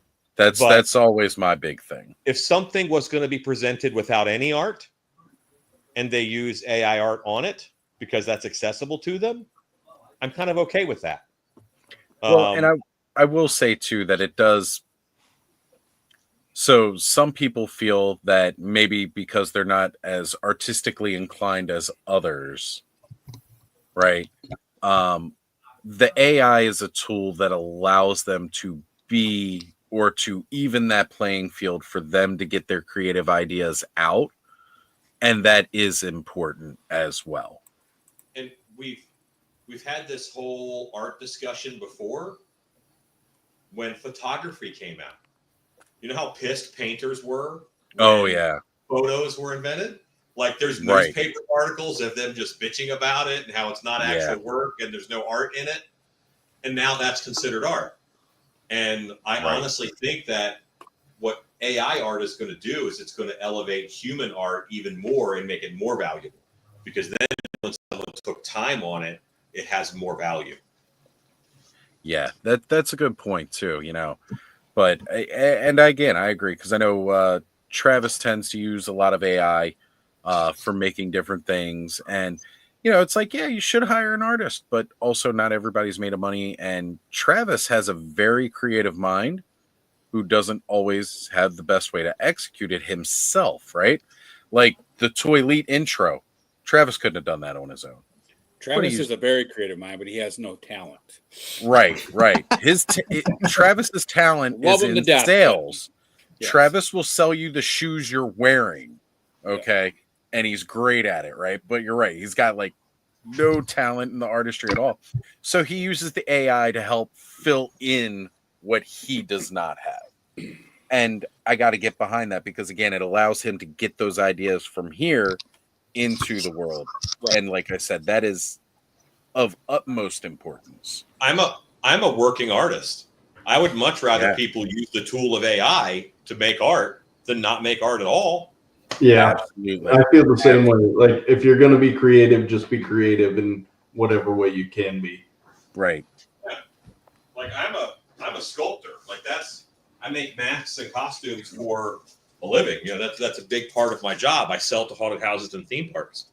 But Now, did Kenny, I remember buy- we do have a young lad here, but I did It's buy covered this up. print. Do you know I who that did is, Ken? I bought these feet from RB3LD Customs Yep. on Colts, and I Oh, 3D look at those. printed them out. I could have sculpted these, but this saved me 6 hours. You know, Yeah. for and sure. they're going to be on him. I'm going to put them on this guy, Scar King, and make him the troglodyte from the Ray Harryhausen movies. Oh, yeah. And this head I sculpted in Blender and 3D printed. Man, Yes, I am a very. That's one of my favorite Harryhausen. I'm a big owner of the catalog of RBL 3D. right? Well, I mean, I wouldn't be a customizer. I wouldn't be a customizer if I didn't have artists making custom heads. You know, Exactly. I I don't wouldn't be a have the skills customizer. to do it I myself. don't. Yeah, I don't have the. I don't have the ability. I don't have the ability to create faces like this. Like or the time. Right? Yeah. I can draw my butt off all day, but yeah, if you get me to sculpt, I can't sculpt. That's not one of those talents that I have. And Yeah. it might just be that I haven't applied paint. myself. I can right? paint so that the A little closer. Let's see it better. so that Yeah, the skin tone changes. But yeah,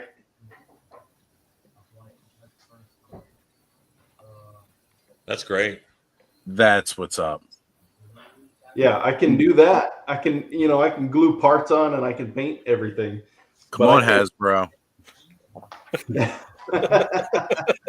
I can't. I think Sharlock needs a smaller light. Dude, I have that one too, Alan. Well, I modified it and put the skull on the chest. Yeah. I think they called this Ram Man armor or something.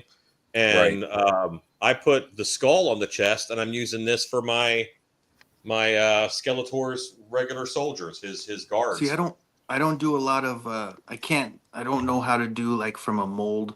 Like I can't get a ball of digital clay and make stuff yet, but I can get on that mesh mixer and I can Frankenstein the shit out of stuff where I get one file and put another file together and add it together before I print it, and I'll do that all day, but I haven't learned the sculpting part yet. Yeah. I just did that with the drag store head. I got a Hell Diver helmet and then a Lizard Man and then some kind of gas mask guy. And I took the Lizard Man's eyes and I put the gas mask on and then I fit the helmet in there. And I did that all in Blender. Blender is a great program and it's free. And, I try to spend like 6 hours a week learning on that, doing things I haven't done before, just so I can learn that skill.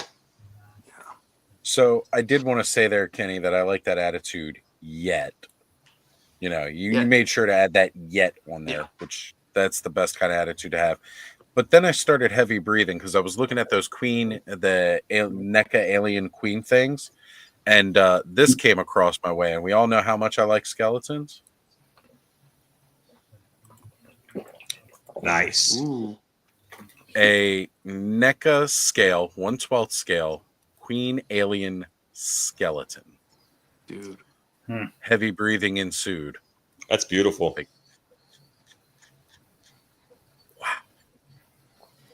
I breathe a little I need heavier with one that of price tag though.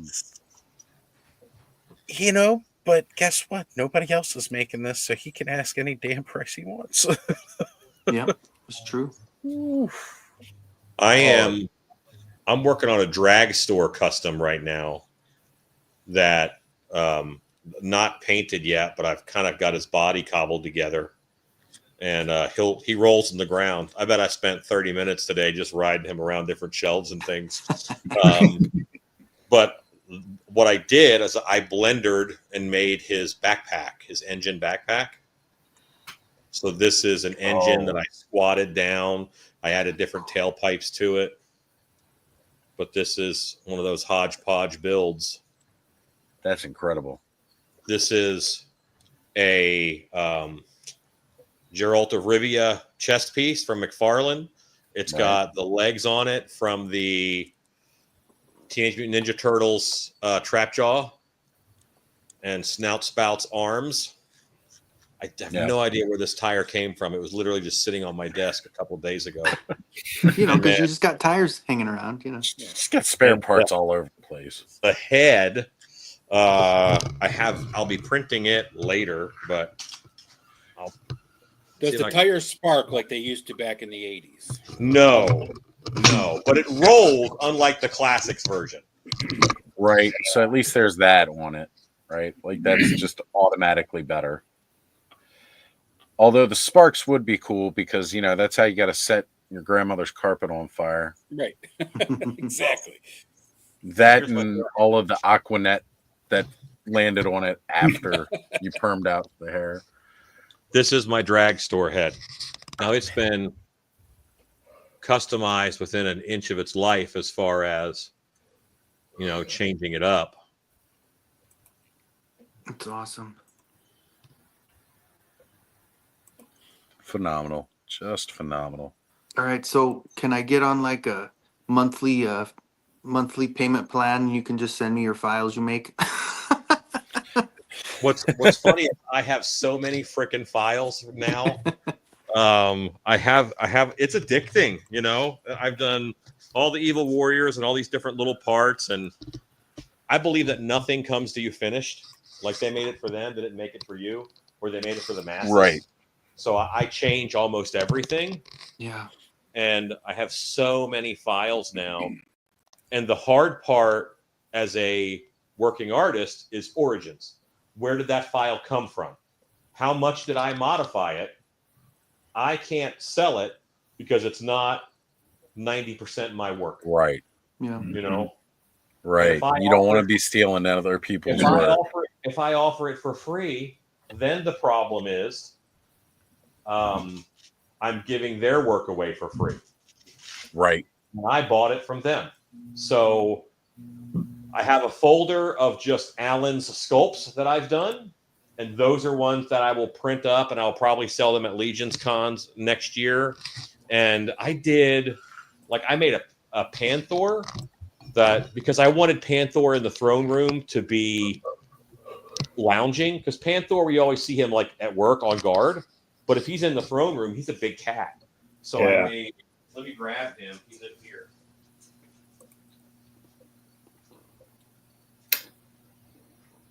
Oh yeah, I remember seeing this. I think he's about to pull out. In Fort Worth, there's a statue of a sleeping panther. Yeah. And I modeled that so its panther is asleep.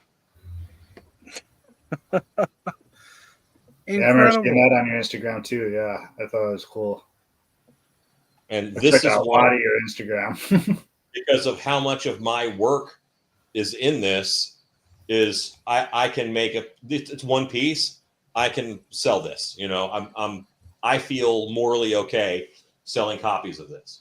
So if I can get this down to $30, it's a lot of resin. Make a silicone mold. I make silicone molds for work all the time, so that's not a big deal. But that's a product that I could sell to fund going to Legion's Con and making more cool stuff. Absolutely. All right, guys, I'll be right back. I'm going to head mobile here for a moment. All right.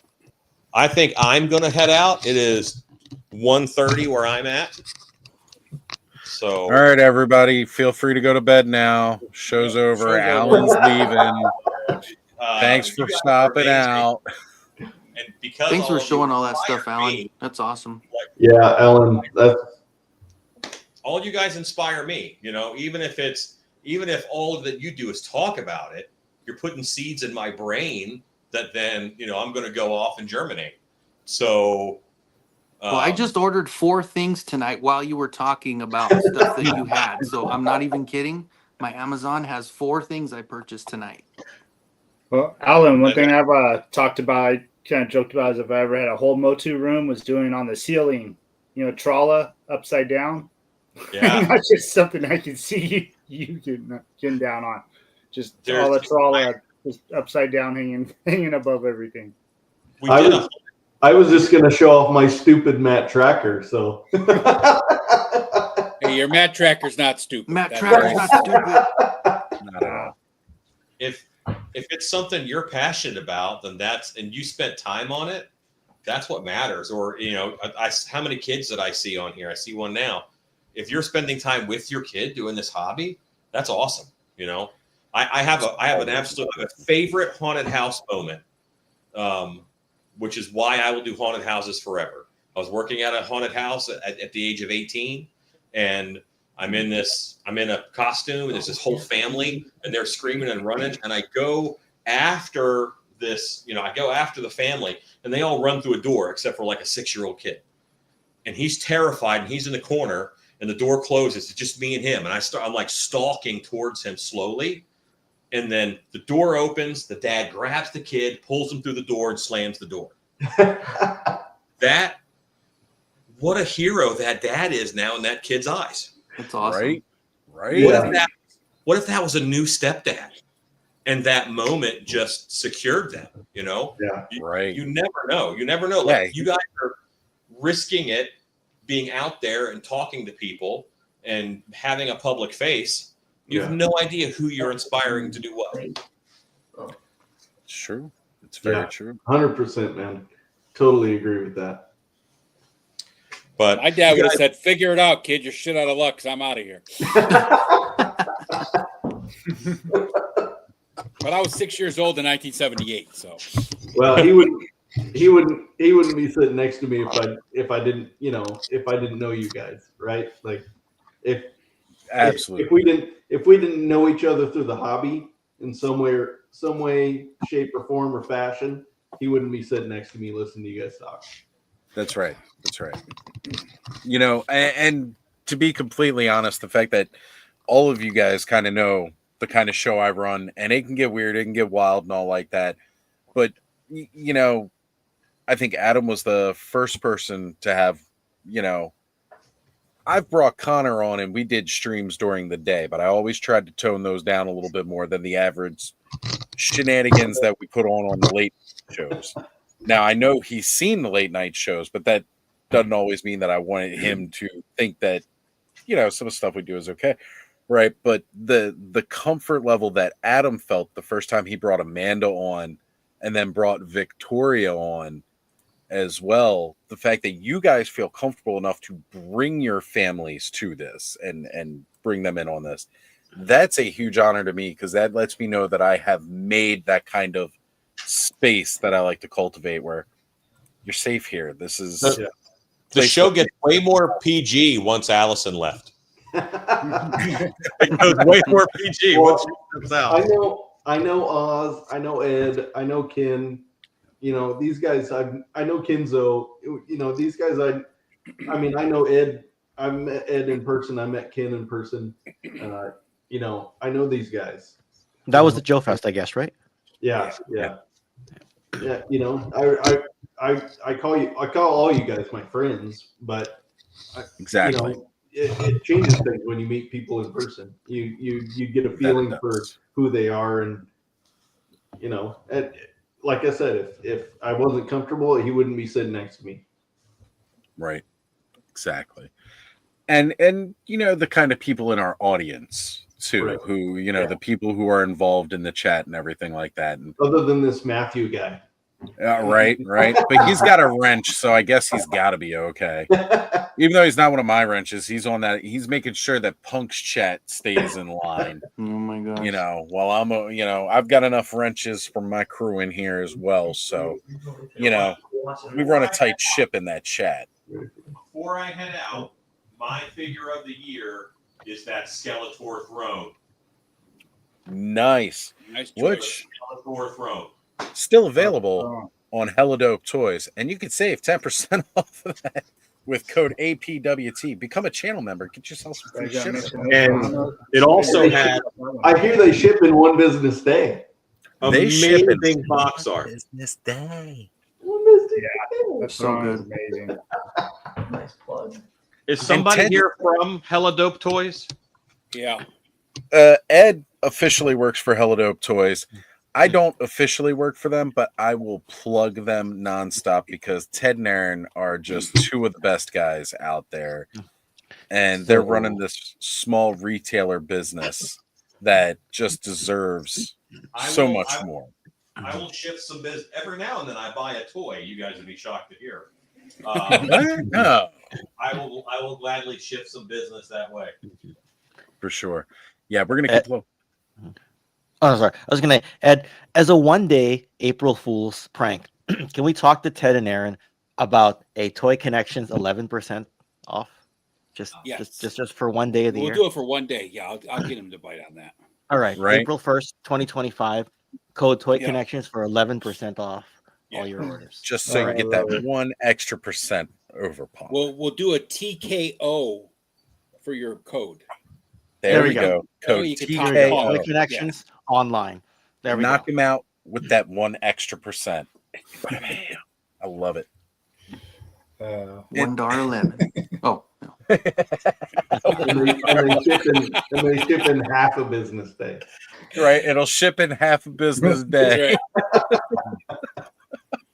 Forget of one business day. Half business day. Half a business day. No, actually, we'll ship it out in the next 10 minutes of you hitting. Check us out right now. Don't do that to Ted. Don't. It'll be like Matter the of pizza fact, you're thinking deliveries. about ordering it. I'm already shipping it. Go. If you don't receive your shipping notice in 30 minutes, it's free.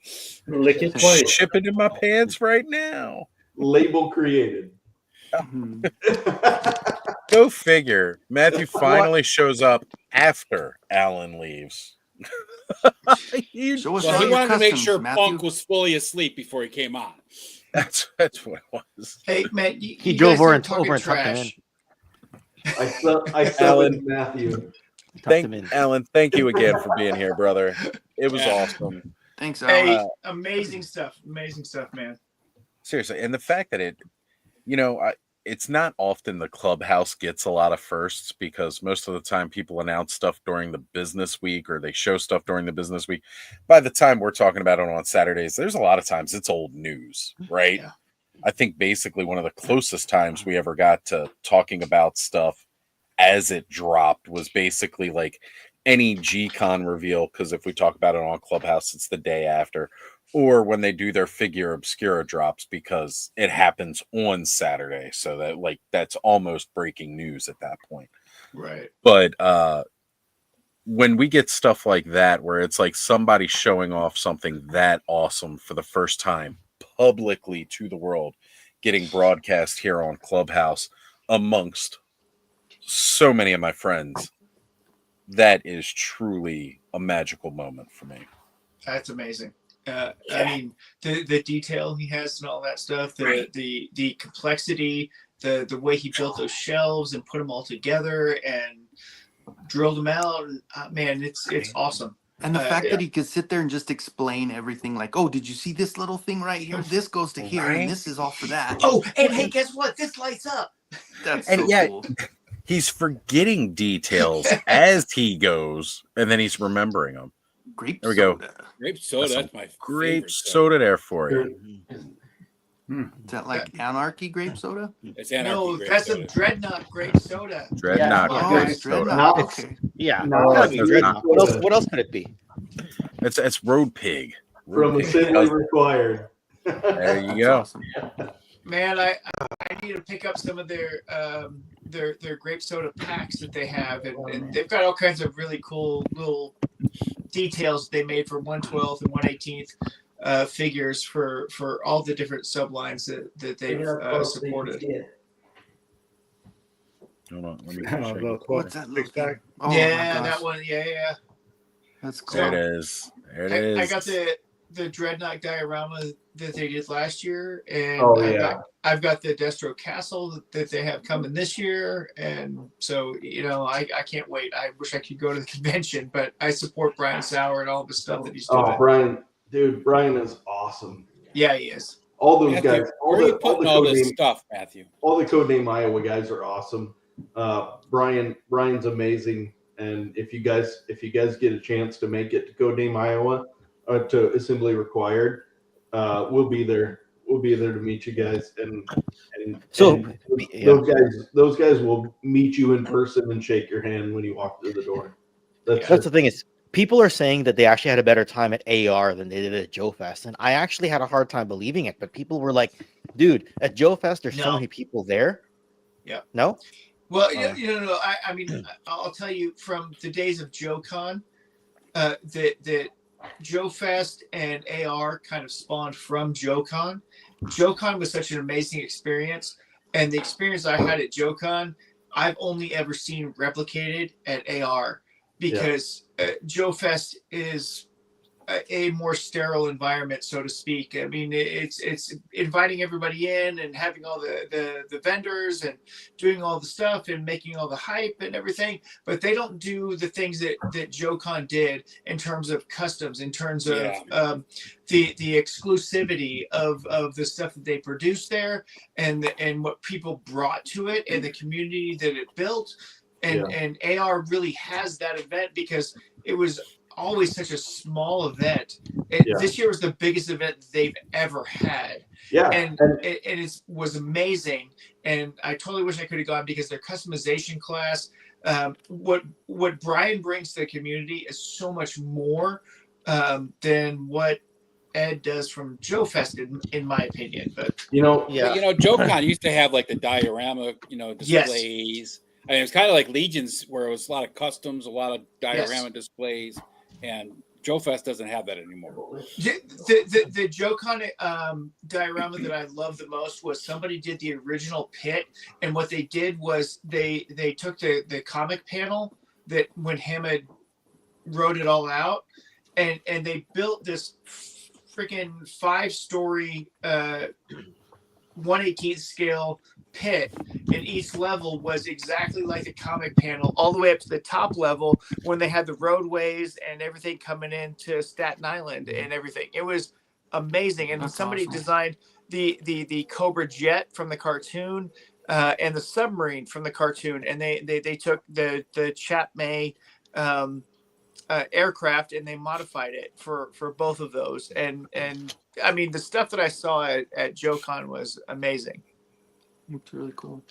I think what happens there is I'm trying to get Steve to go, but he's like, "Cool, how's the attendance?" And I'm just like, "God damn it, that's not how we approach it, right? Like, it's about the fun." And he's just like, "Why don't we have fun at another show where we can actually make money? Because we have to broker all this shit across the border." And I think that's the issue. Even though AR has said they're very interested in having us there, I'm struggling with selling it to Steve because he's not as he's worked his whole life to get to this point, and he's finally making money, whereas in the past he had to work like he was doing jobs he didn't like, etc.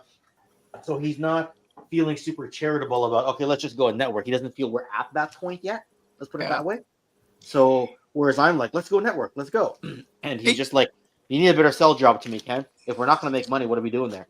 So right? Ken, Skeletron, I don't think you understand how big it would be for you to show up at AR, and I mean the people there that's your base of fans, and people would just eat it up because when Carson goes there, he's the big man on campus. If you guys go there, you'd be just as big, and it would be a huge boost to what you guys are doing because that's your fan base.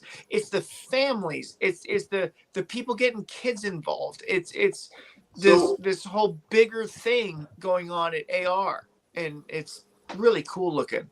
So Skeletron showed up last year, right? They were there, and they had the same size booth.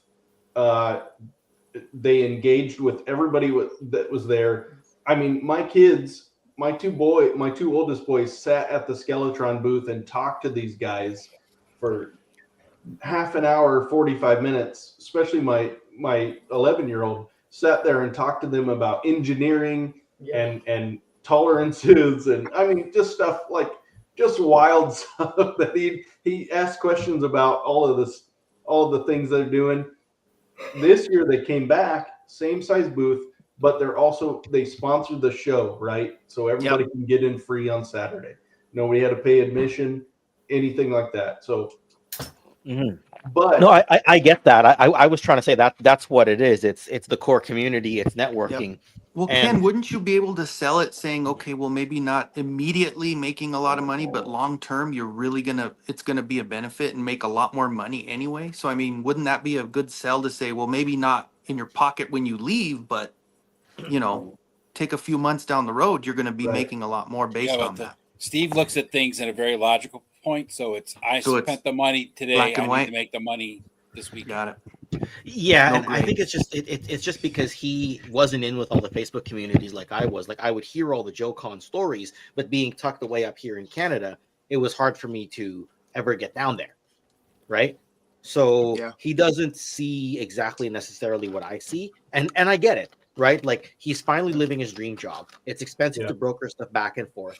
So just to go there and say, yeah, we're gonna network with our core community and have fun, but it's almost like seeing is believing. I think Yeah. once Right. he gets there, it'll Oh, take yeah. it'll the take big- being there. It'll take Yes. being there to realize what it feels like. Yes, because with Joe Fest, you're sitting there saying, okay, well, people buy prototypes there. They buy, international stuff. The money is in the room. The crowd is there. The floor space is sizable. The other companies are there. It's the casuals will come in, and it's a very easy sell job. And even that, I had to kind of convince him, but that was back in like 2021 when I had to try to convince him to go to a 2023 show, knowing when we'd be ready.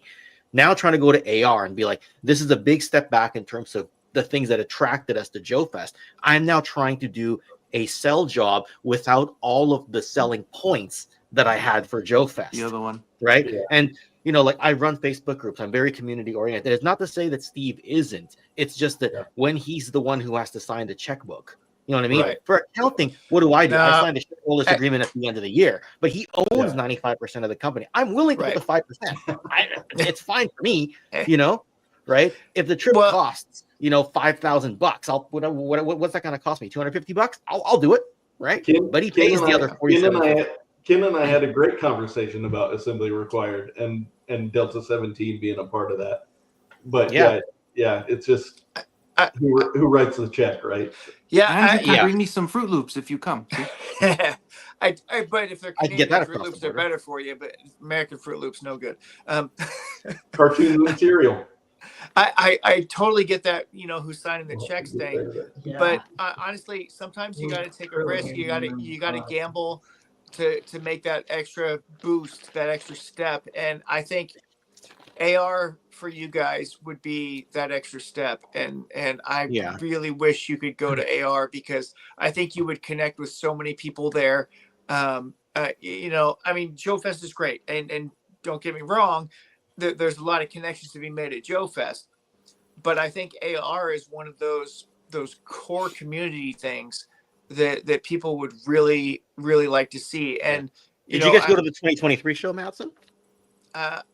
I didn't. Okay. I got the. I mean, I haven't been able to travel much because of my job. But I support Brian Sauer, and I've gotten his sets, and I've supported him in the last 2 years. 3 years, actually 3 years. Yeah, last 3 years. With the sets that he does and stuff, and I would love to go to AR. And like I said, everything I've seen from the get-go was so positive. Everybody that I know that went had an incredible time from the very first AR. And when it was in a freaking parking lot, right? When half of the show was outside, right? And now he's got a hotel and he's got a venue and he's building this whole thing. And they've done such a great job. And they were debating whether they were going to do next year or not because they've met their goals and they said they're going to do next year. And so I would love for them to continue this because I know that when a different Brian from JoeCon decided to not do JoeCon anymore, it really fractured the community of Joe collectors because they didn't know where to go. And Ed was the only one to pick up the ball with Joe Fest, and then Brian did with AR around the same time, but they had different pulls. it really divided the community, and it sucked because everybody was going to JoeCon before that, and I don't want to see that happen again. And so I would love AR to grow and expand and be bigger, But and it sounds like DFW's growing. Yeah, it sounds like Brian has hit his goals, and if he has, then we might not get a 2026 show. I mean, let's talk about 2025 first. I get it. Don't get ahead of ourselves. Yeah, But it sounds like he's doing 2025, and I want to say, I want to hope, I want to believe that he's going to continue it beyond that. But there is a limitation to all this, because we're all getting older. We all have our family expectations and financial expectations and stuff like that. So I get it, but man, I would love to see him continue. I want to see AR grow.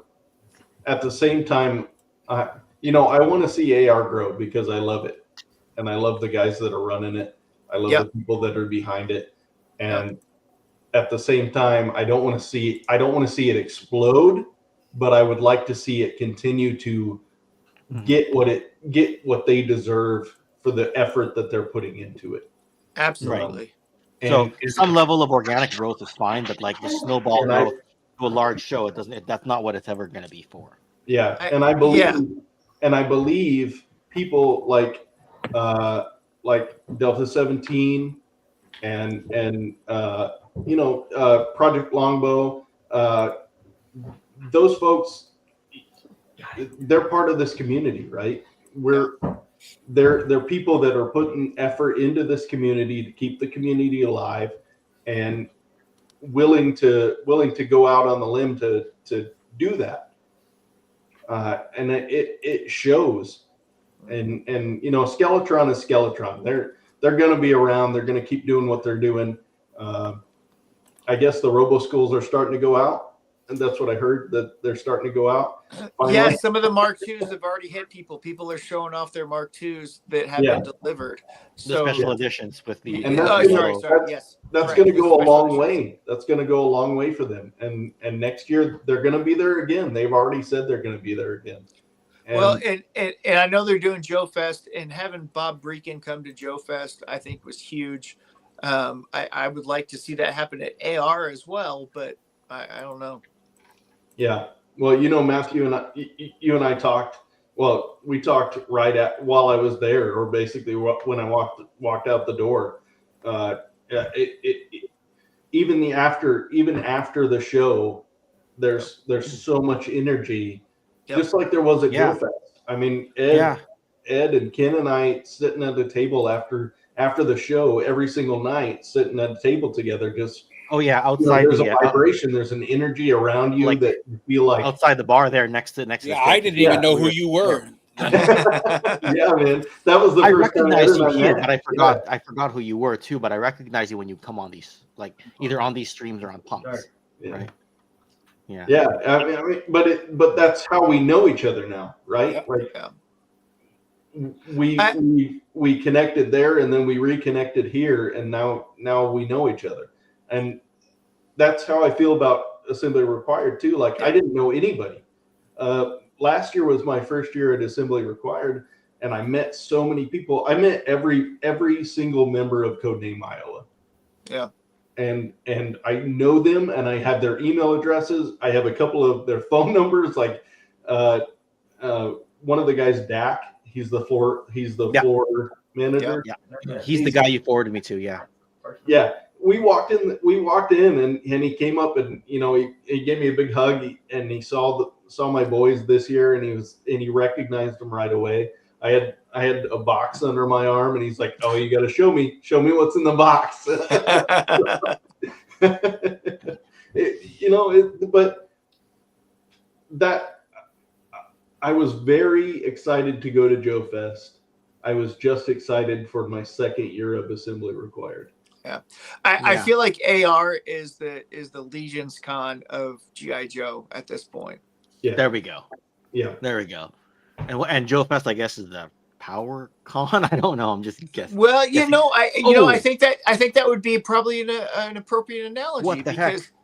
Because you've got all those people going to Joe Fest. Yeah. Steve heard you talking bad about him, Ken. Now Were your ears buzzing, Steve? Because I want to know what we're doing next November. Hold on. I gotta send him. I gotta send him the. I gotta send him the link. I gotta send him the link. He has to talk to Charlock and Matthew because he has to talk to Charlock and Matthew because I don't. Anyway, because I can't speak from experience, right? Especially if the off chance happens that PowerCon doesn't happen next year, because we're getting to late November, we don't have a date. I'm wondering if Val's going to come in and say, "I booked a date. It's in 2026." You know what I mean? I wonder if he's going to do that. I don't know if I probably met Steve at Joe Fest, but I don't remember meeting him. But if he wants to talk about assembly required, he's more than welcome to hit me up, and I will talk about assembly required for all day. I mean, I will. I sent him the link. I will tout Brian Sauer and his efforts and what he's done in the 1/18th and 1/12 scale to bring everybody together, and the group of people that he's assembled with his team is absolutely phenomenal. His customer service is great. His convention is great, and like I said, everybody that I know that has been there has been raving about it. Well, second portion of this show, real quick, guys, was all about the idea of gratuity. And as we approach Thanksgiving, being next week for those of us in the States, one of the big things that I really think is important, and we talk about coming together as a community at these conventions here at the clubhouse every Saturday night, where again you got people who collect all types of different toys, right? Like a lot of shows get bogged down into like, all right, this is a GI Joe show, this is a Motu show, this is that kind of thing, and you get those separate elements, right? Yep. But the idea of Clubhouse is it's a place for all of that to come together and share those passions and those ideas, no matter what you're a fan of. If you're Ninja Turtles, if you're McFarlane, or you got your DC superpowers that you like Transformers, this is a welcome space for that. And I'm thankful for those of you in the community, because again, this show, because I'm so passionate about Masters of the Universe, mostly started off as Masters of the Universe. And then as Punk started joining the stream, we got more of the G.I. Joe crowd in, which I absolutely love. And as my love of Mythic Legions and getting around in those circles has brought those people in, I like having this space where everybody comes together. And I am so thankful for the community for that. And whether you're watching from my channel, you're watching from Punk's channel, you're watching from Kenny's channel as it's simulcast across the different streams, we love having you all here in the chat. And I am so thankful for all of you, as well as everybody on screen who joins every week to voice those opinions and to voice those thoughts. Because this is a space that we all need. Hell yeah. Appreciate now it. let's see that Matt Tracker. Amen. You want to see Matt Tracker? Heck yeah, man. I just so happen to have him. We got love for Mask here. We got love for Mask. Mask. Oh, dude, I love it. The custom contest winner. Cool. That is so good. Awesome. Wow.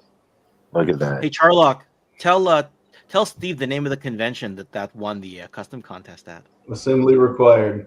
Nice. Nice. My son's certificate.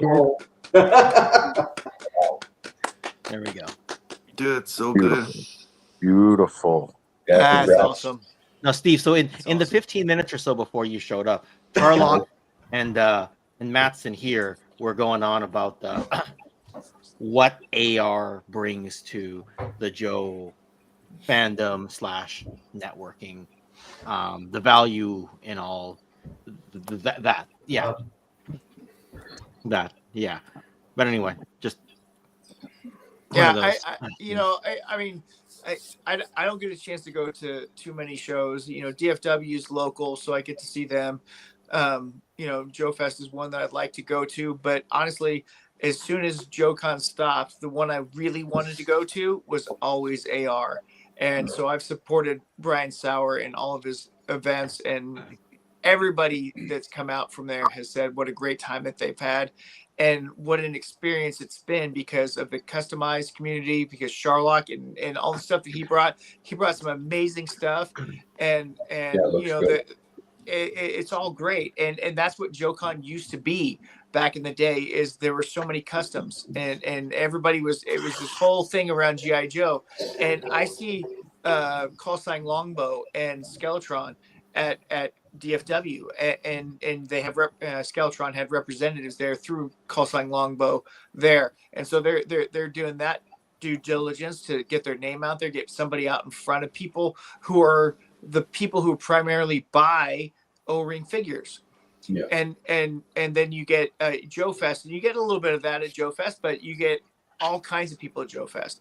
At AR, it's primarily GI Joe, and GI Joe is focused on O-ring, and they love the O-ring, but they also love the 1/12, and they love the, you know, the 12-inch figures sometimes too.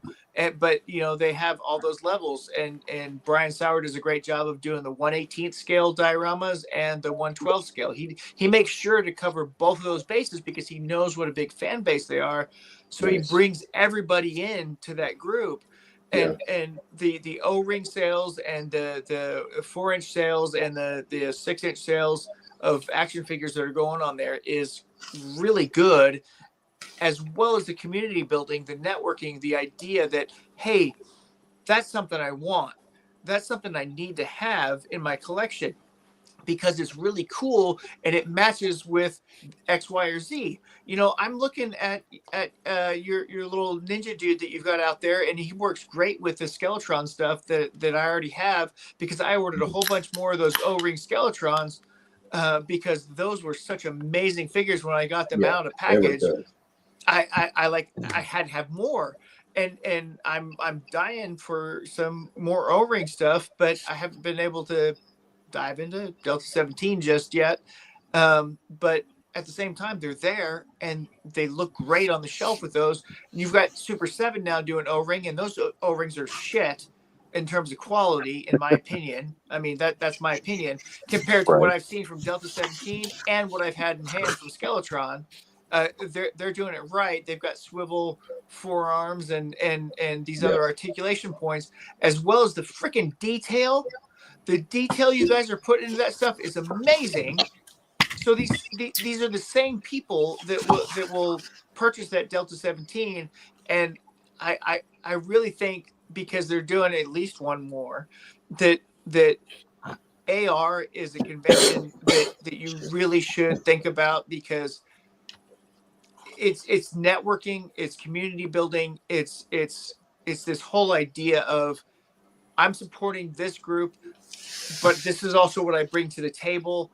Right. And you know, you've got Carson Metaxas and Longbow and all these other guys that are going, and it is the last vestige of those old school, well, I should say the 1980s GI Joe collectors that are going to AR for sure. Yeah.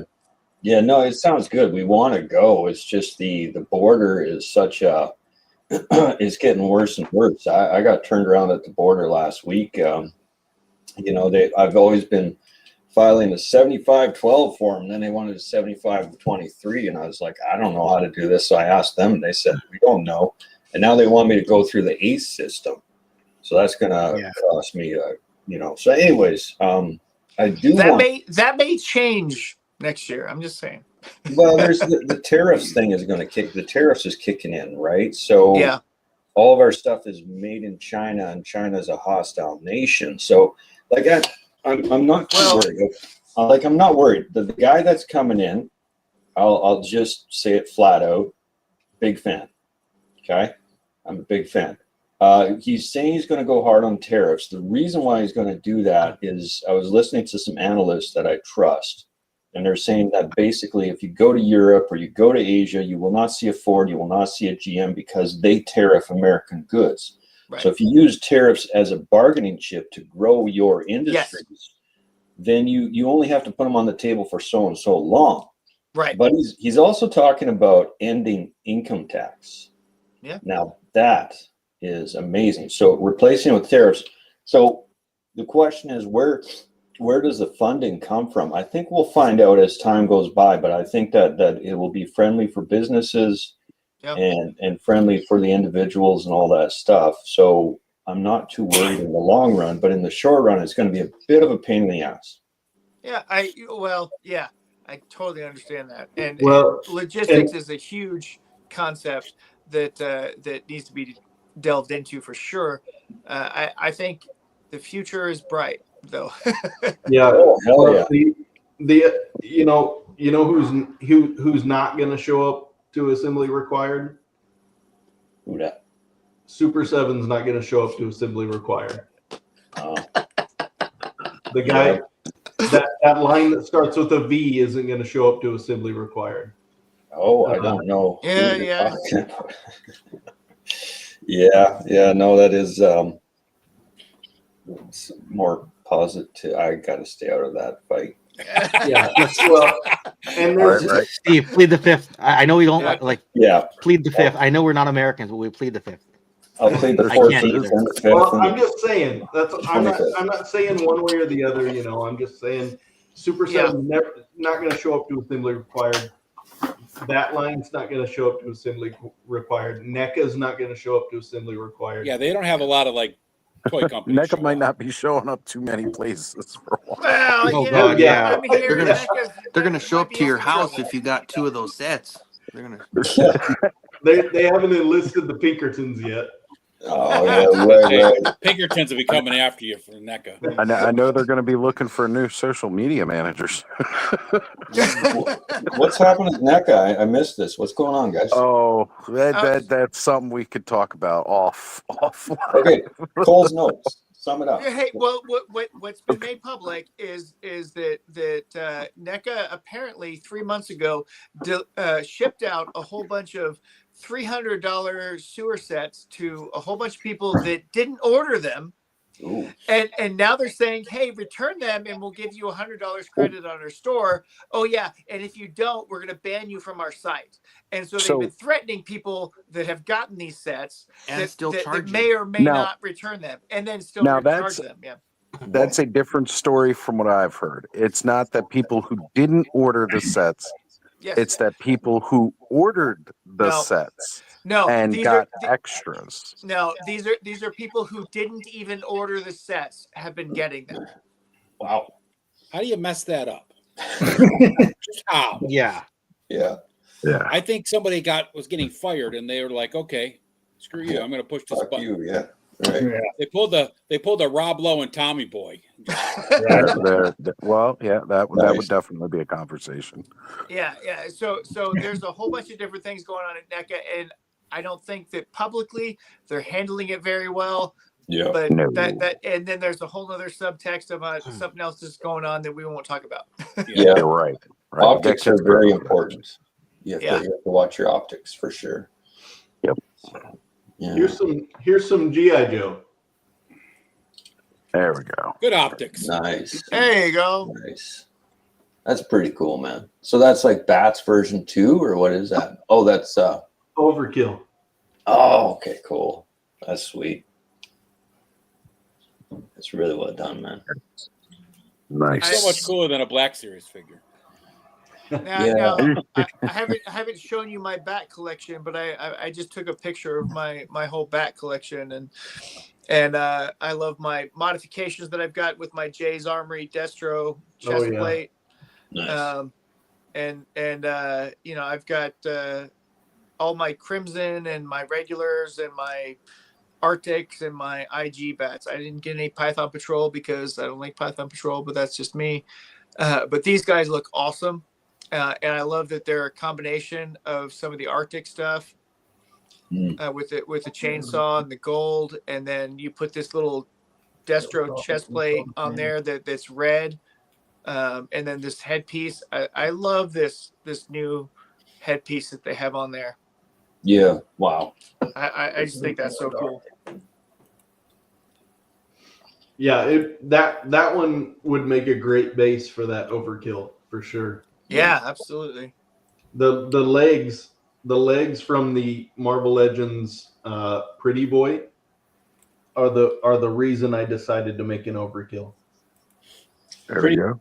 Pretty Now- Boy now- was one of the X-Men Reavers. Yeah. Oh, okay. Nice. Now, Charlotte, did you get any Praetorians from that V line? No. Nope. You guys can say the name. It's okay. I will say that this translucent green one, the elite one, I really like it, and I like the shield effect that they have with them. Matthew, did you post the pictures of the backlit? Did you do the backlight? I did. Well, I did a couple pictures, but probably not ones that you've seen. But you know, the shield effect that they have, that they've got a couple shield effects with the bullet effects. I love this gun that they come with. I love the translucency of the green on this. I know the regular standard one is just black and red, which also looks awesome. But I really think that the green one spoke to me because I was like, I need some bats for my GI Joes, or some androids for my GI Joes, and I thought that was pretty cool. But yeah, no, I think that figure is pretty cool looking. Yeah, I think so too. I really do. Matthew says, "Take me off the full screen." I was fell asleep. I like those, and I really like the new Atlas figure. I think that's super cool. I watched a couple of reviews of that figure, and I thought it was really cool looking. Obviously, we're going to get a salvo at some point from Classified series. But I think those two can live in the same world. Yeah. I just think Atlas isn't big enough to match with the GI Joes. I like the Night Ops Senshi. I think that one is the one that if I was to get another one, that would be the one I want, because he's got the SOCOM pistol and he's got the swords on the correct side, and you know, all that kind of stuff. Yeah. Yeah. You know what? I was just going through here, and real quick, I'm looking through the starred comments, and I forgot I did star this one because I wanted to revisit Speaking Moistly's list that he had created, and I just want to point out. I was going to say, I just want to point out that Matthew, this gentleman does not have a PhD that I know of, but remembered that there is a comma, so I can actually read this out. I don't have a PhD either, and I just copy and pasted my list from my notes. I have a clinical doctoral degree, one that actually means something, not one that's philosophical. I have one that actually was devised from clinical experience. So I'm just. But we'd also like to point out that he's Canadian, so you know. There we go. Canadian. Good. All right, so no particular order. We have SH Figure Arts, Frieren. I don't know how to pronounce that, and forgive it. New Attorney and Merman, of course. Mondo Tila. Samir from Mythic Legions. Kalazir from Mythic Legions. Nagahide, another great choice. Jada's Dalsim. Akilobator Gigantist. Dinosaurs count. Nice. And Anubis Ambastet. I gotta say, it's a good list for the ones that I recognize. I like those Mythic Legions for sure. You know, those are some good picks, definitely. Definitely. Yeah. And again, all top tier quality. Stanley, thank you for joining us here. I know when Stanley was asking for the link, I did mention I'm not sure how much longer we're gonna go because I am running on fumes here, guys. I would disagree on the Nagahide figure, but you know, that's personal preference. I love GI Joe. I love Nagahide.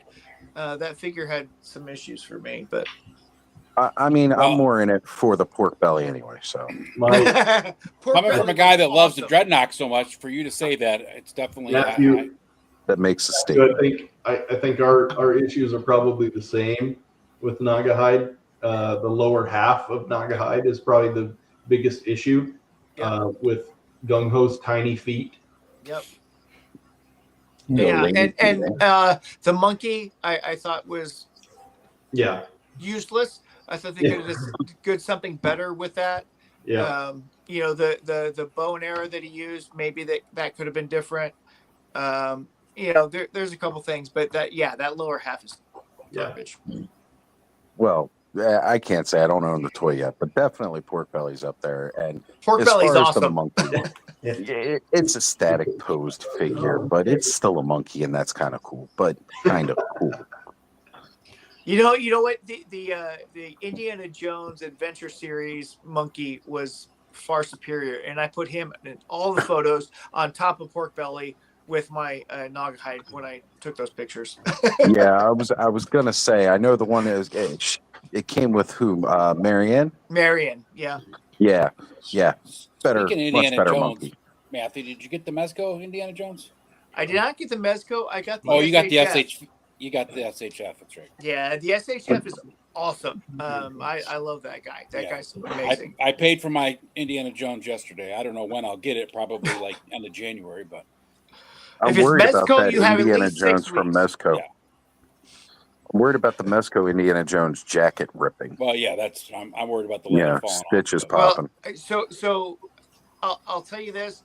I've got the Logan figure from Mezco, and that jacket is still in good condition, and I've had it for a couple of years now, and it's okay. How many times have you touched it? Not too many, Okay. but you know, those jackets though, they don't matter. If they're bad, they'll fall apart just sitting in the box. Right. Correct.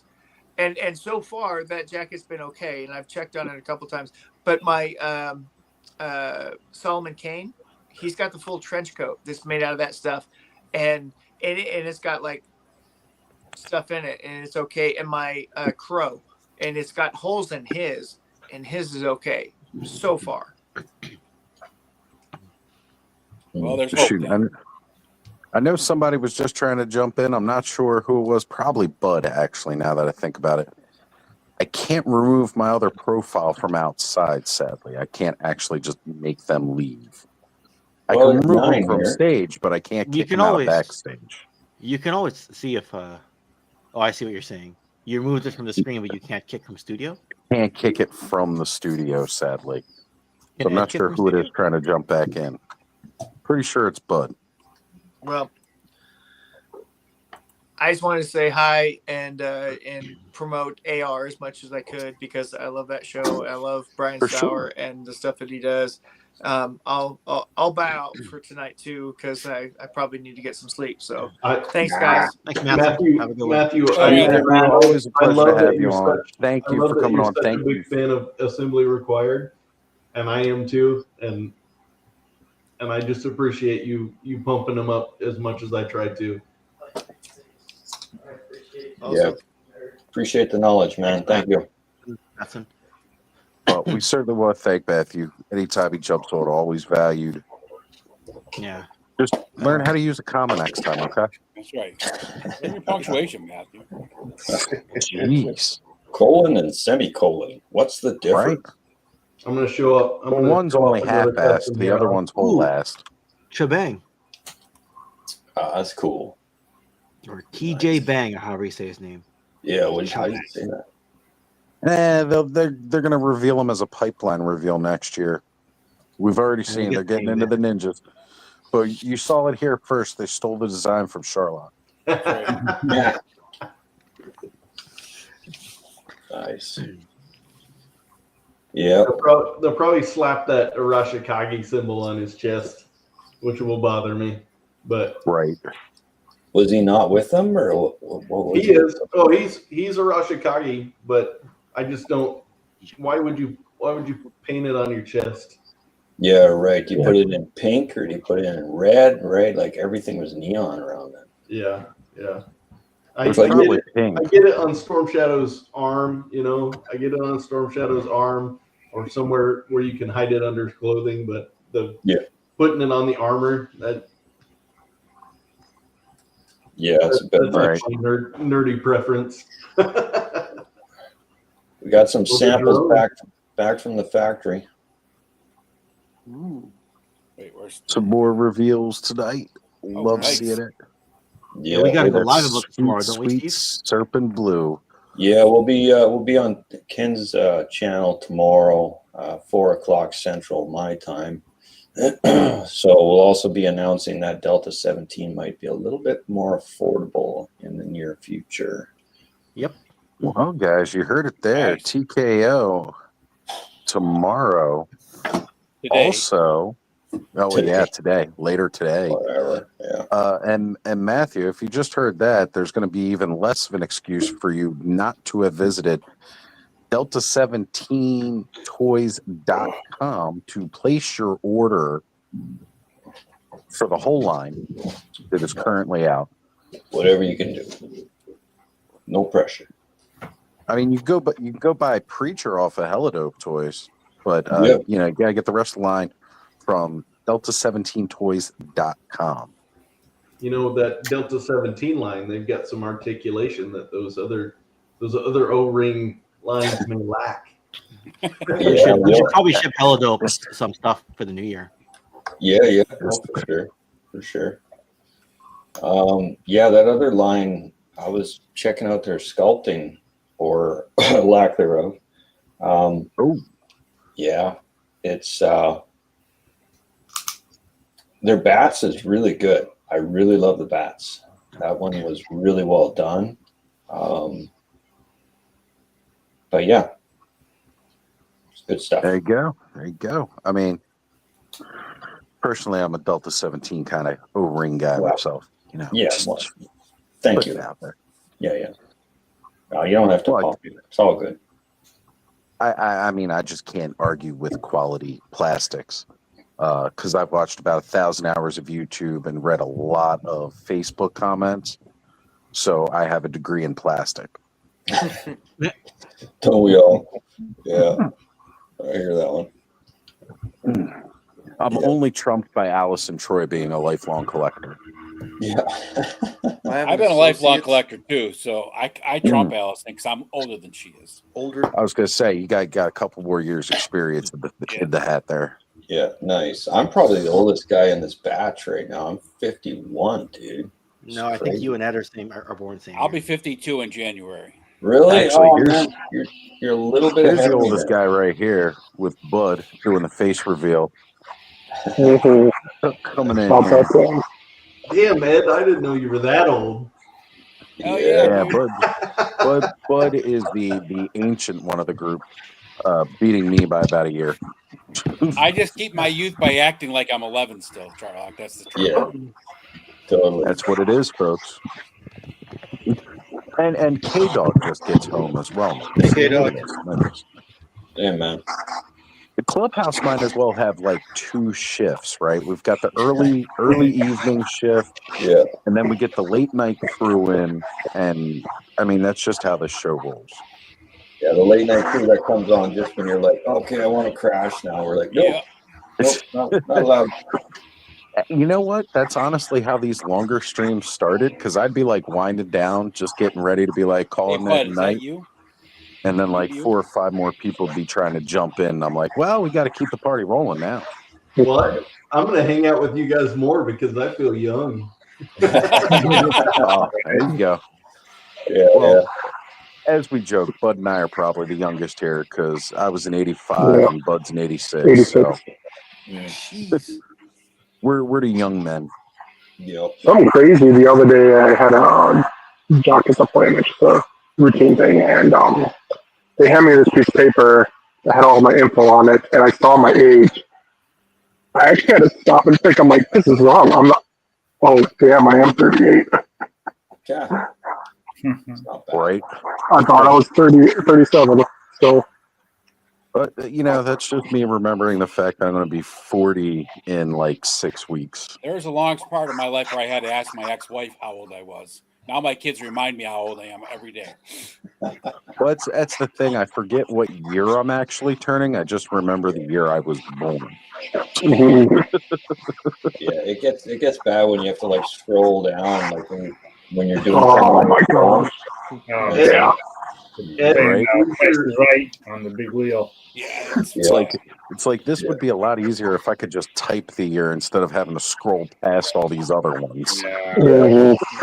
But at the same time, man, I gotta say, I'm glad I wasn't born in whatever 2001 and lived a Right. weird life where it's just all you know is screens. You know, Amen to that. you know, my first 2 decades were living in a ditch or living in the backyard or whatever it was, right? And no one was there to take pictures of the stupid stuff we did either, Steve. Yeah, no, that's good. That's how we all learned And not to have let's be honest. photographic evidence. Yep. The first 5 years of having internet, it wasn't that good. Yep. Actually, It was probably crap. longer than the first 5 years, but Yeah. Yeah, no, I hear you. I don't think I had internet till around like 98, 99. right.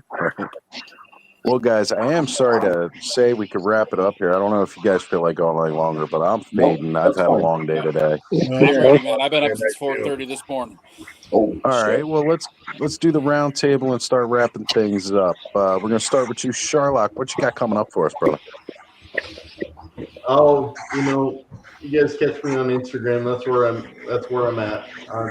Maybe one of these days I'll start up my YouTube channel that I've had out there for a year with nothing on it. Dude, you're making enough customs. You need to do some videos while you're painting. Dude, it I all thought Look starts at how with the fast first Tony's step. figs blew up, Charlock. You can do the same. Easy. I've thought about it.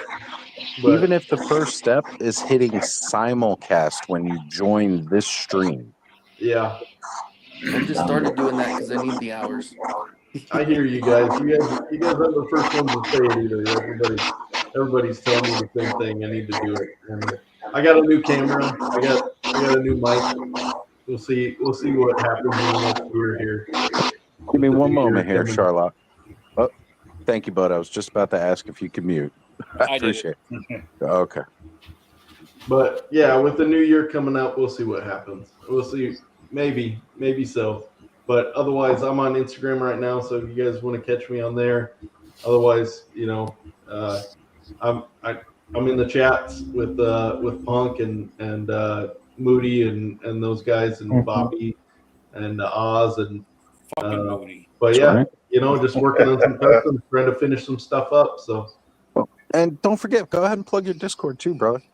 Oh yeah. So I run a Discord, GI Joe Frontline. So if you guys are on Discord and you want somewhere to chat, we got a little over 100 people now, and they're all good people. So if you get on there, want to chat and hang out, we don't just talk about Joe's either, other stuff too. So there you go.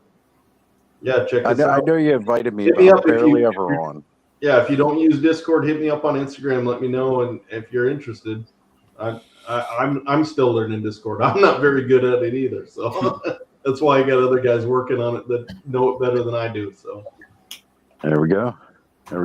All right. So as we go with the round table format, Ken, that brings us to you, brother. As in what I'm up to next? Yes, sir. What are you having for So dinner, cops- Ken? That's what we want to know. Just salt and vinegar chips. Okay. Nice. History of Cops and Crooks comes out next Friday.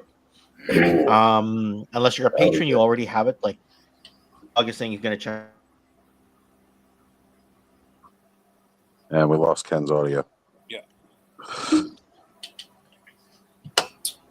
Ken is frozen in a moment of time. Let's go. Am I back? Wake up, Am I back? Ken. Come on. Am I back? Am I back? You're back. You're back. We Yeah. got you back. Yeah. overloaded his History Canadian of I did that. Masters. History of Masters of the Universe 1984 will come out in January, but I've managed to basically get it done. I was going to say it's History of Masters of the Universe 1984 by Toy Connections, but it's actually History of 1984 by Ostradamus Toys because I asked him for a collaboration effort and he ends up talking for 75% of it, which worked out very, very well. So I didn't have to script. For a 16-minute video, I typically have at least 4 pages worth of script. I think I have a 1-page script for this one. The rest is just me cutting through Oz's audio, which worked out really, really well. I got a 3-part mask series coming up. And just a lot of toy histories. Sometimes I got to skip a week in between to catch up on production. So like there was no video on Friday because I knew that Steve and I were going to do a live stream tomorrow. But sometimes I realize I don't have to do a video every week if it's going to be a difficult video to do. So there you go. Try to There you commit go. myself. Yeah. And And Charlock, you're in the chat. No, mask is not next. Mask is the week after. Oh, you want mask? You're trying to get me to do mask next. Okay. Yeah. Now. How about this, Charlock? By request of you, I will do the Mask History Series 3 parts 3 weeks in a row for December. How about that? And it'll all be out before Christmas. How about that? All right, I'll take it. There you go. It'll Merry be introduction. Christmas, Charlotte. It'll be introduction to Mask, Boulder Hill review, and then like the downfall years and the legacy of Mask is the third video. How about that? We'll just skip T-Bob altogether, right? Yeah. Wait till you hear what Tony Romo has to say about T-Bob because he's one of my collaborators. There we go. There we go. And Ken, what is that live again? What time is that live again tomorrow? Let's plug it so everybody knows where to tune in. Steve and I were thinking about going on at 4 Central, 5 Eastern, 2 Pacific. But if we can push that about half an hour earlier, Steve and I can talk. Maybe we can push it a tiny bit earlier if you're good, Steve. Sure, Yeah, man. I do need some photos for a thumbnail though, so I can whip that up in the morning my time. Oh yeah. There we go. Yeah. All right. And let's get Bud unmuted here. Bud, what do we got in the pipeline? Anything? Yeah, well, as you heard earlier, I'm working on a little something with Punk. So that'll be cool. I did record a video was showing off my Turtles of Grayskull Splinter, which I still got to finish editing that. It'll kind of be a little shorter video, but I'm going to break down the paints and how I mix them and stuff. So that you know exactly what kind of color if you want to copy it. Very cool. Besides that, I did paint up the 2 figures I opened tonight. I'll be posting those on Instagram probably later. Nice. And that's Epic. about it. That's what I love to hear, Bud. That's what I love to hear. Always trying to be productive. Always got a project in the pipeline, whether you're videoing it or not. Different story, but great to hear, Bud. Thank you, brother. Stanley, we got anything coming down the pipeline? Let's see. Working on the garage tomorrow during the Cardinals game. So there you go. Yeah, so that's probably about it, toy wise. So yeah, got a 2-day school week next week, which will be nice. There you go. There you go. That's cool. Excellent. Excellent. And I guess Steve, for you, we kind of already heard your plans through Ken there. So we got the live coming up tomorrow. Yeah. And since Ken told us the time, what are we going to be hearing about tomorrow? Let's talk about that a little bit. Well, we got a whole bunch of samples, different, the hailstorm tooling is pretty much complete. So they sent me a whole bunch of different samples, painted, unpainted test shots.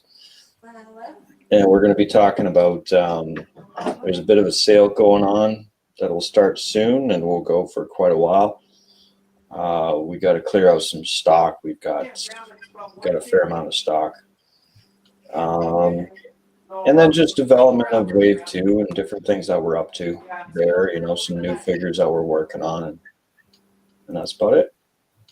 Excellent. Excellent. That's what I love to hear. I'm sure we're all excited to hear any Delta 17 news in this crowd. Yeah, appreciate we just love the Hey, figures. Steve, is your ceiling a hardwood floor in your background? What's that? Sorry, say again. He said, "Is your ceiling hardwood floor?" Look, is it a hardwood? Is your ceiling like hardwood floor? Because like the angle of the camera, it just looks like there's a floor, but it's on the ceiling. No, I live in a giant barn.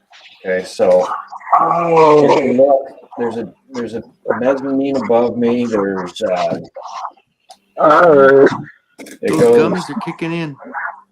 I was just sitting there staring at it, just imagining you're like upside down recording everything. But that's actually your floor. I've got a ceiling in here that's almost about 30 feet high.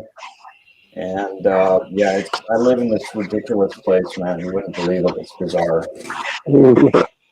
So it's a 3-story barn with garage and storage on the bottom. And then I'm on the 2nd floor with a massive room here and a kitchen over there. And then there's a mezzanine and a bedroom upstairs. So yeah, it looks weird. I got this angled roof going on. So So yeah, but it looks kind of like a hardwood floor. Yeah, I get it. I was like, why are you mentioning hardwood floor, dude? I don't know, but I get you now. All right, Cobb, what you got coming out? Nothing. Just getting back to working on some videos now. Kind of using that studio work. A couple of you know about it. Work at the college. I found the newsroom studio, so doing some videos while I'm down there at work. Since I'm there more than I am at home, I'm home sleeping, so got me a little spot to make some videos. So I'm working on that lately. I've been getting a lot of comments to do another toy tour, so I'm trying to organize and get stuff everywhere so I could actually film it all. Yeah, a few people asked me, and I told them I'd get that out as soon as I can. So probably work on that pretty soon. I just found Cobb on Instagram. So yeah, I followed you back too. I seen you on there. If you don't follow Cobb on Instagram, make sure you follow him. Yeah, I'm on there too. Yeah, I followed you back real quick. I was like, hey, I know who this is. Right now, let's work our way to the middle here. Kenny, I know you've been working on some stuff. You've been doing a new spot on Wednesdays. Yeah, well, Wednesdays at let's see, it's 5:30 my time, so it'll be 4:30 Pacific, and then what 6:30 or 7:30 Eastern. 2 hours ahead of you. Yeah, 2 hours ahead. So yeah, about 2 7:30. hours. And it's just kind of the same stuff. I mean, I'm pushing. I just hit about. I think I'm at 840 for subs, and I only have like 2,200 watch hours. So I want to do a live, so maybe I can kind of get a little bit more of the watch hours going, and same stuff. Doing just a lot of started doing projects again, and um, unboxings when I get them. But the live is fun. It's just, dude, I'm so all over the place that it's just funny that, from one subject to the next, and I have such a random collection that it's just kind of fun to whatever I get that day I can open up when I'm doing the live. So, and it's cool. Thank you guys. I mean, I've only done it 3 weeks in a row, but I've always had at least 10 people coming into the live and kind of helping out. So definitely keeps the live going when you got people to talk to while you're doing it. So. That's But where yeah, it it's fun. starts, brother. It's really fun. Well, I'm glad to hear it, and I've been glad to see it, and I've been popping in and watching when I can. And I think for the next Clubhouse, we're going to have to shift the audience to somebody's channel to help boost some watch hours. So that'll be coming up next Clubhouse, guys. Keep that in mind. We'll let you know whose channel. We'll plug the link so that everybody knows where to go to get the chat flowing on there, and see if we can jump Kenzo up some watch hours and really help that out. Cool. Awesome. Have we heard how Gene's watch hours were since he got us to watch some things last week? You know what? I don't know if we did. I'll have to check back in with that and find out, because that would be nice to know. Chat tonight also. Yeah. Yeah, well, that's definitely something we're going to have to get an update on so that we know about these watch hours, because we want everybody in this circle to thrive and beyond this circle, just across Toy Tube, because we're all passionate. We all love toys.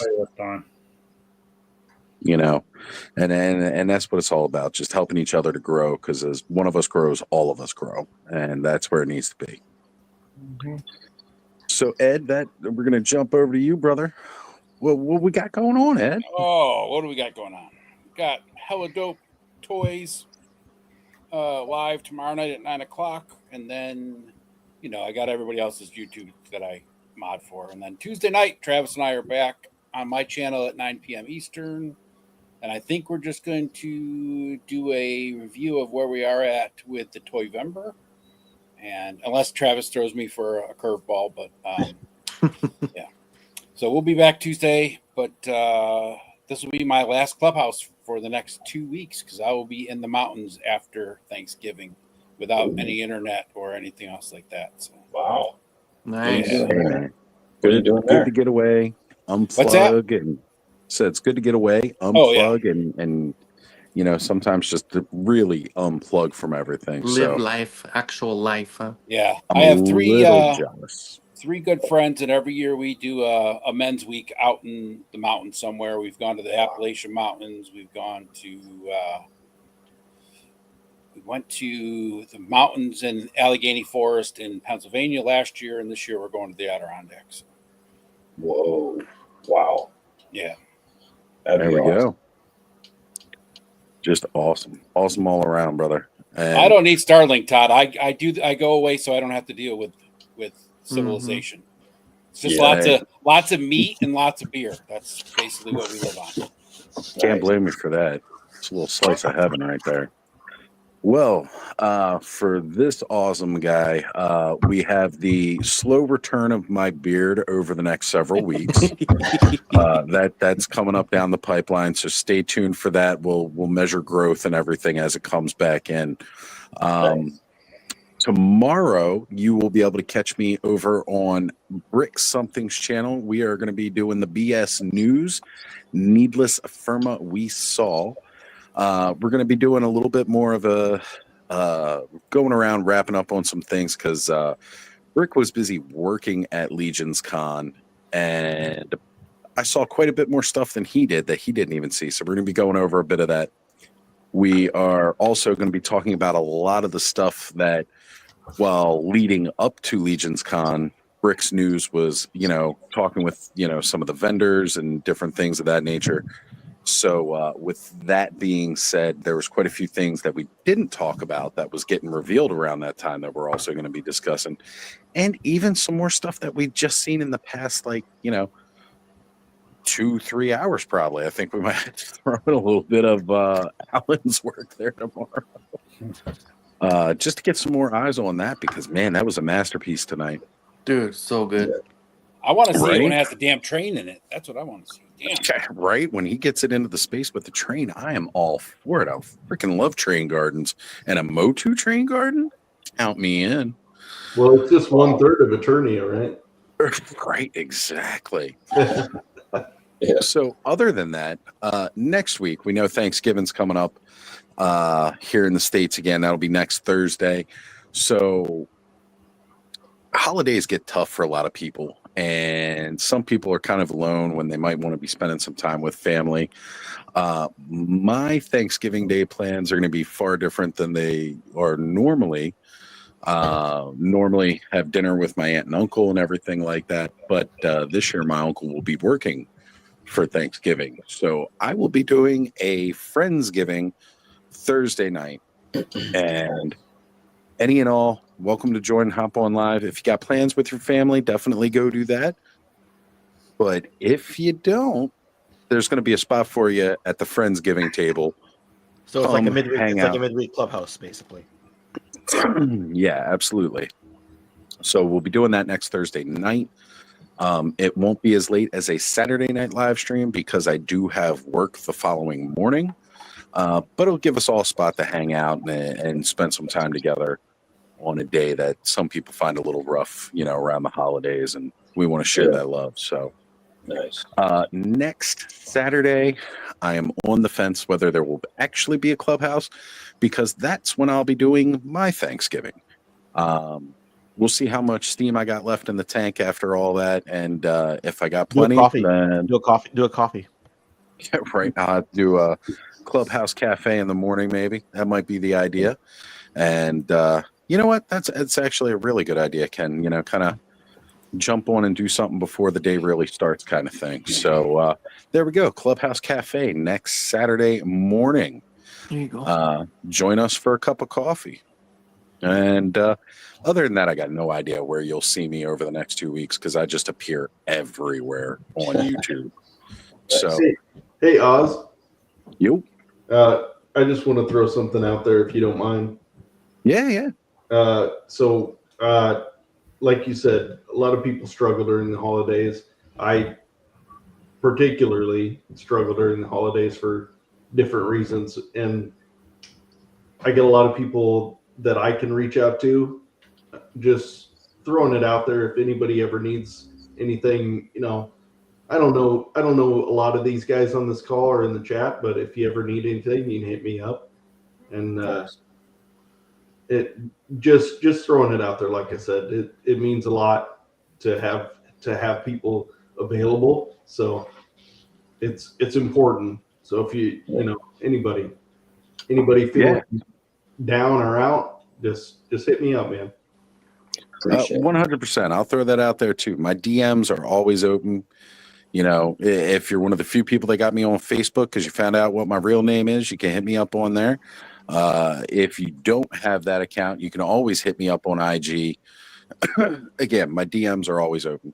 Don't have to worry about like if I reach out, is he going to reach me back? Because I know some people, they don't always do that. But yeah, my DMs are always open. You can hit me up anytime. If I don't respond right away, probably because I'm stuck having the life sucked out of me on a phone call at that time while I'm working. But I will respond as soon as I can. But who would have thought that And if Oz's you name do is actually DM, Thaddeus? Like, what? No. and if you do DM Oz, he really loves clowns. Wait, what was that? We missed it. There was some static there. Oh, I was saying if you DM Oz, he really loves clowns. Oh, clowns. Yeah. Thanks. Yes. Thanks, Yes. bud. So Thanks. Thaddeus He loves does love clowns. Okay. pictures of clowns. You know what? You know what, Cobb? That's a big FAH-Q. All right. I got worse In ones. any case, That's awesome. absolutely love all these guys on screen and all you guys in the chat. As always, thank you for being here because the show just doesn't work without all of these moving parts. Guys on screen, you guys in the chat, everybody surrounding the clubhouse. You guys are all amazing. And we will see you very soon.